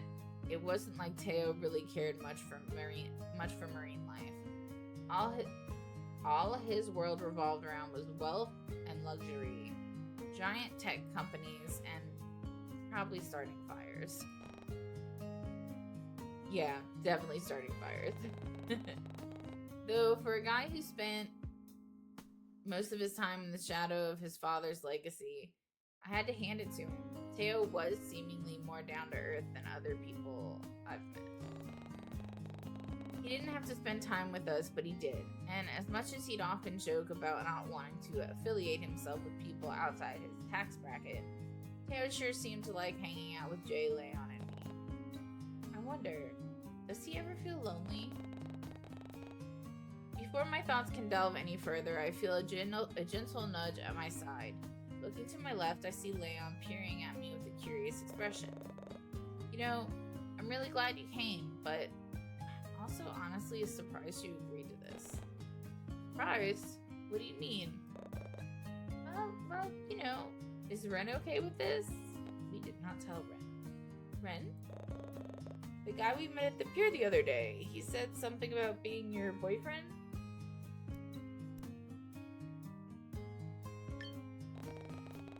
Ren isn't my boyfriend. Oh, yeah. I still need to talk to Ren about that and clear up any potential misunderstandings with everyone. And Leon definitely seems like a good place to start. But before I can get a word and to explain, he beats me to it. He's not. Then what was that all about the other day? He sure looked all cozied up with you at the pier. You can be like that as you build a relationship without putting a title on it. I'm sure Ren only said that to get Teo off my back. He didn't really mean it. And I've been meaning to talk to him about that for a while now, actually. We're on day 4 since we met Ren. I see. Besides, I only agreed to this outing because Eleanor genuinely seemed like she wanted to go. And it's not like this is the date anyway, so... Hey, don't sweat it, Kay. And no need to explain yourself either. I get what you're saying. I'm sure everything... Leon cuts himself off when he notices something behind me. And when I turn around to look, I see Eleanor running up to the group with a flushed expression on her face. But as she draws near, she clumsily trips on a stray piece of cobble and tumbles forward. Oh, poor baby. Without thinking, I lurch forward to close the gap between us, but Teo's muscular arm beats me to it. Almost effortlessly.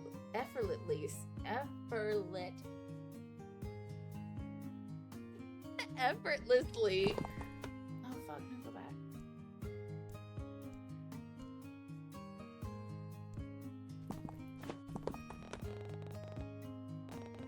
Almost effortlessly, he reaches out to catch her, almost like those cliche romance movies, except not at all, because Teo was allergic to anything romantic.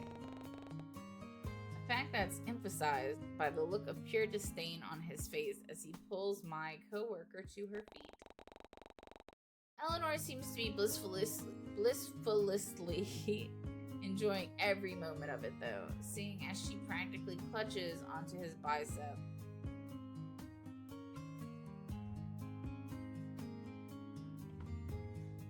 While looking up with wide, sparkling eyes.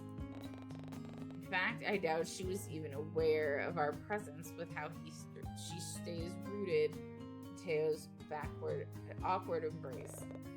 Looks like she really fell for him, huh? You're as bad as Jay with those pups.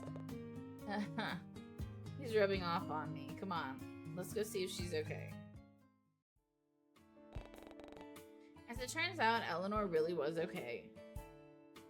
Being cradled inside the arms of Teo. But the moment only lasts until Leon and I rejoin the group with a knowing smile on our faces. Teo aptly chooses not to say anything, and out of solidarity, or perhaps future blackmail, neither do we. And soon enough, we all found ourselves waiting in line to buy admission tickets. Eleanor happily takes photos of us while Teo scrolls through his phone. Leon stands beside me to look at all the colorful fish in the small tanks. This is all rather exciting, don't you think? Really? It's just fish. Oi, come on, mate. I can't place where this game is set based off of how they talk. Like, Leon talks like he's from Australia. Some people talk, I don't know, man. And then there's certain things that, I don't know. But I'm not gonna try accents. It's not happening. Anyone who watched, shit, what were we playing? Oh, Scarlet Hollow. We're not doing, accents. Show a bit more enthusiasm, yeah? If you love him that much, wait till you find out what's at the beach. What? I want to apologize in advance for him. No, it's fine. I'm sure Teo has other interests that excite him. Fish just aren't particularly one of them. Want to know what makes me excited? Leon and I both share a look before rolling our eyes. Breaking tail lights and slashing tires. That's not even how you spell tires. Wait, slashing tires? That's not how you spell tires. Isn't that illegal? Probably. I'm just messing with you, princess. Loosen up a little. All too quickly, the lighthearted mood gets replaced with something serious as Leon's phone starts buzzing. Recognition flashes across my childhood friend's face as he looks at the screen, before he awkwardly scratches at the back of his neck and points towards the entrance with his thumb. Sorry guys, give me a sec. Without waiting for a response, Leon makes a beeline for the front door. After a few seconds, I see his figure emerge from outside the large windows, pacing back and forth on the sidewalk as he talks to someone on the phone. Judging by the solemn expression on his face, I can only guess that the call isn't a good one. I sure hope everything is alright. Too caught up in Leon's shift in demeanor, I barely notice how Eleanor's hand gently pushes Teo and I forward as they can speak to the clerk at the front desk. Broad, tattooed shoulders now block my view from the window, which causes me to shift my attention back to the present. But Teo doesn't seem to notice my lack of focus, or perhaps he just doesn't care, as he pulls out a black card from his wallet and leans over me to hand it to the woman behind the counter. He could have gone without the nonchalant, smug look on his face, but I wasn't about to say anything when he was literally about to pay for my admission fee. But before I could begrudgingly thank him, Eleanor's excited voice cuts me off. Oh, do you suppose there will be shows today as well? I saw some advertised outside.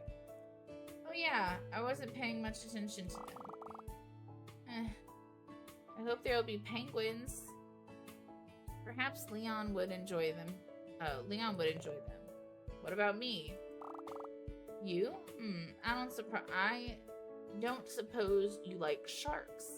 Also, guys, my dog is screaming to go potty. I will be right back. Stay tuned.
Okay, guys. Apologies.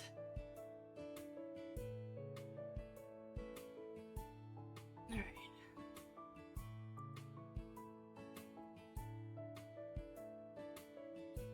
You?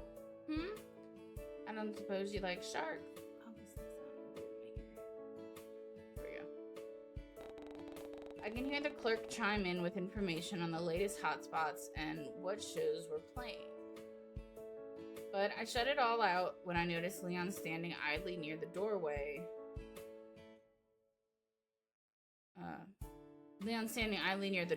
Still sporting that concerned look on his face. Without missing a beat, I make my way over to his side and spare him an empathetic glance.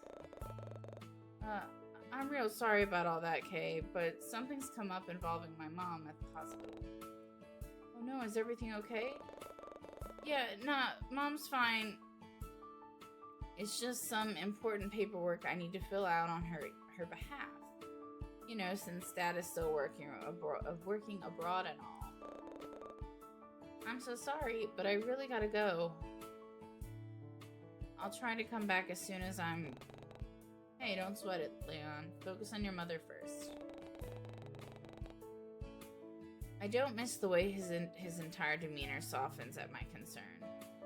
Leon looks as though he wants to say something. Serious, but holds himself back at the very last second. As if to compensate, I end up filling the silence instead.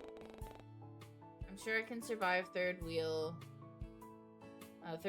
Teo and Eleanor's date alone. So, Ren says he was going to see us tomorrow, hence today. Now our date is leaving.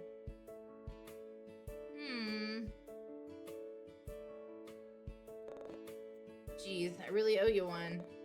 Actually, you know what? Here. Before I can refuse, Leon shoves a stack of small bills in my palm and closes his hands around it. Hey, you don't have to. Besides, Teo already paid for everything just now.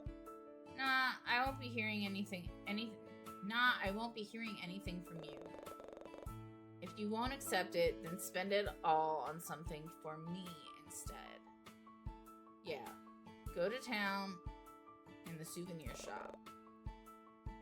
See if they have any sunfish merch in there. Do you know what I just realized? He thinks we're stupid. As a child, he had to have thought we were dumb because sunfish literally just exist. Like, that's it. They're not an edible fish. They literally will get bites taken out of them. They're made of parasites and they just float and die eventually. Like, but they're dumb. Alright, thank you, Leon. No worries, Darl. I hate Darl. Carl, that kills people, Carl. But I really gotta go now, though. I'll tell Mom you said hi. Leon turns on his heels before I have the chance to respond, so he completely misses me waving him off. In his rush, he almost knocks someone over. But he quickly helps them regain their footing and apologizes before speeding off once more. Man, I sure hope everything was okay with his mother. But before I can dwell on it any longer, the sweet melody of Eleanor's laughter pulls me from my thoughts, and I turn back towards the group. I notice that Teo and Eleanor are now standing by the entrance, which also happened to double as a massive underwater tunnel, like all aquariums. All while pointing to a school of fish swimming over their heads. When Eleanor notices my presence, she happily waves me over before her attention shifts towards the door behind me, no doubt expecting to see Leon walk back in and join us.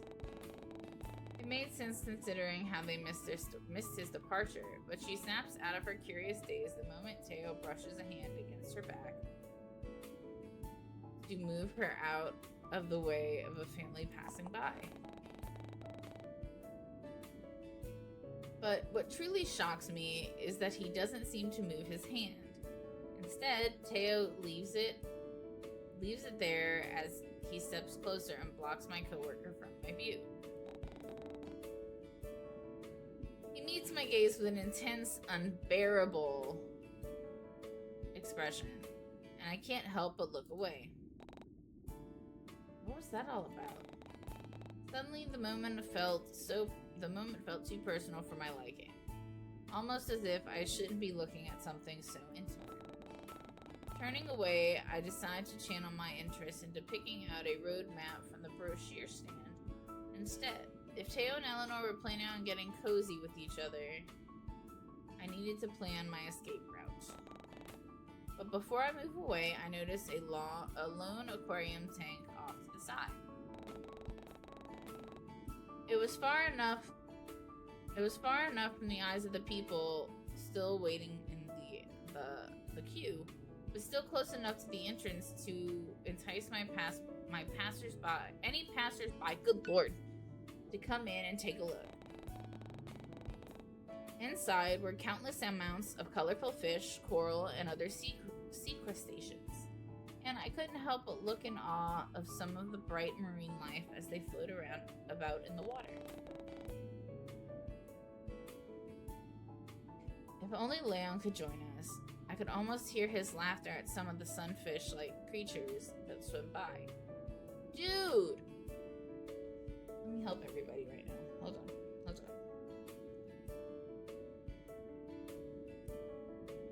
Okay.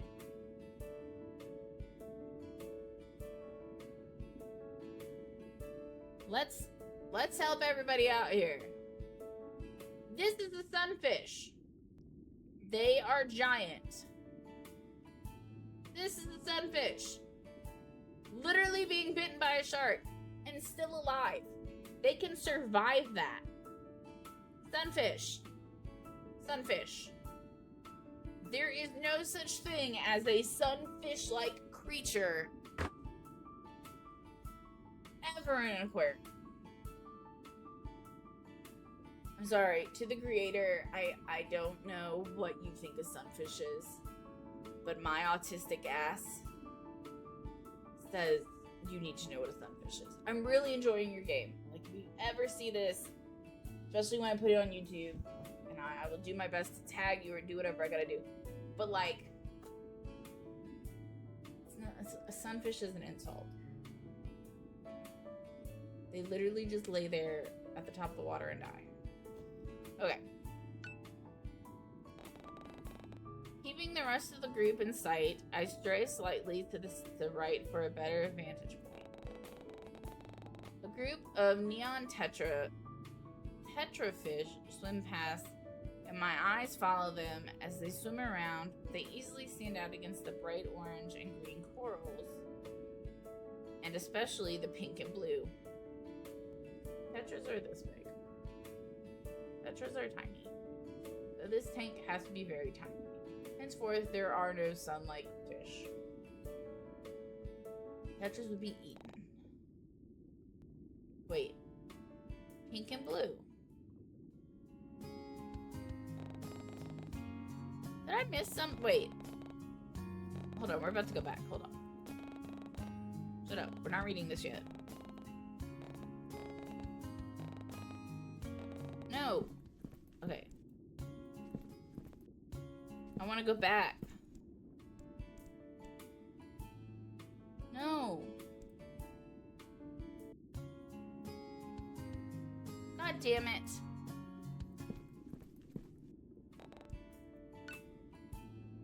Okay. Hold on.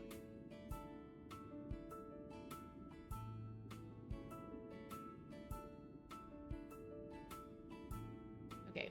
Keeping the rest of the group in sight, I stray slightly to the right for a better vantage point. A group of neon tetrafish, they easily stand out against the bright orange and green corals, and especially the pink and blue. Okay, wait, pink and blue? Peering closer to the glass, I catch sight of a familiar face. I thought I missed something, that's why I said that. I catch sight of a familiar face on the other side of the tank. Rin doesn't seem to notice me yet, seemingly far too entranced by the brightly colored creatures as they swim by.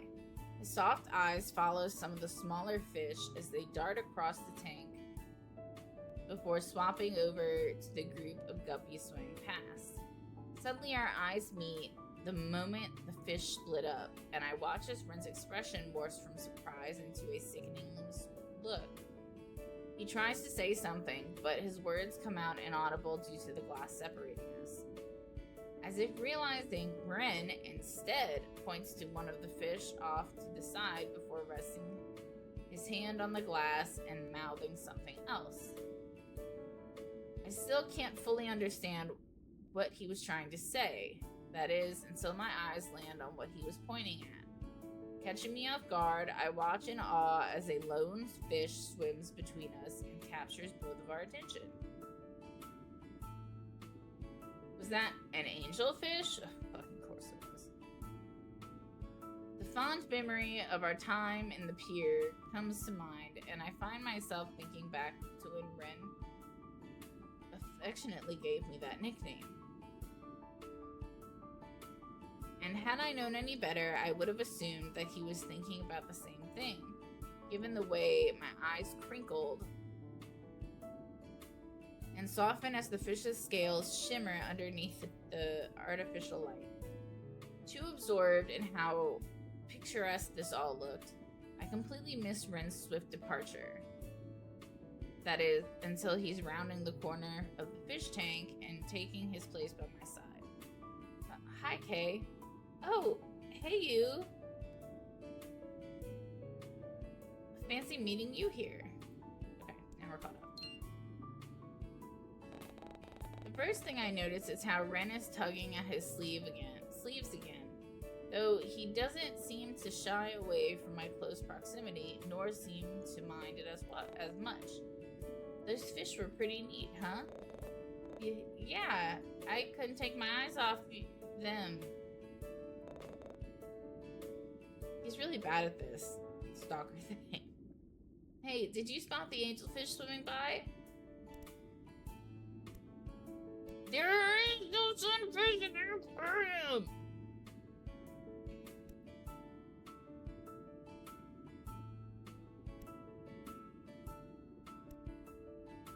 I was staring at the sharks.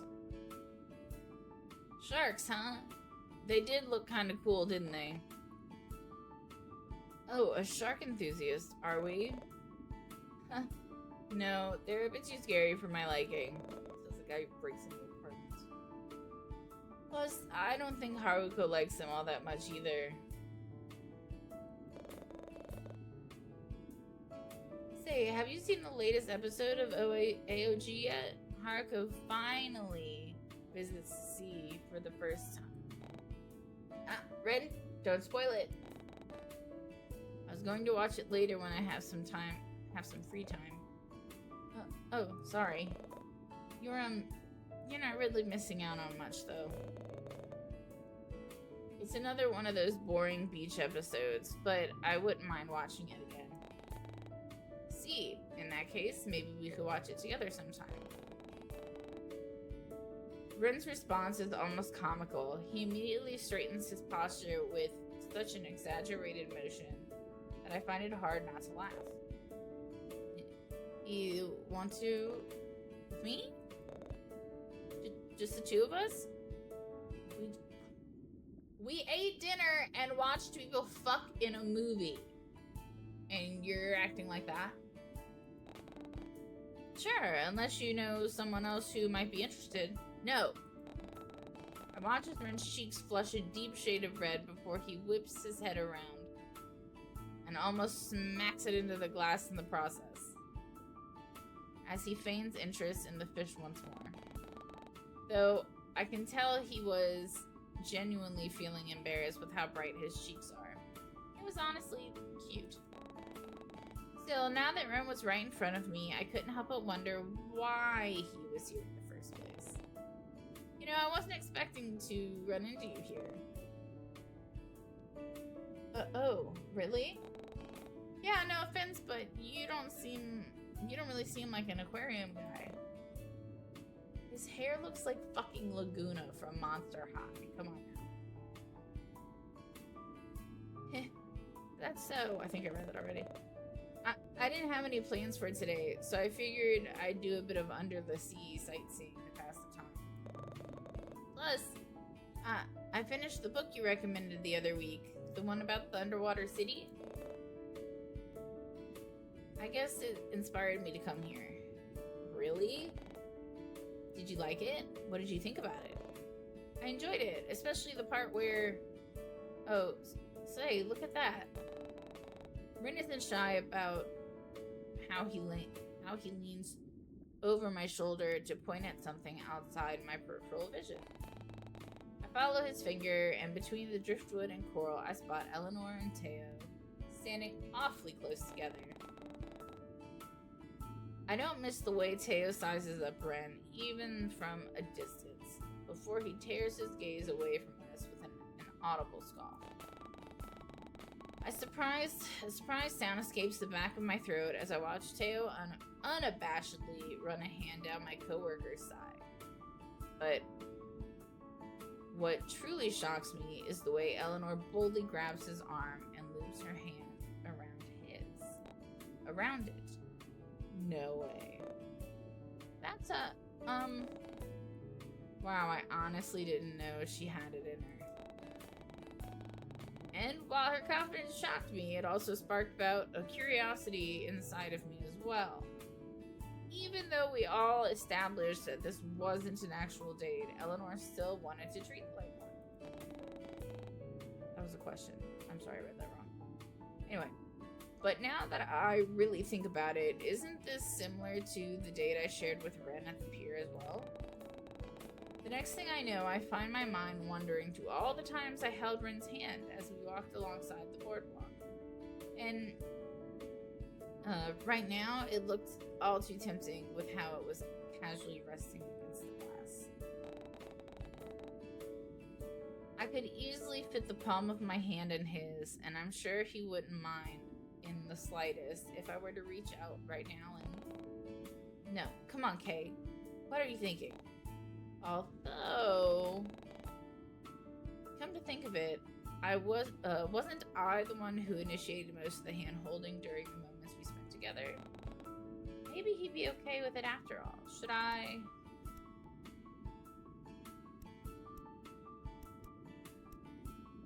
Fuck it, hold his hand. Before I can talk myself out of it, I still can't figure out what kind of guy he is. Like, is he the creep? He's gotta be the creep.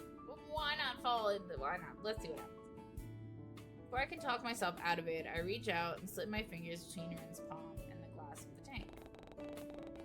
His skin feels uncharacteristically coarse and rough against my own, but before I can question it, I brush against something cold and metallic instead. During a curious peek, I look back down and notice a gold ring on one of his fingers.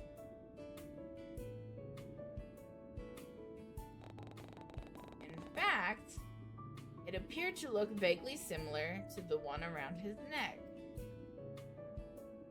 But as soon as I open my mouth to ask, Ren casually slips his fingers between my own to entwine them.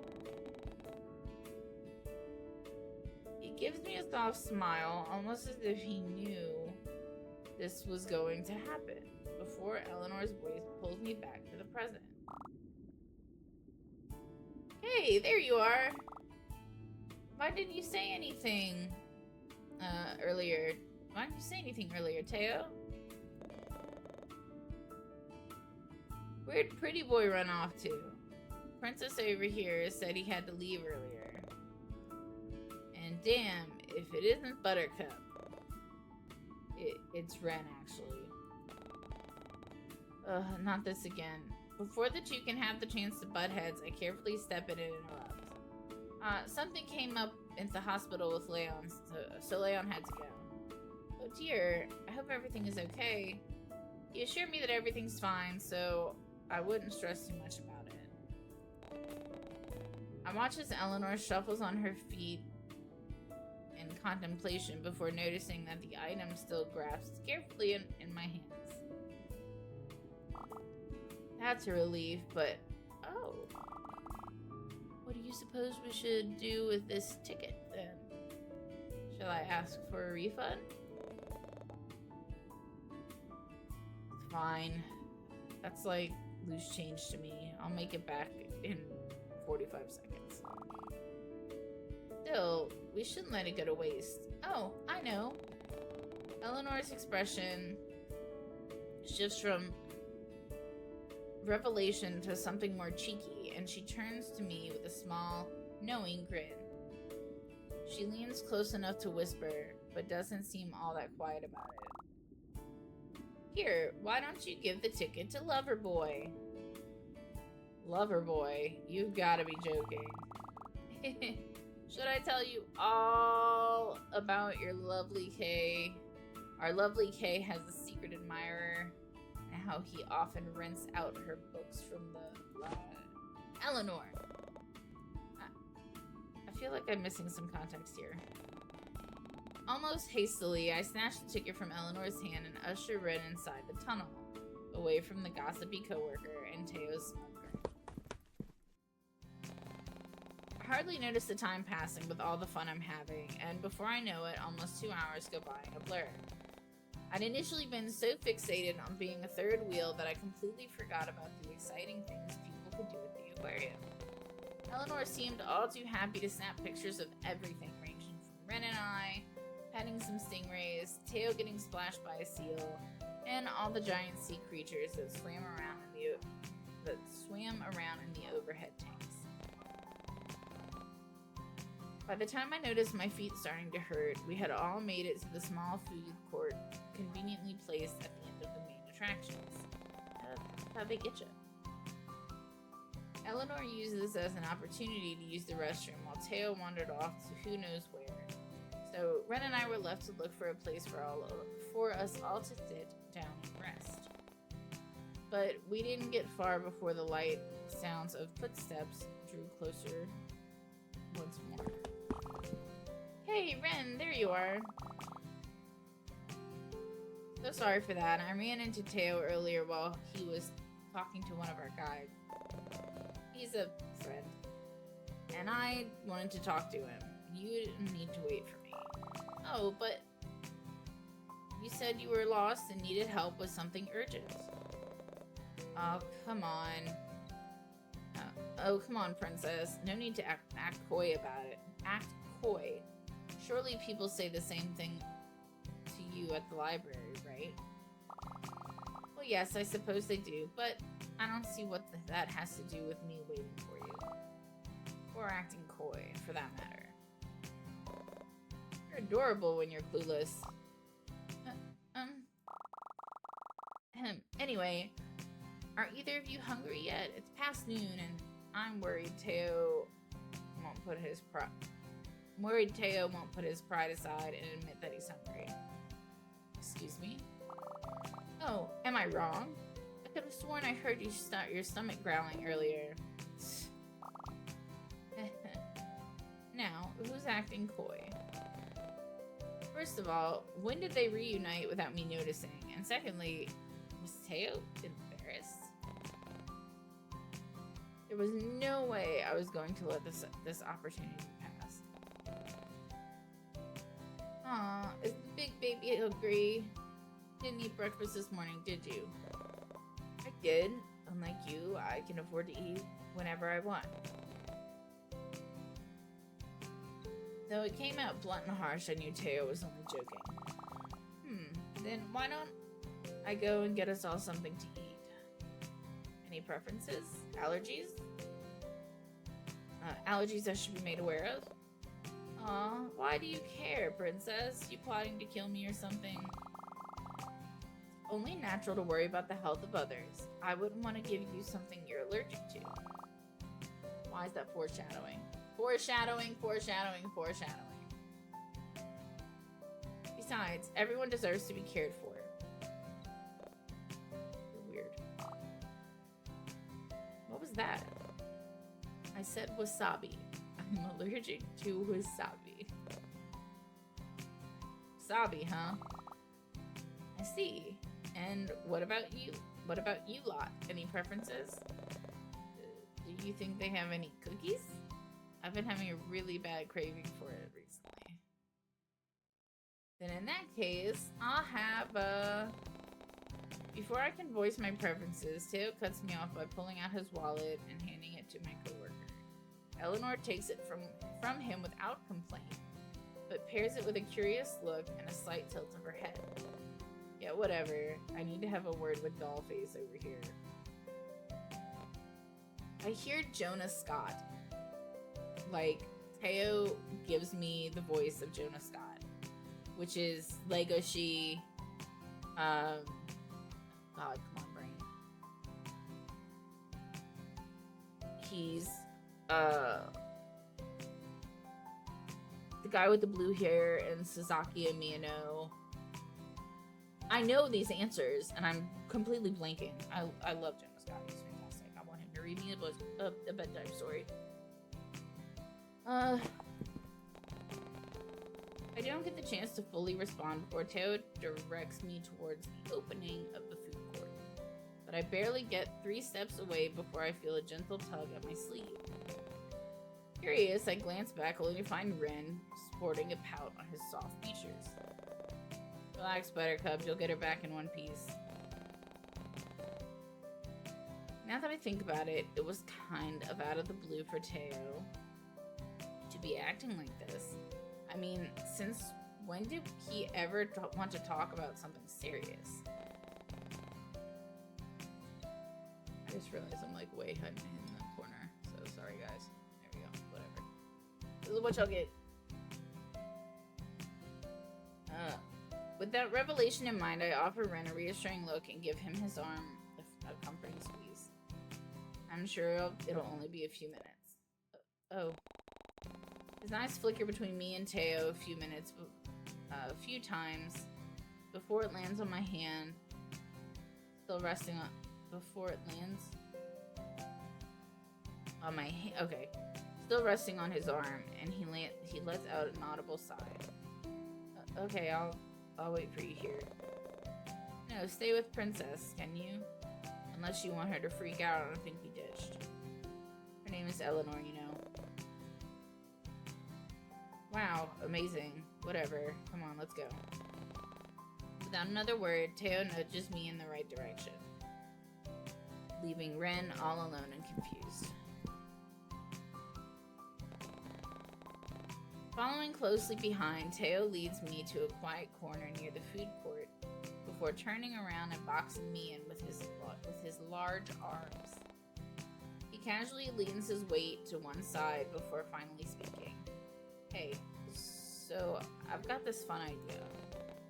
Seriously? I thought you wanted to talk about something urgent. Damn, could you be a little less loud about it? And as a matter of fact, yes, I do. No, you always say I've got an idea, and it turns out to be something illegal, like trespassing or vandalism. Isn't that the whole point of an idea? He was not serious. We are not about to discuss the logistics behind. Look, it's serious.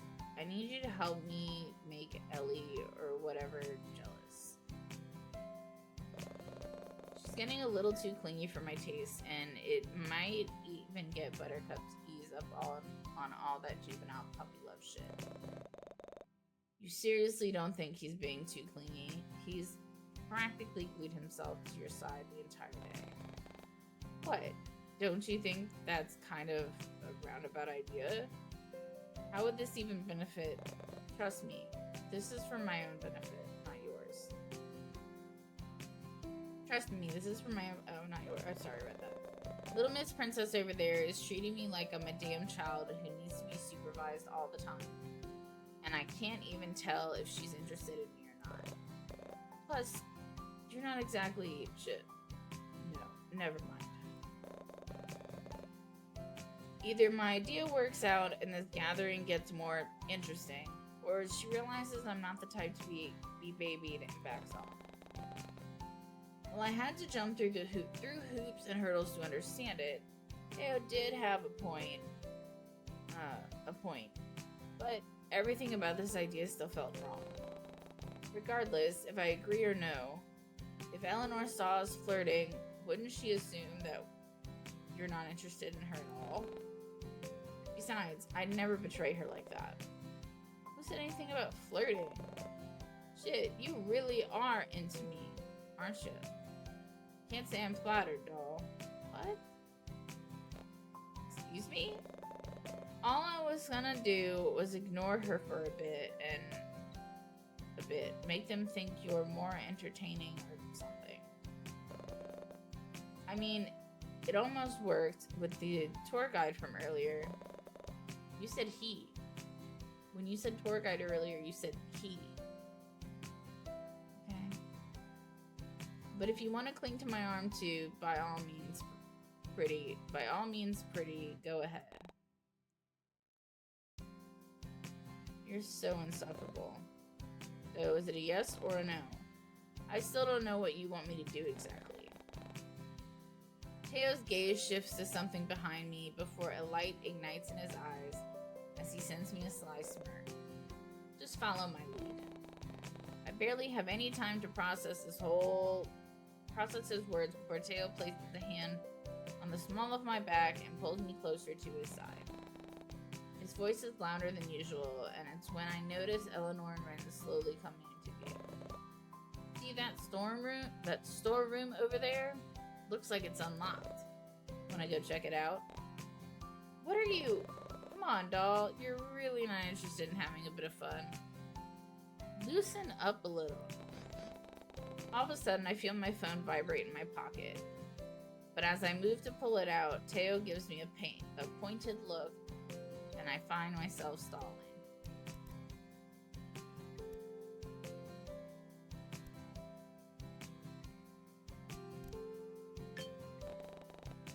At that, he peers at me with a bored expression before rolling his eyes. Oh, don't be like that.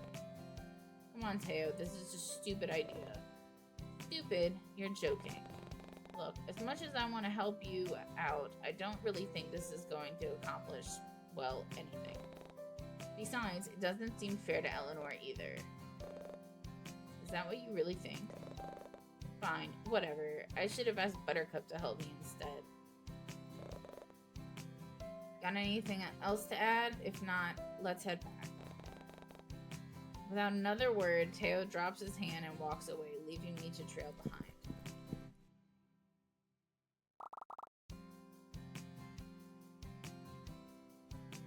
There you two are. Enjoy your little chat? Sure. Is everything alright? Just peachy. Teo shoots a wry glance in my direction as if to say, see, I told you so. But I brush it off with a sigh. Teo? Okay. While Eleanor shuffles through awkwardly on the balls of her feet, Ren nudges my side and leans closer. Are you alright? Are you alright, Angel? Me even reading it makes me go, huh. Did Teo do anything to you? No, I'm fine. Don't worry about it. You sure? Because if he did... No, never mind. At that, Ren takes a step back and looks at my coworker with a bright smile. So, about that food. Oh, that's right. Thank you for reminding me. Here, I'm sure we'll all start to feel better again once we've had something to eat. I hope you like adobo? As much as me? What is adobo? I wanna know.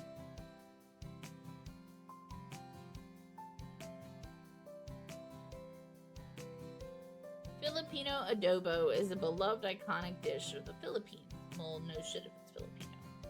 Often considered its unofficial national dish, it consists of meat. That's not a cookie. He said he wanted a cookie. That's not a cookie. Oh my god. I'm so sorry. Any of you have, I don't remember the word for it, but it's like quotes you're fixated on, or when certain things, you say something and it makes you think of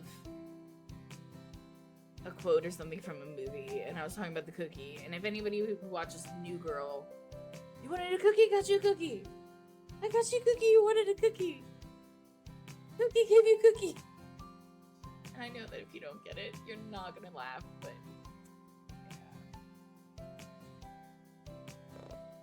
yeah. Adobo, is that foreign? Why, yes. It's a dish that mainly features chicken and rice, which I figure would be beneficial for you, given your build and all. Interested in my body, are you? No? Well, yes, technically, but only because I'm concerned about your dietary requirements. You look like the type of person who takes care of their health. And my sister, Kiara, she was the one who introduced this dish to me while she was traveling abroad. I really think you'll enjoy the taste. Oh, excuse me. It's one of her top 10 favorite foods. Your sister again. Really? Sure. Whatever you say, princess. Hand it over. With a groan, I knock my elbow against Teo's arm. Yet, all it does is make him give me yet another one of those pointed looks. Anyway, here, Kay. I bought you the same thing as Ren, and I hope that's okay with you. He was telling me all about how much you enjoy cookies earlier. But before I can take the takeaway bag from her grasp, Eleanor loops her arm in mine and tugs me away from the group. There's a cheeky grin on her face, which could only mean one thing. But first, what did you two have to talk about? And there it is. Once my gossipy coworker got started, there was no holding her back.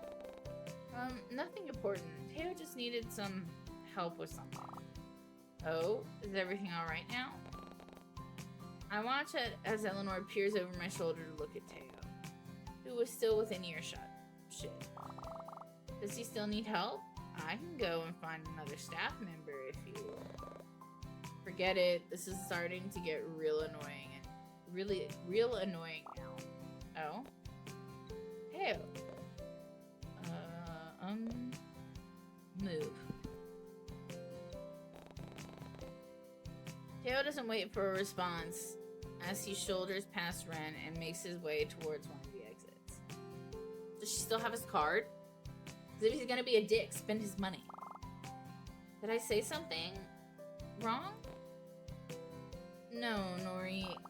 Perhaps I should go and apologize. No, you didn't do anything wrong. Here, I'll go and talk to him. You stay here with Ren. Wait. You don't have to, Kay. Before I can follow after Teo, I feel someone tug at the sleeve of my jacket. Ren, you don't have to go after Teo. You don't... Oh my god, say that 3 times fast. Just leave him. Maybe you're right, but I know Teo better than everyone else here, and I know he's only going to sulk and be a pain about it for the next few days. It's probably best if I do something about it now, otherwise we'll just suffer for it later. You guys really don't want to see a mopey Teo. Here, I'll come with you. No, it's okay. You stay here and enjoy the rest of the day with Eleanor. Besides, didn't you two hit it off back at the library? I'm sure she won't mind, right, Elle? Oh, right. I do hope I didn't bore you to death with all my talk about native flowers. What? I mean, no, not at all, but... Angel, did it really look like that to you? Because... Before Ren can finish his sentence, my eyes wander towards Teo's figure slipping through a crowd of people as he pulls out his phone. Before I realize it, my feet start to move on autopilot as I chase after him. Sorry, but I really need to. This is already gone. I'll be back, promise. Now leaving the two of them behind, I make my way towards the opening of the food court and through the seemingly endless maze of fish tanks. Pushing open the heavy doors to the back entrance, I aimlessly peer down the alleyway in search of my grumpy and perhaps even childish friend. My instincts tell me to head towards the hustle and bustle of the main street, but as I round the corner, I bump into someone's chest. Oh, sorry, guess I wasn't looking where... Wait, hey? Leon, what are you doing here? I was just about to go after Teo? Huh. It might be best to let him cool off a bit, yeah? I just saw him sulk off into that corner. Plus, he seems kind of off in the group chat. Yeah, I figured he'd message you guys. Well, actually, he messaged Jay, who then messaged me, but he sent it to the wrong chat, so now here I am. I was on my way back from the hospital anyway. I figured I'd pop in and see what was up. Well, I guess now you know. Yeah, I suppose. But look, seeing as Jay's aware of everything now, maybe it's best to let him handle Teo, yeah? You think so? Leon gives me a non-committal shrug of his shoulders before gesturing for me to follow him. It might help diffuse the situation. I mean, Jay has known him since elementary school. If he's able to put up with Teo for that long, then I'm sure he'll be better helping us. Maybe you're right. Still not convinced? If you still want to go talk to Teo, we can. I don't mind tagging along, and no, it's just I can't help but feel like this is all my fault somehow. Wait. Can't help somehow this is all my fault. Whatever. I mean, I know it's not, but you know how Teo can get, especially when he's told not to do something. Yeah, but I can't help but wonder if I could have been nicer about it, more kinder. I don't think he'd react this way when I told him not to. Nah, I think that this is what Teo needs. He doesn't show it, but he's always been coddled by everyone, even his parents. And all those people he hangs out with in the city, I can almost see where he gets his mindset from. Teo never used to be like this, you know, back when we were younger. But I guess this is what happens when you've been denied genuine attention for most of your life. He doesn't know how to handle someone telling him no whenever he does something crazy. But it's not entirely his fault. No, when you grow up, you fucking... Aside from his questionable friends, Teo also grew up with distant parents. Whenever he wanted affection from them, he often had to do something brash just to get their attention. I still think he grew up. But it never lasted long. They just throw some money in his direction and eventually ignore him again. It's pretty sad, honestly. I think all he wants is for someone to actually acknowledge him for who he is, not how he acts. I'm sure you've noticed it, right? Everyone wants him for his money, looks, and popularity. I doubt he's got any real friends, you know, aside from us. Oh, and Jay, of course. Outside of our friend group, I doubt Teo surrounds himself with genuine, good-hearted people. I bet his mates from the city don't even have his best interests at heart. But mushy rant aside, I'm glad you were able to be his voice of reason. After everything he's been through, he needs someone like you. Someone who will stop him from doing things he'll regret later, and to keep him in line whenever he says something insensitive. True friend. Wow, I honestly didn't know that about Teo, or that Leon thought of me that way. I didn't even know how to respond. Though I guess I didn't need to, considering how Teo continued to talk. But enough about me. Jay is on his way back from the city now, so we should leave Mr. Moody to him besides. With a grin, Leo tosses an arm around my shoulder and pulls me onto the street. I want to spend some time with you. I think it's long overdue, yeah? I mean, I never even got to go to that aquarium date with you guys. Oh no, how dreadful. It's truly a heartbreaking thought. I don't think I'll be able to go on. My heart yearns to be by your side, but alas, it was not meant to be. Alright, let's go, theater kid. Ha ha ha. That gave it away. What gave it away? With a playful eye roll, I nudged my childhood friend with my hip to get him moving again. But what takes me by surprise is how he casually grabs my hand in his and leads me down the street. Dude, you're bailing on your friends. This almost feels like old times. Back when we used to run hand in hand towards our favorite playground after school. I wonder, was Leon thinking the same thing as me? But when I glance upward to check, I instead take notice of the destination my companion was leading me towards. After all, the massive umbrella made it hard to miss. A soft smile pulls at my features and from the nostalgic sight before me, and I give Leon's hand a gentle squeeze to let him know about my excitement. I can feel him do the same to my hand in return, which only makes my grin grow even wider. An ice cream stand, huh? Yeah, it's been a while since we've visited one of these, hasn't it? That's true. I wonder if they still sell all those wacky flavors. Haha. Did you just call my favorite flavor wacky? I can't believe it. Why, I would never. Oh, really? Do you even remember what it is? Duh, it's...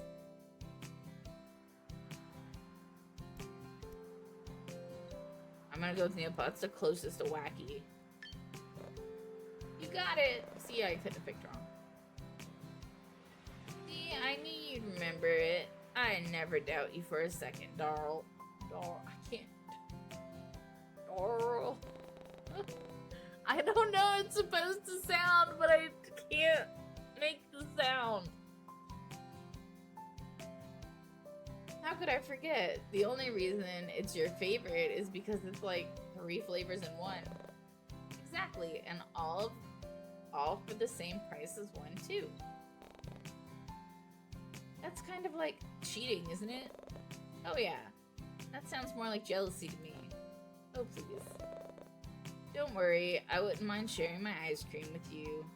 Germs too. Ew, gross. Gross! Anyway, now it's your turn. Huh?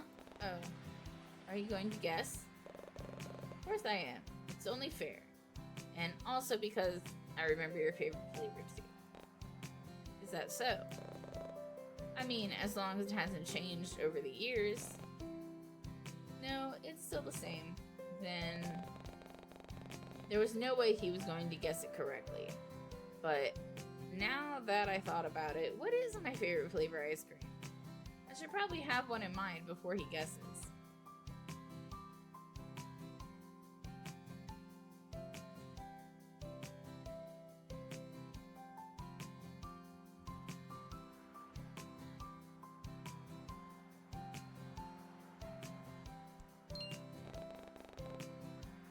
But just as I think of my answer, Leon speaks it into existence with a knowing, toothy grin. The ringing of his laughter drowns out the ending of the response, but I heard him clear as day. How did you... Sunfish, I think it's time I told you. I'm a mind reader. And you also call me the name of a really stupid fish. I was sitting on my foot. It was a bad idea. Hold on.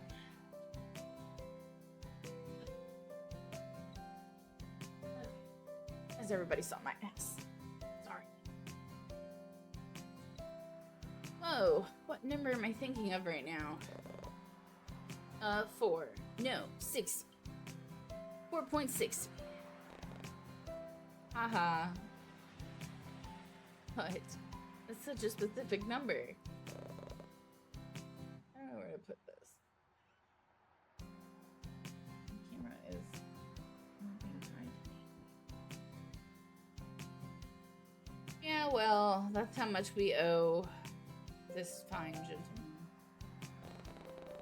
With a smile, he gestures towards the person who served us the ice cream. Not wanting to make the people in line wait any longer, I fish out the loose change Leon gave me earlier and pay for our desserts. Seemingly satisfied, we make our way down the footpath to find somewhere to sit and eat. Dude, you left. Oh my god, this is gonna end so badly. Eventually, Leon leads me to a nearby park where we plop down on one of the benches and kick up our feet. We spend a long time just chatting and catching each other up on all the things that happened in our lives during our time apart. And soon enough, all of our ice cream is gone and the sun was slowly beginning to set. Comfortable silence blankets the both of us as Leon casually throws his arm around his head and closes his eyes. He seems at peace like this, almost as if the stress of his day-to-day life, had been stripped away. But even with Leon's eyes closed, I couldn't help but feel like someone, or something, was watching me. Oh, that's because there fucking are.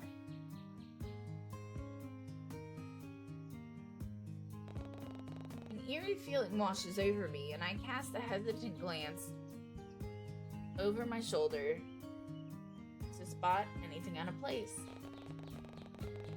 Nothing but the gentle rustle of foliage in the wind greets me, and yet I still couldn't seem to shake off the lingering feeling of something hiding behind one of the bushes. What if it was mine? Oh, just as I was finally starting to feel relaxed and unwind again, I went and ruined it all by getting worked up once more. Quietly slapping my cheeks, I tried to expel those thoughts from my mind, but the sound I made must have been louder than it felt. Because Leon's golden eyes soon blink open to look in my direction. Sorry, I almost dozed off there. It's so peaceful out here. I could probably fall asleep. Oh, check that out. I follow Leon's finger towards the sky, only to notice ominous dark clouds rolling in from the distance. You're kidding. Was it seriously about to start raining again? But now that I look closer, do clouds normally get that dark? Even from afar? It almost looks like black smoke enveloping some of the taller buildings in the heart of the Corland Bay. I wonder... It almost seemed unnatural. All too quickly, the soft timbre of Leon's voice cuts through my thoughts. As fun as today has been, we should probably get back before it starts pissing down buckets, yeah? Here, I'll walk you home. He offers a hand. There it goes. He offers a hand to help me from the bench, and just as I take it, I hear a twig snapping from somewhere behind me. But before I can react, the muted sound of thunder cuts me off. Thanks, Leon, but your place is in the opposite direction, isn't it? I wouldn't want to make you walk all the way back. Nah, it'll be fine. I don't mind walking. What if it starts raining? A little rain never hurt anyone. Something tells me it won't be a little bit of rain. Actually, yeah, you might be right. Gasp, me? Be right? Could it be? What date is it? Is there a blue moon? Knock it off. I know that it's like a breathy sound, but when I read it, it's like... But hey, are you sure you don't want me to walk you home? I'm sure. Besides, I could use some alone time. The past few days have been hectic, to say the least. Yeah, well, as long as you don't stress yourself out or anything, if you want to vent, you know who to call. Teo? Ha ha ha ha.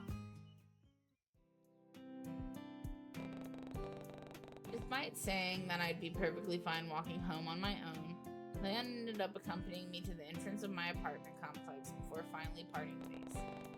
It was nice being able to catch up with him like this, and I genuinely find myself wondering if we could do it again in the future. But as I make my way towards my door, my eyes wander towards a small box sitting atop my doormat. What the? Oh god. Panic flashes through me at the thought of it being another gift for my supposed stalker, but then I remember the purchase I made this morning. That must be my security cameras. Deftly picking it up, I put it under my arm as I fish for my keys in one of my pockets. But as I do so, I barely make out the sound of something behind me. Muffled footsteps echo from somewhere down the stairwell, indicating that someone was there and that they were getting close. Why don't you have mace? The thought alone sends a surge of panic through my body as I tense up. Was that? I desperately try to ignore the sudden dread of anxiety building up as my hand fumbles to unlock the door. Just a few more twists and clicks of my key before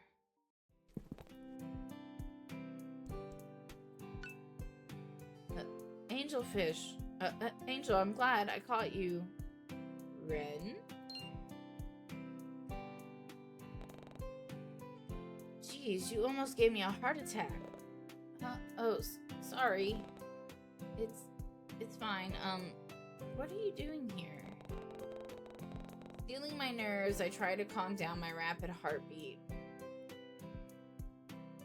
My rapid heartbeat to meet Ren's gaze. There's a flicker of worry in his eyes, and it all fades away the moment he takes a step closer to me. I don't suppose you're missing something, are you? Huh? I try to recount all the things I've been carrying around today, but when nothing of note comes to mind, Ren shoots me a bright smile and pulls something from behind his back. It was... Oh, my phone! And our food from earlier.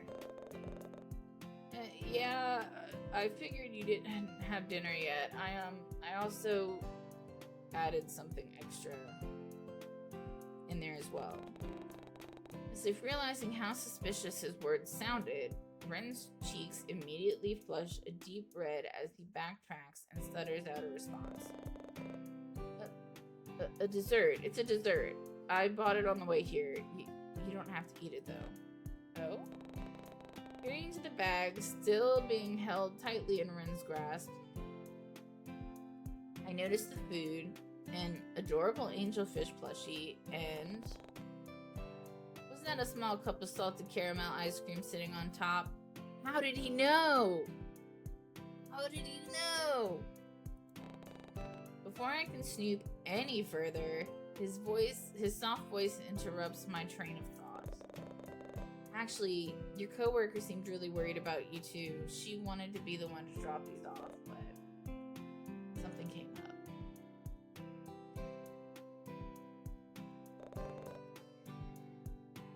As for your phone, you left it near the storage closet. Here. Oh.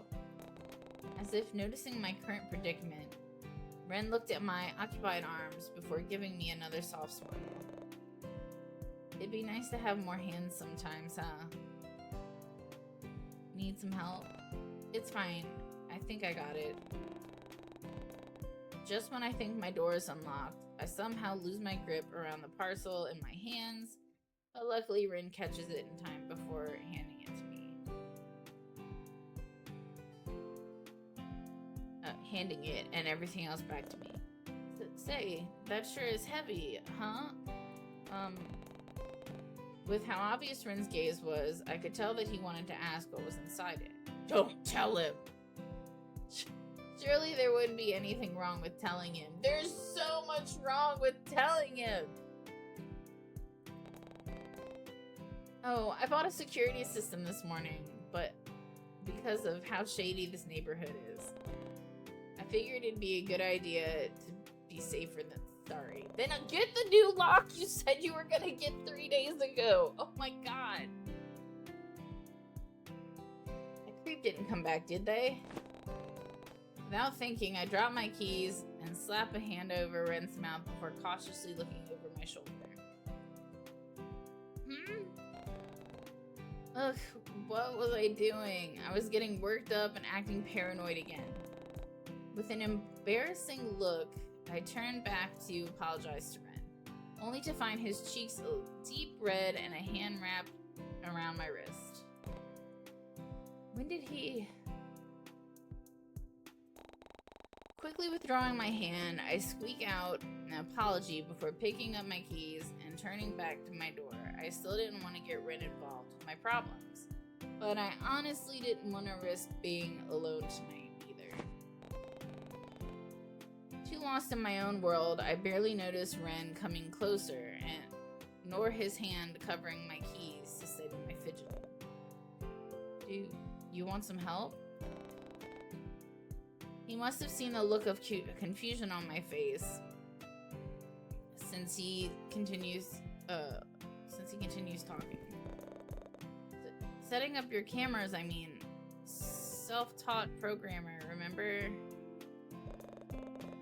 I'm sure I can figure it all out. Plus, it'd save you having to call someone to install them. He did have a point, and I'd honestly feel safer. Oh my god, what? My love.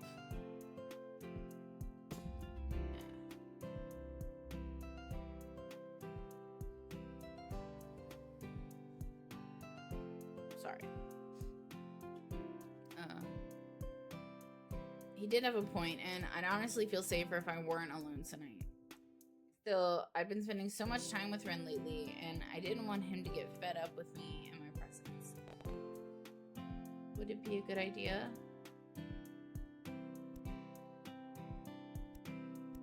Let's let him stay the night.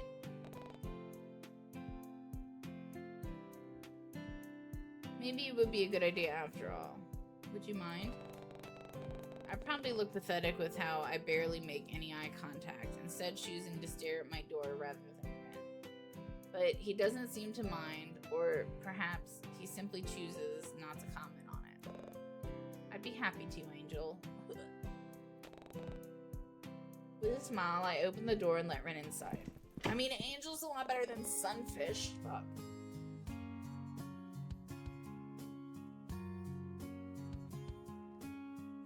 You know, I think we have the same mirror. Oh?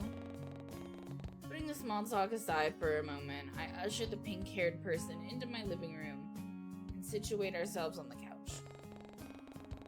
Ren wastes no time in opening my package, placing all the bits and pieces on the table, and setting off to work. Though, every so often, he'd sneak a peek in my direction whenever he thinks I'm not looking. Did he want something? Raising a brow, I sent him a silent question. I don't mean to pry into your personal life, but, you know, you're always welcome to stay at my apartment.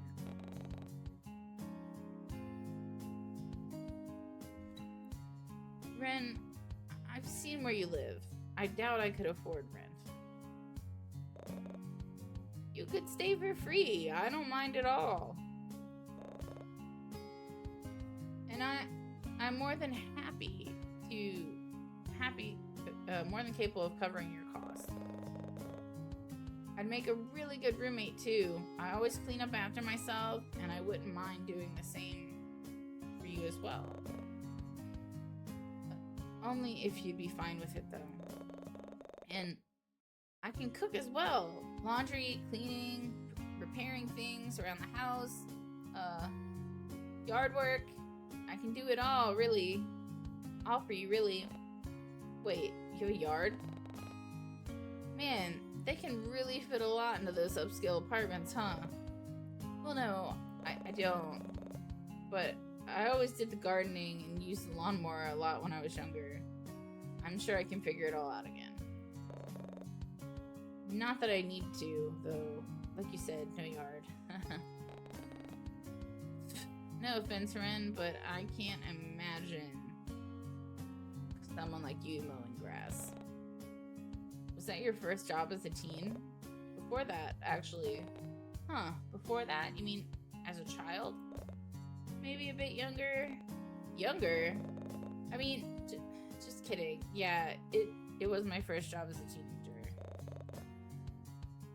Anyway, the point is, I'd be happy to let you stay at my place. Oh, well, I really appreciate the offer, Ren, but I gotta tough this one out on my own. Oh, if you say so. I think I regret letting him stay. So I said if I denied it, then would I have someone like come into my apartment again? He goes quiet after that. Picking up the manual, Ren tries to busy himself with learning how to connect the camera to my Wi-Fi before tossing it aside and doing it his own way. Deciding not to get in the way, I curl up on the couch with my food and simply observe him. I won't lie, watching Ren's hands deftly? Does that mean like carefully? Connect cables and unscrew plates was kind of attractive, but I wasn't about to say anything. And soon enough, the events of the evening slowly draw out as I start to feel the telltale signs of weariness take hold of me. I try my best to muffle my yawn before I glance up at the clock on my wall to read the time. Just past midnight. Damn, I hadn't realized we'd been at this for so long. Tired? Ren's voice startles me, and I glance back to see that he had already put down the cameras and was reclining in his seat to fully look at me. Kinda, it's been a long day. You can head to bed if you want. I'll set this up and lock up once I'm done. Why aren't you locking up now? Because you're both there, and he's staying the night. You're still going to go home after this? I thought we asked him to stay the night! You want me to stay? Did I? Strange. Perhaps it was because we've been spending so much time together, but I'd somehow grown fond of Ren's presence. It was comforting to have him near. Yeah, we asked him to stay the night already. Like, what the fuck? Though I wasn't about to tell that to him, so with the affirmative nod I make the decision. Yeah, I do. Oh. Ren's grin practically reaches his ears as he laughs to himself. Okay. Sure. No problem. I can't help but playfully roll my eyes at his enthusiasm. Well then, why don't I get some pillows and blankets and we can camp out here for the night? Just like a sleepover? Sure. His toothy grin reminds me of my childhood days, back when I'd beg all the adults to let some of my friends from school stay the night. With all of us wrapped up in patterned blankets, I'd cuddle up on the couch with everyone until we all fell asleep. But it wasn't Leon who came to mind. It was someone else. Their face was blurry, but I could make out tufts of black hair from within the blankets surrounding us, and the same toothy grin Ren was giving me. But when I focus my attention back on him, I notice that the smile is gone, and he's instead looking at me with a confused look on his face. I must have been spacing out again. Sorry, I'll go get those pillows now. Let me know if you need any help. Ren's response gets drowned out as I flee into the hallway. It took a while, but Ren managed to set the cameras up and hook it all up in an app on my phone. All while I made myself comfortable on the couch.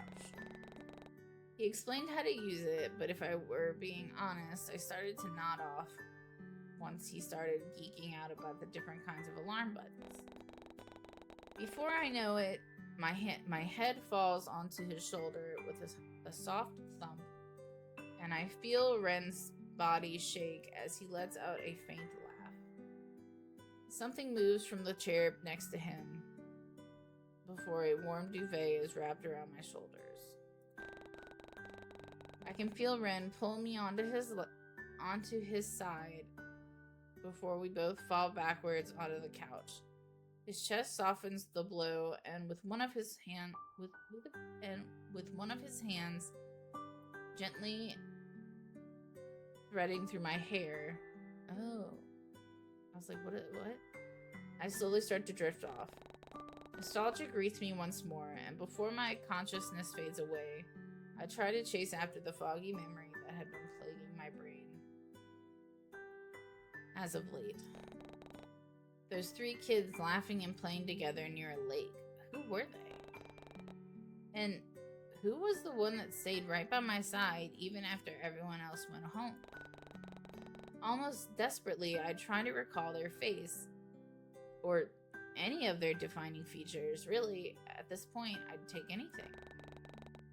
But it's all for naught when I feel Ren's lips fall on the crown of my head to place a chaste kiss. Chaste. Sleep well, Kay. With his comforting voice in my head, I slowly start to slip away.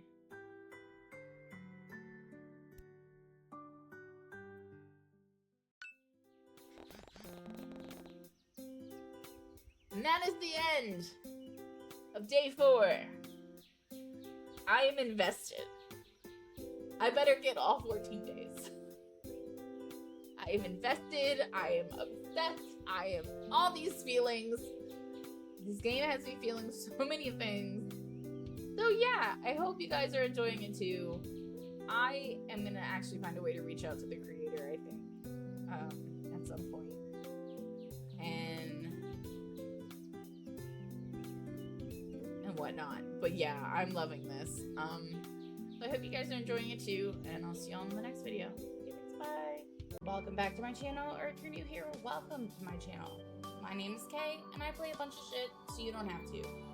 We are back with this game I found on itch.io. It's called 14 Days With You. And we are starting on day 5. So we've done 1, 2, 3, 4, 5.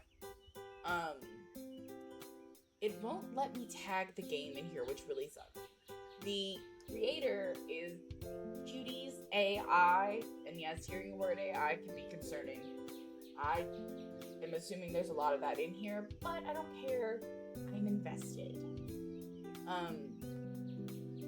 To those of you who aren't new here, we are playing the game of medication roulette. Which means I took my meds. I took them late, actually, in hopes of being able to get a little more done in this game.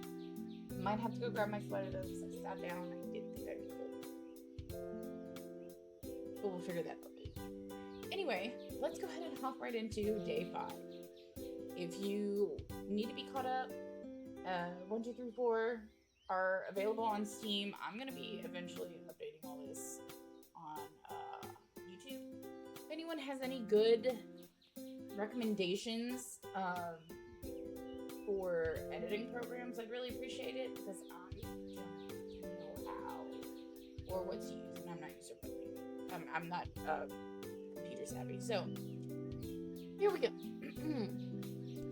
Rather than the faint chirping of birds outside my window, it's the sound of something buzzing that rudely pulls me from my slumber. Muscle memory immediately kicks in, causing me to haphazardly throw my alarm above my head and fumble around in search of the noise. When my hand lands on what I think is my phone, I groggily pull it closer to see what all the fuss is about. My boss's name flashes on the screen, causing me to awaken fully, and I unlock my phone to read his message. I have an old lady hair on my chin. This is gonna drive me crazy. Welcome to premenopause, ladies. Got it, I think. Nope, I didn't. No, I didn't. Library will be closed today for pesticide spraying. Bookworms are back. You will get paid leave. Conan. Well, that was festively short and to the point, much like how Conan is always known to be. Though he was never really the type to substitute letters with numbers.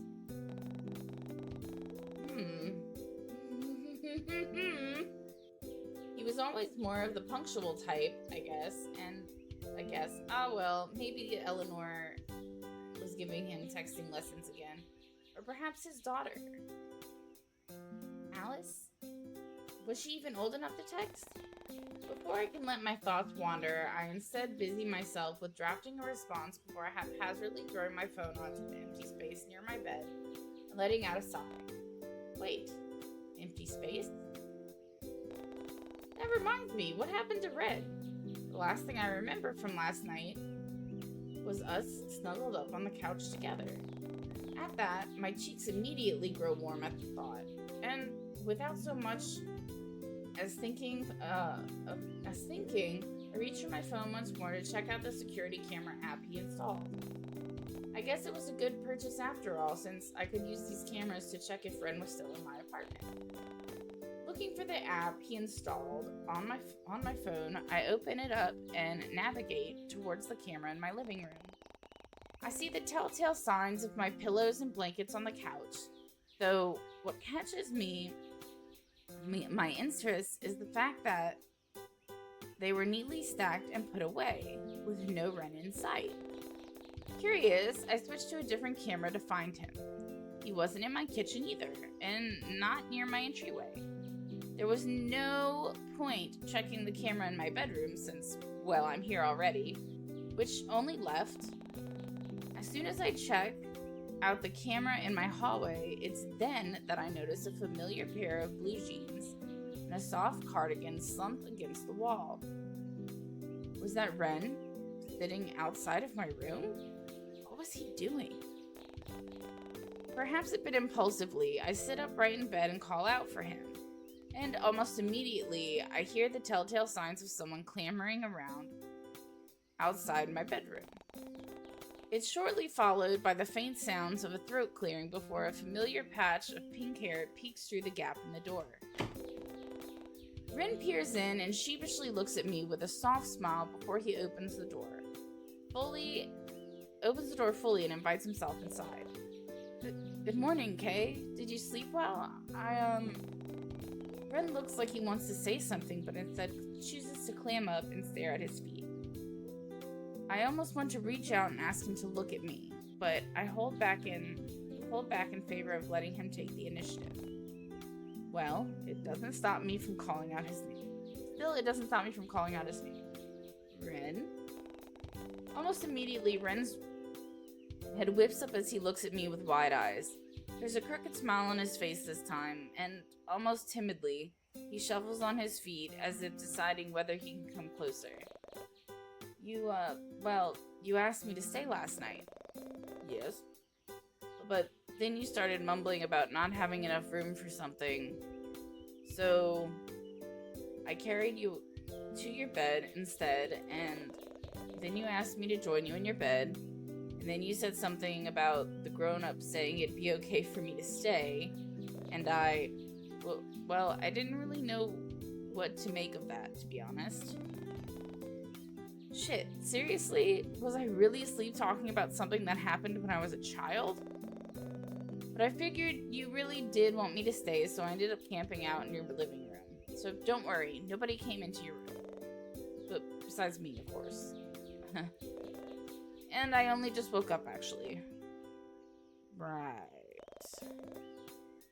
If you still want to, I can join you, and, actually, no. No, never mind. Rin looks like he'll combust on the spot if he talks any longer. And if sharing the same thought, he clams up and awkwardly scratches his jaw. From that reaction alone, I have this slightest inclination as to what he wanted to ask me. Now that I think about it, would it be such a bad idea? I mean, we could technically invite him to bed to, like, sit down with us. I don't think that's gonna do harm. The stalker's already in our apartment, as far as I'm concerned. Were you going to ask if you could join me in bed? Yes. No, wait, I mean... You don't mind? Because I don't mind standing here, honest. You can't even notice the draft, and I don't mind the sunlight directly hitting my eyes at all. Come here, Ren. Almost like a puppy, he immediately makes a beeline towards me, but not before closing the door and waiting for me to lift the blankets up. I suppose that's his way of making sure I really wanted him in my bed. Aww. Not wasting another second, Ren joins me underneath the duvet and makes himself comfortable beside me. Hi. Hey, stranger. Your bed is so warm. That's usually what happens when someone sleeps in it. I don't miss the way he pulls the blanket closer to his face with a warm smile. Funny, I sometimes do the same thing whenever I pull my clothes from the dryer. There's just something about the warmth and soothing sense that makes me feel happy, and it makes me wonder if Ren's feeling the same. Though, admittedly, it was a bit weird knowing that they're my sheets and not his own, but Ren's eccentric nature had been growing on me these last few days. Somehow, this didn't really faze me anymore. Ren, however, seems to have different thoughts. As if realizing what he had just done, his eyes grow as wide as saucers before he whips his head in the opposite direction and feigns interest in the wall. There's a prominent blush spreading across his cheeks as he clears his throat and pulls the blanket down again. Before I can react, my phone goes off for what I felt like the 100th time this morning, and I fish around for it once more with a groan. Not bothering to look at the screen this time, I wipe my finger across the screen to answer the call. Wait, call? Hey, morning, sleepyhead. I've got something big to share with you. If it's not too much trouble, could you go to the ferry term and... Wait. Who's in your bed? Hello? Yes, you. I can see your arm. What? What? Hello. It's nice to meet you. Oh my god. Oh my god. What the fuck? Hey? You seriously weren't joking. Wait, is that actually the submissive and breedable guy you were... Okay, I think we should move on from the topic. Moth, this is Ren. Ren, this is Moth. Nice to meet you, Mr. Submissive and... Moth. What does that mean? It's nothing, Pookie Bear. Don't you worry. Pookie Bear? Please don't ask. No, ask her. I'm having way too much fun with this. Hey, tell me, does Kay make you wear Haruko outfits tomorrow? Outfits too? No, not yet. Yet? You've talked about this? No, I just... Well, if she asked, I'm sure I wouldn't say no, and... Alright, I think we're done here. Moth, did you say you had something important to tell me? Oh, right. Remember how I told you about the drawing raffle I won? You know, the other day when you were at the manga store? Yeah, but... You cut off near the end, though. I couldn't really make out what you were saying after your call disconnected. I did? Weird. Maybe I'm remembering things differently again. Damn. Well, there's no harm in telling you again. You can hear me this time, right? With With a laugh, I nod my head while Ren gives a thumbs up from behind my shoulder. Clearly, he's just as invested in our conversation. Loud and clear. Alright, drum roll please. Guess who won a free trip to New Salvas? Me. That's who. No way. I'm assuming that's where we are. I can feel Rin jolt in surprise for my sudden outburst before he settles back by my side. At that, I shoot him an apologetic smile, one that he returns with his own. Yes, Wei, I'm passing through Corland Bay right now, and I figured if you were still in the area, maybe we could... Did you want to meet up? Knowing that this could potentially be the first time I meet Moth in person, I don't bother to hide my joy and excitement. Finally, after years and years of video calls and messaging each other online, we now had the chance to do it face to face. But before my thoughts can delve any further, Moth interrupts in a tone equally excited as mine. Would that be okay? I mean, the shuttle won't pick me up until tomorrow morning, so I haven't got much planned. And I wouldn't want to intrude or anything.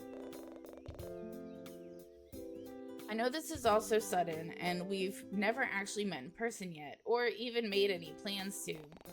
Hey, it's fine. I could show you around the bay. Take you to the infamous beach from Attack on Giants. Say less. It's then that I realize Ren is still sitting next to me, peering over my shoulder, while Moth and I converse. A wave of guilt washes over me, but Moth seems to step in before I can react. Oh right, the iconic beach scene wouldn't be complete without Haruko, would it? You should bring him with you. I don't mind. My name is Ren, but if it's really alright with K2, I wouldn't mind tagging along. Oh right, you're a big fan of Attack on Giants too. You remembered. I mean, yeah. I really like that anime too, so I don't mind tagging along if it's okay with you, of course. I'd love to have you with me. Oh god. Ren almost slams his head against the headboard with how quickly he straightens up, as Moss snickers at his reaction in the background. Kiss, kiss, kiss. I'll seriously hang up on you. Moss teasing calms down the moment I sent them a faux glare. Ren seems to find amusement in my words as well, given how the corner of his lips pulled to the faintest of smiles. Man, who knows what you two were getting up to in bed before I called. Bye! Don't ever call me again. Hold on. I'll be waiting for you guys at the ferry terminal. Don't make me wait too long. Watching the ocean makes me feel nauseous. Also, I want to be the one who hangs up first. Bye! Please don't kill Moth. Before I can get a word in, Moth flashes me a cheeky grin and ends the call. Well then, I guess it's breakfast to go. With a smile, Ren eagerly nods his head. Does nobody shower in this show? Like, we've had one shower. The salty aroma of the sea is the first thing I notice before a large ferry boat comes into view. Ren becomes a temporary second thought the moment I realize who might be on that ship, and I hurriedly make my way towards the dock where Moth is waiting. Hey! Moth! Hey!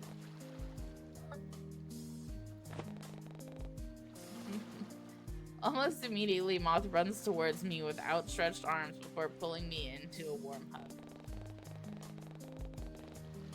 Their excitement is almost palpable as they laugh in my ear and give me the tightest squeeze I've ever experienced. They nearly swept me off my feet, too, had it not been for the potential safety hazards of swinging someone around on a slippery dock. Man, I couldn't wait to get off that thing. Never again am I going to ride on a ferry. Ever. Ever. But oh my god, you're actually here. You're real! And you're taller than I expected. You're expected to, and whoa, I love your outfit. Must be the shoes. I have to get a similar pair of Holy shit. Is that? You're joking. You're actually joking. Is this real? No way the real life Haruko is standing before my eyes right now. Following Moth's gaze, I notice Ren sheepishly walk up to the both of us and stand by my side. He doesn't seem to greet Moth in any way, but just as I turn around to fully face him, Ren moves a hand from his pocket and gives a shy wave. I guess I've gotten so used to Ren being more forward around me than that I almost forgot about his reserved side. It's nice to meet you again. And I get that a lot. It must be my shoes as well. What? Ah, the shoes. Moth, you haven't even looked down yet. Do I need to? Everything I need is right here in front of me, and shit. Did I say that out loud? Whatever, doesn't matter. You can't blame me when I've got the real life Haruko standing in front of me right now. Where'd you get your hair done? Can you save me from a giant? Do you need a spouse? God, I've seen what you've done for others. Moth. I've never seen them so animated before. It was almost hard to believe that this was the same Moth who'd always shy away from social situations. Sorry, I'll try to tone it back. Keyword being try here. But for real though, thanks for coming out and meeting me like this. I know it's really last minute. Not at all. I had nothing planned for today anyway, and I'm glad Ren was willing to tag along. Oh, of course. I like making you happy. He really is, Haruko. Oh, it's Ren. And I guess, well, apart from the hair, I suppose it's just a major coincidence that Haruko and I happen to act the same. It's one of the reasons why he's my favorite character, actually. It's hard to miss the way Ren looks at me when he mentions Haruko as his favorite. But it happens all too quickly that I fear it was just a trick of my imagination. Yeah, I like him because he's hot. Plus, he whimpers and pouts in the most cutest way ever whenever he's upset. I have nail polish on my finger, and it needs to come off. I almost laugh at the way Ren's eyes widen at Moth's words. Also, have you seen him in the latest episode? I swear, the animators knew what they were doing when they ripped his uniform. Wait, I haven't seen it yet. Don't spoil it. Oh, shit, sorry. Okay, my bad. But hey, if you got the time, why don't we all watch it together later? Sounds like fun, don't you think, Angel? The cringe every time. I wasn't expecting Ren to join in, much less witness Moth be so social with someone. Then again, much like me, Moth has been obsessed with Attack on Giants since it first came out. So it made sense for them to be able to gush about it without any restraint. Plus, it was nice to see Moth having fun. So who was I to put stop to it? We'll find out. Speaking of, did I tell you the reason I'm here in the first place? Well, you know about that one anime convention being held in New Salvas? They were hosting this AOG art contest online, so naturally I joined and won. So now I get to go to the convention for free, and I get to have one-on-one time with all the voice actors. I mean, come on. I finally get the chance to talk to the voice actor of Haruko. This is like a dream come true. I wonder if I can get him to say he wants to marry me. Wait, why didn't I know about this? Yeah, now that you mention it, it is kind of strange how you never said anything to me. You must be really busy with work, huh? Work? I guess you could say that. However, with everything that's been happening recently, I'm not entirely sure I can blame my distractions on my job, and I love Attack on Giants. It's weird how I never got any recommendations or ads for the convention online. Huh, so much for personalized feeds. Well, don't worry about it too much. I'll be sure to buy you all the Haruko charms I can find. I mean, I still owe you, don't I? Besides, the convention isn't until tomorrow, and we've all got an entire day to kill. Didn't you once say you wanted to show me some of the sights here? Aw, you remembered! Well, since we're all here already, why don't we start with the main beach? Oh, but you don't really like the water, do you? Maybe we can just... They don't? Yeah, though it's not really the water that gets to me, it's what's lurking beyond. Unknown creatures, ships, and planes that go missing for no reason, endless depths that have yet to be explored. Yeah, nope, not for me. Oh, and I almost drowned as a kid. What? Unfortunately for you, Kay, you'll need to unlock my level 80 friendship to hear that one. Now, what did you say about a beach? After what happens in the latest episode, I hope to get to see Haruko's glorious butt imprint on the sand. Please don't look at me when you say that. Oh, I need new headphones. These start to hurt my ears. Bit of a walk, huh? From the ferry terminal? Yeah, it's not far from my place, though. Wait, for real? You live around here? See that building over there? The tall one? Ren quickly moves out of the way as Moth squints in the direction I'm pointing at. It takes them a moment, but their eyes finally land on one building in particular before they turn to me with a concerned look. The one with the ratty sign that's about to fall off its hinges? Yeah, that one. Oh, it's, nice?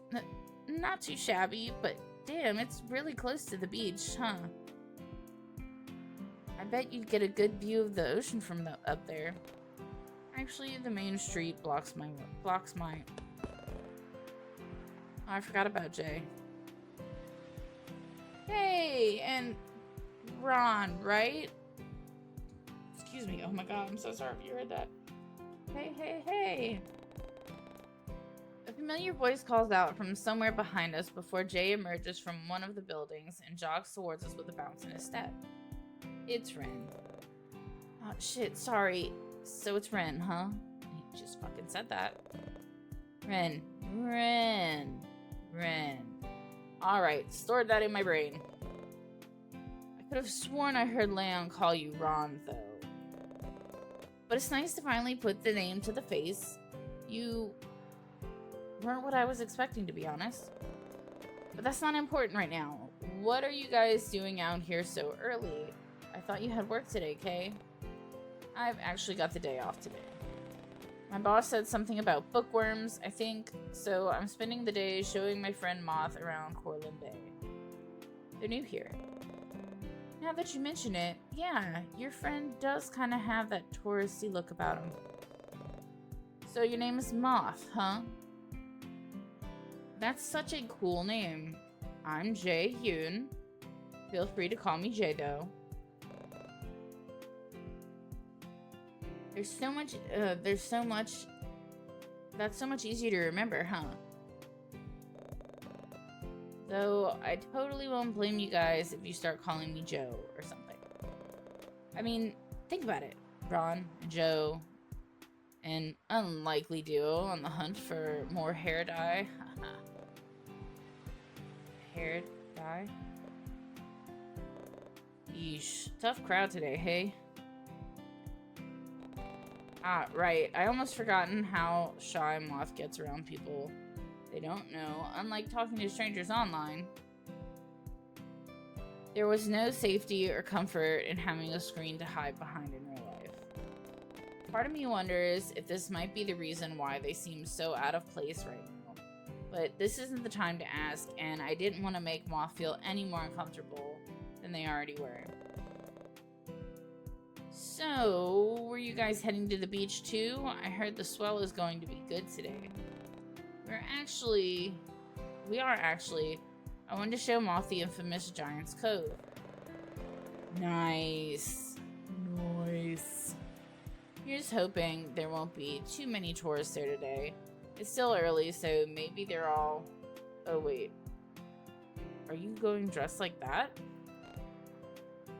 Like, what? Come on! 2 of you are wearing jeans, and the other has 2 sweaters on. It's totally not beach apparel. If you want, I've got a spare pair of swim trunks in my bag that you can borrow for the day. Why don't I buy some swimsuits instead? There's a beach stand just over there. Oh, you don't have to. Besides, I don't think Moth would want to go too deep in the water. It's fine. I won't be long. You just know what we wear. Before I can respond, Ren is already bounding towards the nearby stall to pick out some swimsuits, leaving me alone with Moth and Jay. Well then.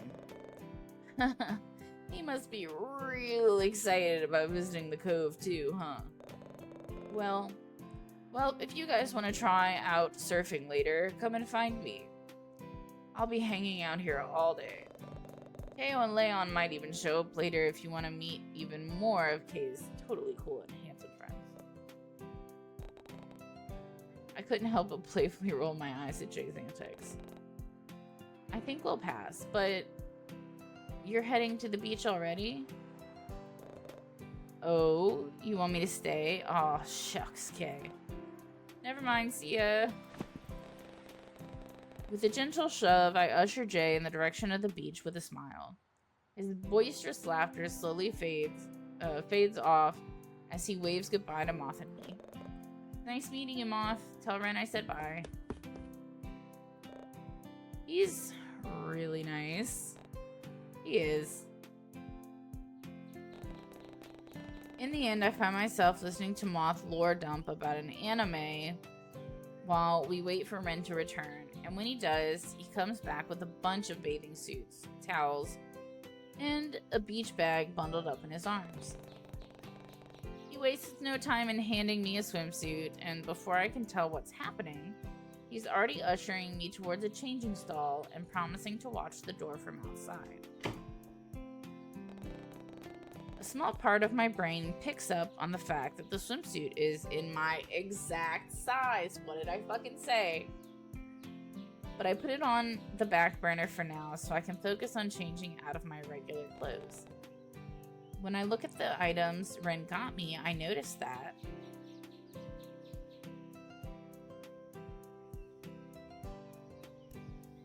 we're gonna go with this one.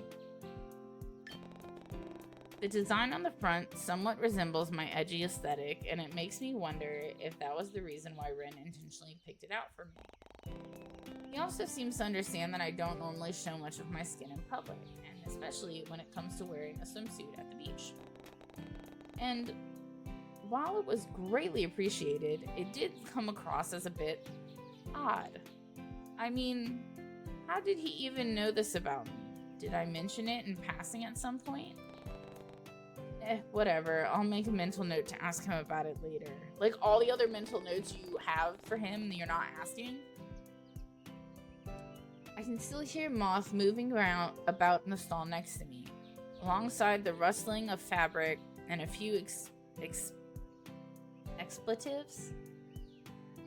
So I take my time changing, but it doesn't take long before I'm fully dressed and ready to throw myself into the ocean. As if to kill time and give everyone else a few more minutes to get dressed, I stuff my regular clothes in my bag extra slowly and swing open the door, only to find Rin still waiting for me on the other side. All done? That was quick. Guess it's my turn now, huh? It's then that I noticed that there were only 2 stalls available, and that Rin really was taking his guarding job seriously.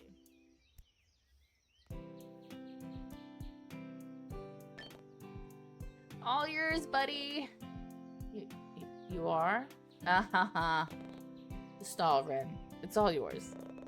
Oh, right. The stall. Mine. I mean, my turn. It's almost endearing watching the way he puffs his cheeks, I assume, and pouts at his fumble. Ren makes sure to keep direct eye contact with the ground instead of me as he passes by. But he turns around at the last minute and peers at me from behind the door. You really were talking about the stall, right? Actually? Never mind. Before I can respond, Ren slams the door shut and hides his flushed expression from me. I can still hear you two, you know.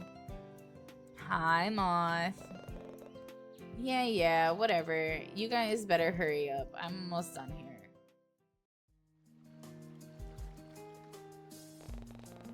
The walk to the beach is nothing short of eventful, and soon enough, we find ourselves at the entrance to the infamous Giant's Cove. Moth can barely contain their excitement as they take in the familiar scenery before them. And I don't miss the way they start to babble about the striking similarities between the beach scene from AOG and the current scene laid out before them. I've already visited this cove enough times for the excitement to wear off, but watching Moth have the time of their life right now only seems to hype me up even more. Excuse me.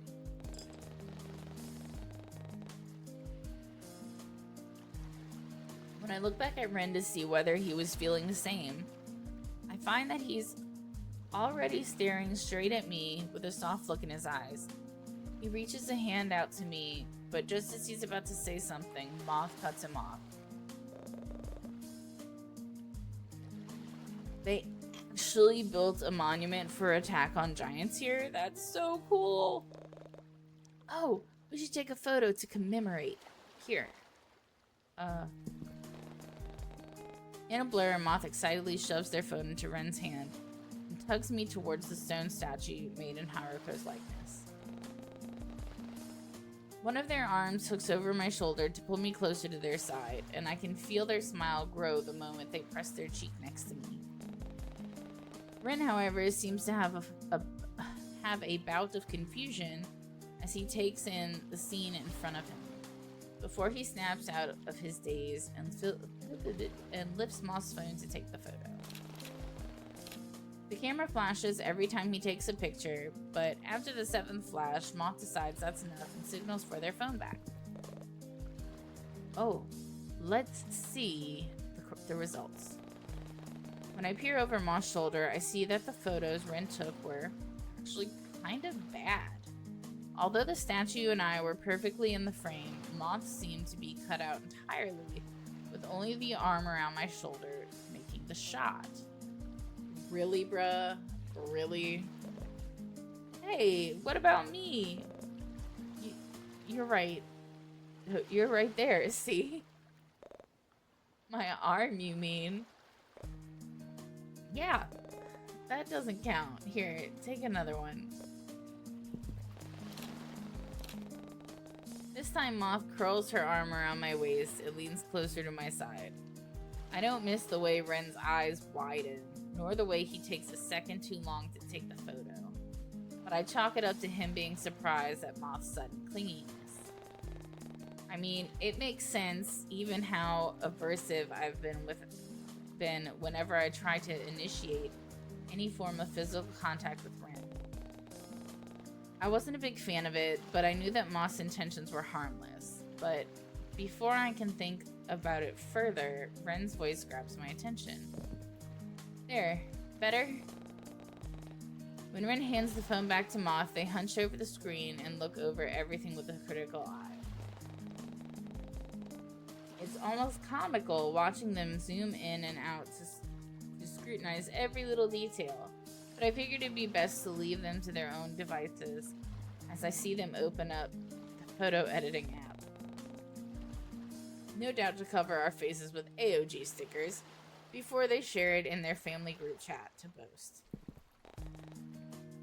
Turning to my side, I look at Ren with a teasing expression. What about you, Buttercup? Huh? Don't you want a photo to commemorate this moment as well? Without waiting for a response, I playfully pull Ren's phone from his pocket and aim it at my pink-haired companion. Ah. Ren immediately covers part of his face with his hand, but quickly realizes that he isn't wearing his thick cardigan.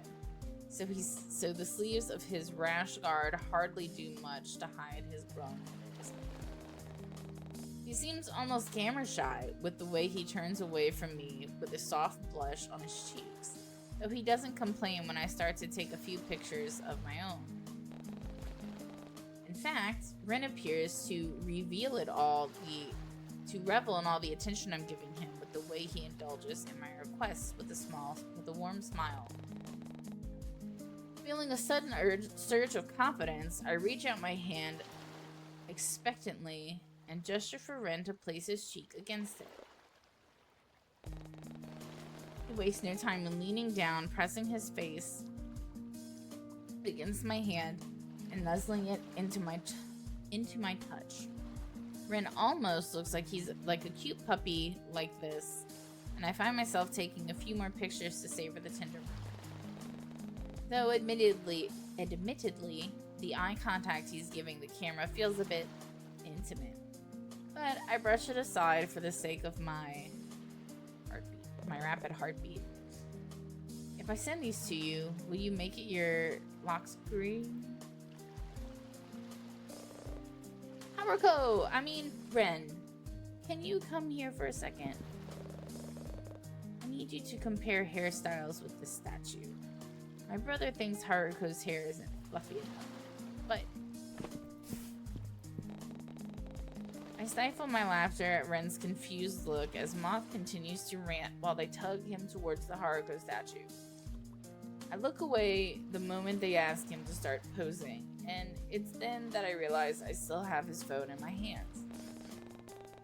But just as I move to return its rightful owner, the screen immediately lights up and starts to vibrate.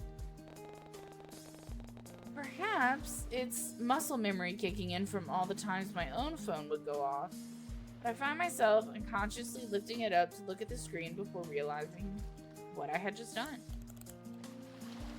Redacted. What did you do? Everything is back to normal again, and it's weird. Who did you offer?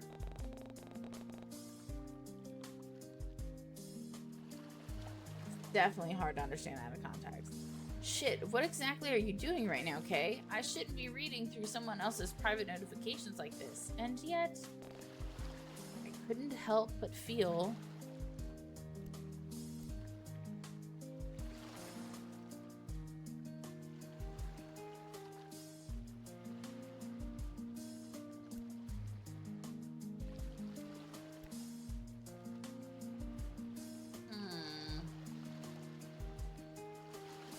Sorry, my nose was running.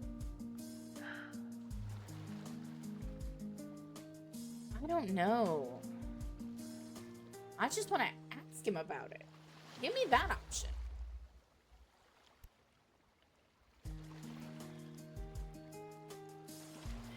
Hold on. I have bracelets on. And my hands put I gotta take them off. They roll off.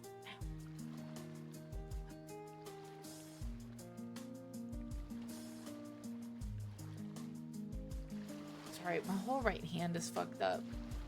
It started with my thumb and it's moved its way down, and I don't see the doctor till the 9th. I can stay with us. What was I thinking, reading private messages like this? Ren didn't deserve to have his privacy disregarded like this. With a resolute nod, I made my way towards the group and called for Ren's attention. Angel! Ah, sorry, did you want to take more photos as well?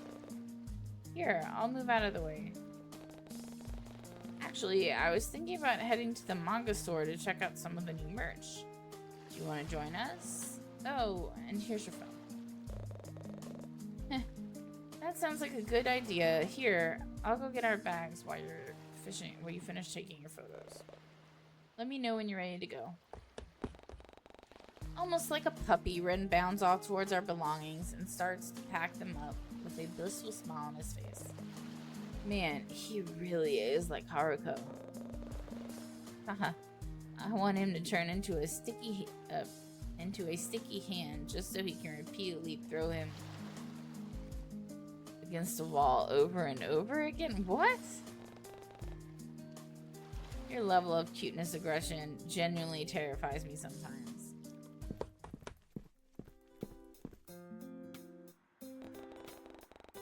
The sound of lively chatter in vehicles driving by grows louder and louder as we make our way towards the main street.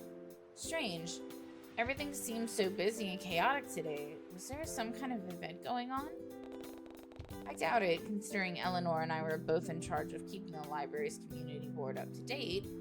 I would have known if there was an event happening.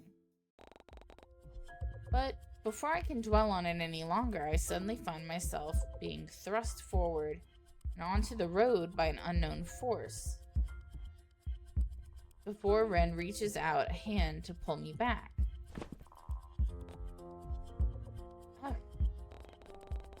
Once the initial shock wears off and I gather my bearings, I whip my head around to figure out what or who tried to push me. But it proves difficult with Ren's large frame blocking my way, so I remove his hand from my shoulder and sidestep around him. When I do, I come face to face with a dark hooded figure who doesn't even bother to acknowledge our existence. What the? This asshole really tried to push me into oncoming traffic and walked off as if nothing had happened? Wait. Was this the person Violet was talking about? The tall build, the hooded jacket? The only thing that's missing is the crazy amount of belts on his legs. So this is my stalker. I have half a mind to just pull down their mask and hoodie to expose their identity, but I didn't want to cause a scene or make matters worse. Ren, however, seems to have other plans. Before I can react, he surges towards the hooded stranger with a nasty scowl on his face. The fuck's your problem? Oh, good. What, Red? Not even going to apologize? When no response comes, Ren reaches for their shoulder to get their attention. All it does is cause them to turn around slightly before they shrug it off and break into a sprint. Everything happens in a blur, and just as the smudge of black fades from my view, Ren's pink hair replaces it as he gently grips my arms to ground me. Are you alright? Did they hurt you? Concern and worry couldn't even begin to describe the range of emotions present on his face. Ren peers even closer when I don't respond to his questioning. And in that moment, I find myself too stunned to speak. All of my attention goes towards the warmth radiating from his sudden closeness and the soft blue eyes peering into mine with so much worry. I can feel Ren's fingers pressing deeper into my shoulders, not enough to hurt me, but present enough to anchor me, as he pulls me even closer towards his chest. I feel safe being surrounded by his concerned presence, and it was nice to know that he cared so much for me. Cared so much for my well-being. So much so that he'd willingly pick a fight with some stranger for a simple apology. But the moment only lasts for so long before I realize that he's trying to get me to respond. Angel? What's wrong? You okay? Okay? Do you know them or something? No, and I'm fine. They scared me is all. This has never happened to me before. You sure you're fine? You're still shaking. Want to sit down? Should I call the cops or something? I can barely hear Moss' words over the rapid sounds of my heart beating and the ringing in my ears. I wasn't able to see that person's face because of their mask, but their scent. I could recognize that smell anywhere. It was something unmistakably earthy and muddy, and it felt oddly familiar in some way. Before I can let my thoughts travel any further, I notice my friends are still staring at me with concerned looks. Not wanting them to worry, I mask my fear with a determined glint in my eye and try to ease the mood. But maybe we should head home instead. Sure, but are you sure you're alright? You still seem a bit dazed, Kay. Yeah, I'm fine. We should probably get off the street, though. I suppose peak hour is starting soon. That might explain why they were in such a rush. Still, it wouldn't hurt to apologize for bumping into someone. Well, whatever. You said you wanted to head home? She did. So, where did you want to go, Angel? If you'd like, we can go to my apartment. It's not far from here. But you already knew that, don't you? Or we can go back to your place if you prefer. I'll go to my place. My apartment might be best. It's not far from here either. Purely on the happenstance of that asshole being my stalker, I'm sure they wouldn't have the guts to try anything while I still had company over.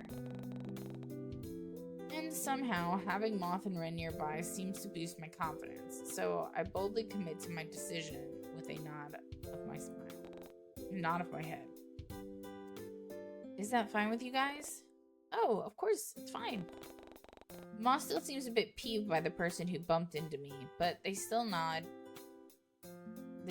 their head at my question. Alright then, let's go.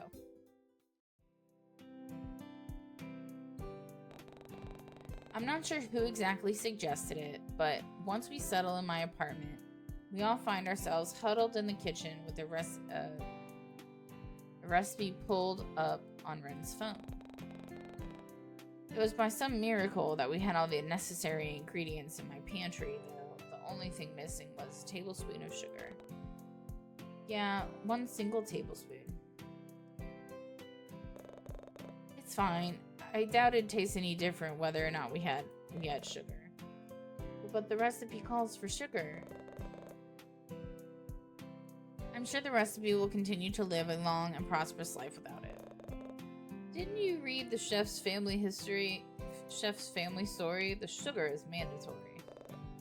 I honestly skipped over it. Ren genuinely looks heartbroken at the prospect of Moss skipping past the long-winded story about how the recipe had been passed down from generation to generation, and I had to admit the sight was kind of funny. But the bickering could only go on for so long before it started to become something more serious. It's fine, Ren. Besides, we'd only waste time going to the store just to buy some. I can get some delivered here, and what if Kay needs sugar for something else later? She'd have to go out of her way to buy it. We'd save more time by doing it. But we'd still have to wait, and it's just a tablespoon. It's not just a tick. Alright, look, we shouldn't be arguing over this. Once I speak up, the two of them immediately pipe down. I catch a glimpse of Moss rolling her eyes at Ren's reaction, which was to stiffen his lip, pick up his jaw, and look down at his feet. Well then, what do you think we should do? Don't make Kay decide. Why not? It's not like you're going to agree with me, right? I still think it's okay. I don't mind. Whether or not that was true, it was too late for me to take it back. What should I do? Let's ask the neighbors for sugar. Oh, good idea. Man, why didn't you think of that? Why didn't we think of that? I can go ask if you'd like. It's fine. I'll probably pop over to Violet's place and see if she has any sugar. You guys keep working on the main dish. I'll be just a few minutes. Wait. Now that Kay is gone, did she ever ask you to wear her post-cooking outfit? What? Kate, please come back. Chuckling at their interaction, I make my way towards Violet's door. Okay, this will be the first time we try to interact with Violet since the creepy letter.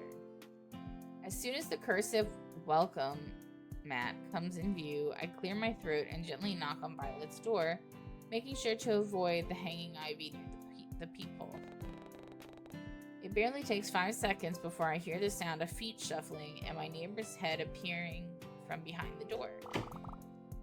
Okay, hello! Now, isn't this a surprise,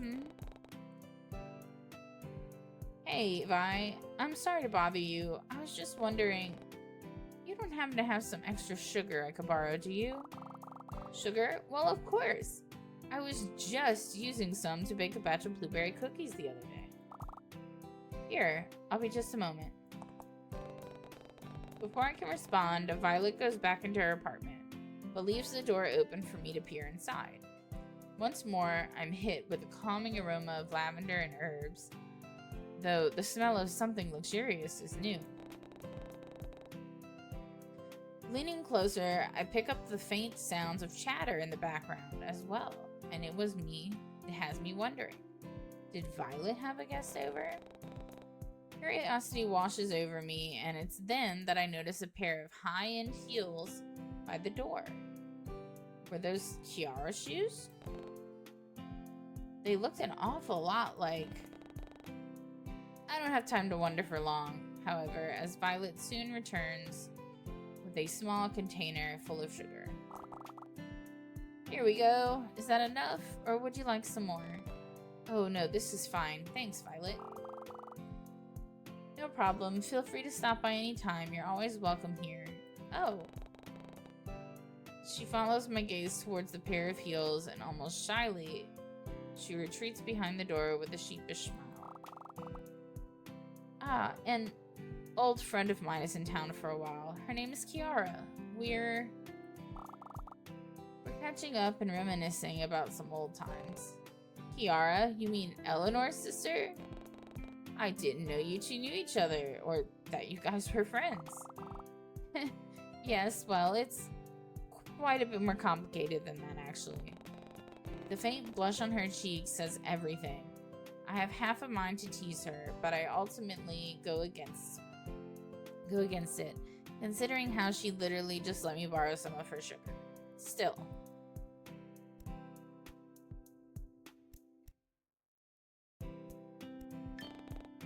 Bit more complicated than just friends, huh? Does that mean you're planning on giving Kiara some sugar later as well? Okay, what do you suggest? Everything all right there, Violet dear? Kiara's concerned voice can be heard somewhere deeper in Violet's apartment, as she shoots me an incredulous look, though it only gets softened by the red blooming on her cheeks. Oh, no, everything's fine. I'm just saying goodbye. Well, alright then. Taking the hint, I let out a snort and turn towards my door. Alright. I'll stop now. Thanks for the sugar, Vi, and no funny business, you two. With a wink, I give my neighbor 2 thumbs up and head back to my own apartment across the hall. With everything settled, we all go back to making dinner. Admittedly, I was a little worried of having Ren watch the stove, considering how he'd once burned an entire pan of pancakes. Yet, he seems to be doing well so far. Moth, however, is all too happy to wash the dishes, which leaves me in charge of dumping the remaining vegetables into the pan while Ren stirs. You know, Kay, if you were a vegetable, you'd be a cucumber.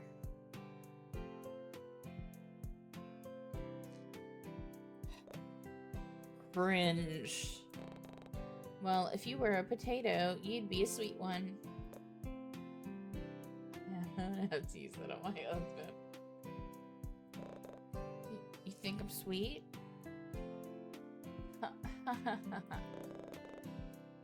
Ugh, you two are acting like an old married couple. Gross. Can we go back to the conversation about Ren not knowing the difference between a cucumber and a zucchini? Because it's kind of funny watching it. Married? Oh, because she said old married couple.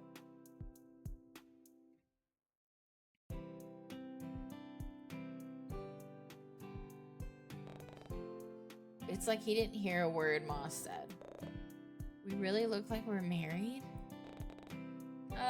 Ren, your hand is getting awfully close to the flame. Huh? Ah, shit, I didn't notice. You didn't notice?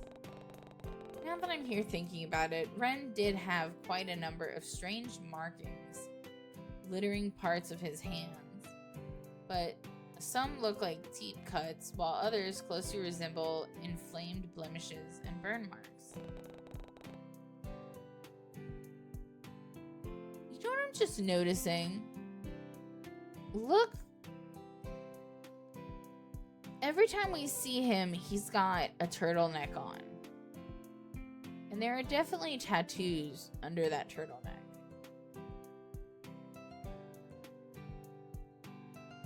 And there's the ring.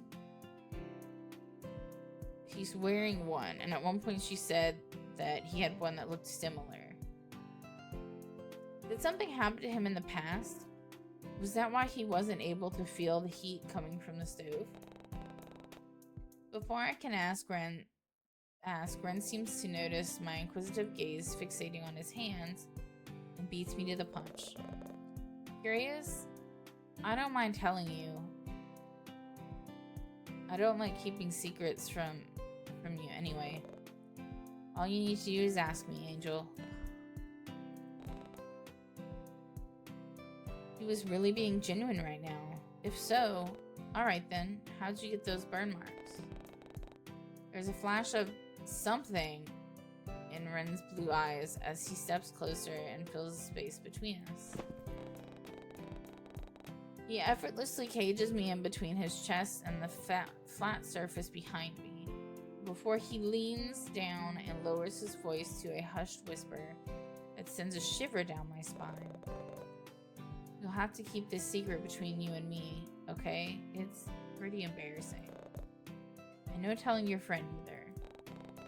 Nodding my head, I try my best to focus on Ren's words and ignore the way his unique scent floods my senses and has me unconsciously leaning closer for more. Well, when I was a kid, I went camping with some friends from school. It was our first time doing something like this, so we didn't have much experience. I guess Kid Me wanted to prove just how reliable and capable he could be. So I volunteered to start the campfire while my friends pitched the tent. Big mistake. The fire got way out of hand, and before I knew it, the only thing I could feel was the flames scorching my skin and this horrible burning sensation tearing me up. The heat ended up marring most of my arms, and I suffered a lot of nerve damage from it. And now it's left me practically unable to feel most things. And what's worse is that my nerves continue to deteriorate with each passing day, no matter how hard I try to prevent it from happening. It's reached a point where I can barely feel anything at all. As if to prove a point, I hear Ren's hand grip the counter by my side almost alarmingly tight. But I guess that's why I always like touching you. It's sad, isn't it? Someone who can hardly discern things by touching no matter how hard they try, yet always yearning to see just how much they can feel. I want to experience everything I can before it all goes away, and you make it possible.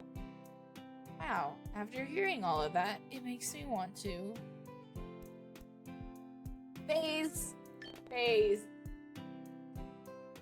He can hardly feel anything in his hands anymore, right? So that means... Without a second thought, I reach for Ren's face and gently cup his cheek. My thumb runs across his soft skin, and it's then that I notice all the faint freckles and blemishes that litter his face. Parts of me wants to trace them, but I hold back for now. It's much better like this, right? This way, you can feel everything. His own eyes widen at my words before I feel him nuzzle his face closer into my hands. An almost pitiful smile pulls at his lips, and had I paid a tiny bit more attention, I would have noticed the tears forming in the corners of his eyes as well. But before I can open my mouth to speak, the soft and intimate moment is abruptly interrupted, leaving my words unvoiced and hanging in the air between us. Dude, watch what you're cooking! Although dinner ended up being a little toasty, it does little to sour the rest of our evening, and despite the slight pout that lingers on Ren's features, we decided to eat in the living room so that we could watch AOG, and eventually we blazed through the 14 episodes, and even a few Me Too theory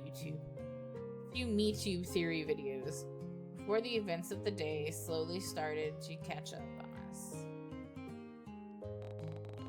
Moth was the first to let out a yawn, and eventually the rest of us fell victim to it. I didn't want to leave the warmth of my blankets, but someone needed to turn my couch into a temporary bed for Moth to sleep on. Looking back at them, I see that they're already halfway to dreamland, given the way their head was awkwardly thrown over the seat of the recliner, with drool peeking out of the corner of their lip.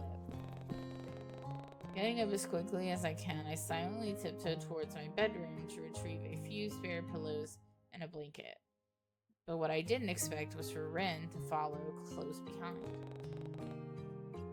His presence practically startles me, and it takes all my willpower not to yell out surprise. Had he always been so stealthy?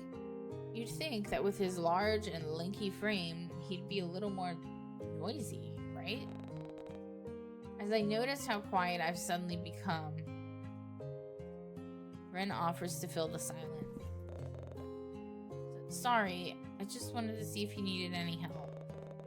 Here, I can carry these for you and help your friend get set up.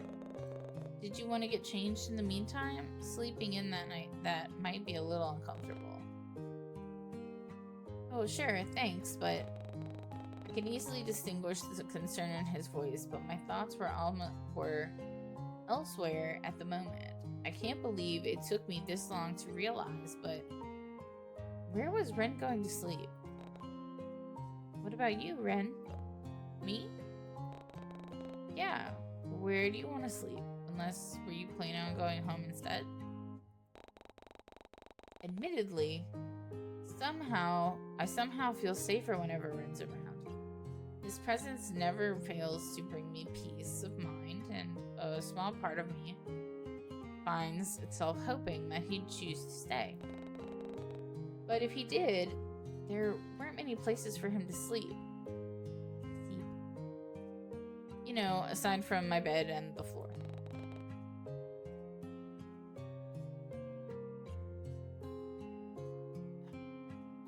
Uno momento.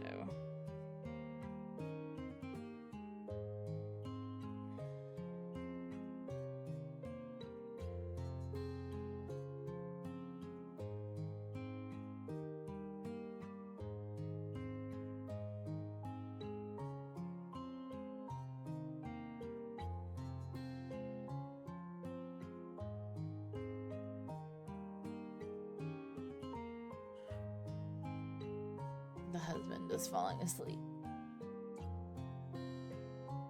God damn it, I did it again.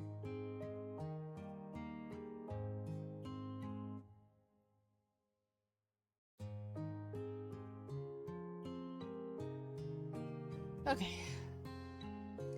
As if reading my thoughts, Ren perks up and beats me to a response. I don't mind taking over the recliner if that's okay with you, of course. Otherwise, I'm perfectly happy to sleep on the floor. Oh.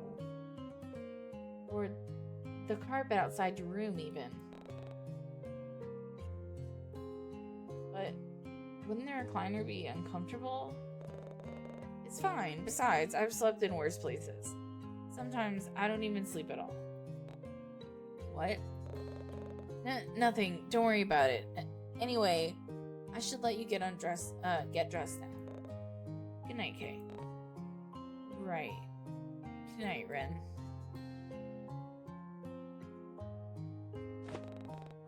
Settling into bed, I let out a deep sigh and sink deeper into my pillows. Today had been an eventful day, to say the least, but despite everything, I was glad that moths seemed to enjoy themselves. All I wanted was for them to have a fun and memorable experience here in Corland Bay, much like I did all those years ago.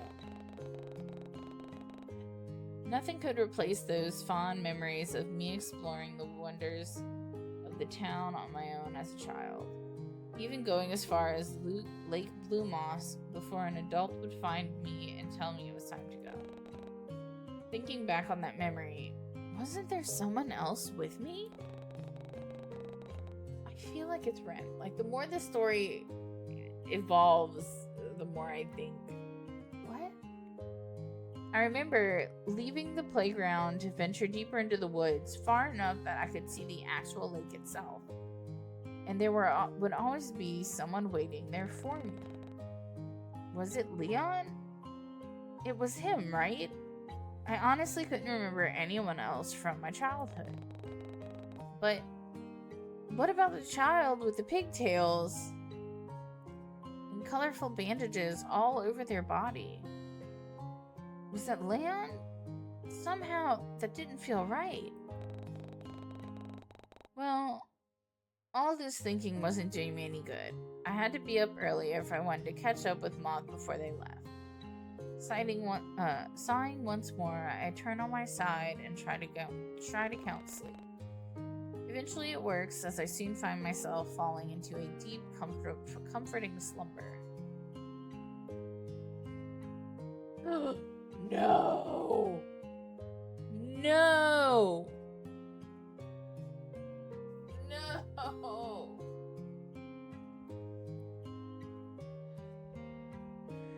Well,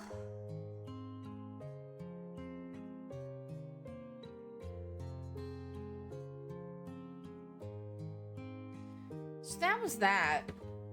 And I've got feelings. I've got so many feelings. Oh my god. I will pay for this game in spades when it comes out. Oh my god. In spades. Well, I hope you guys were into this as much as I was. I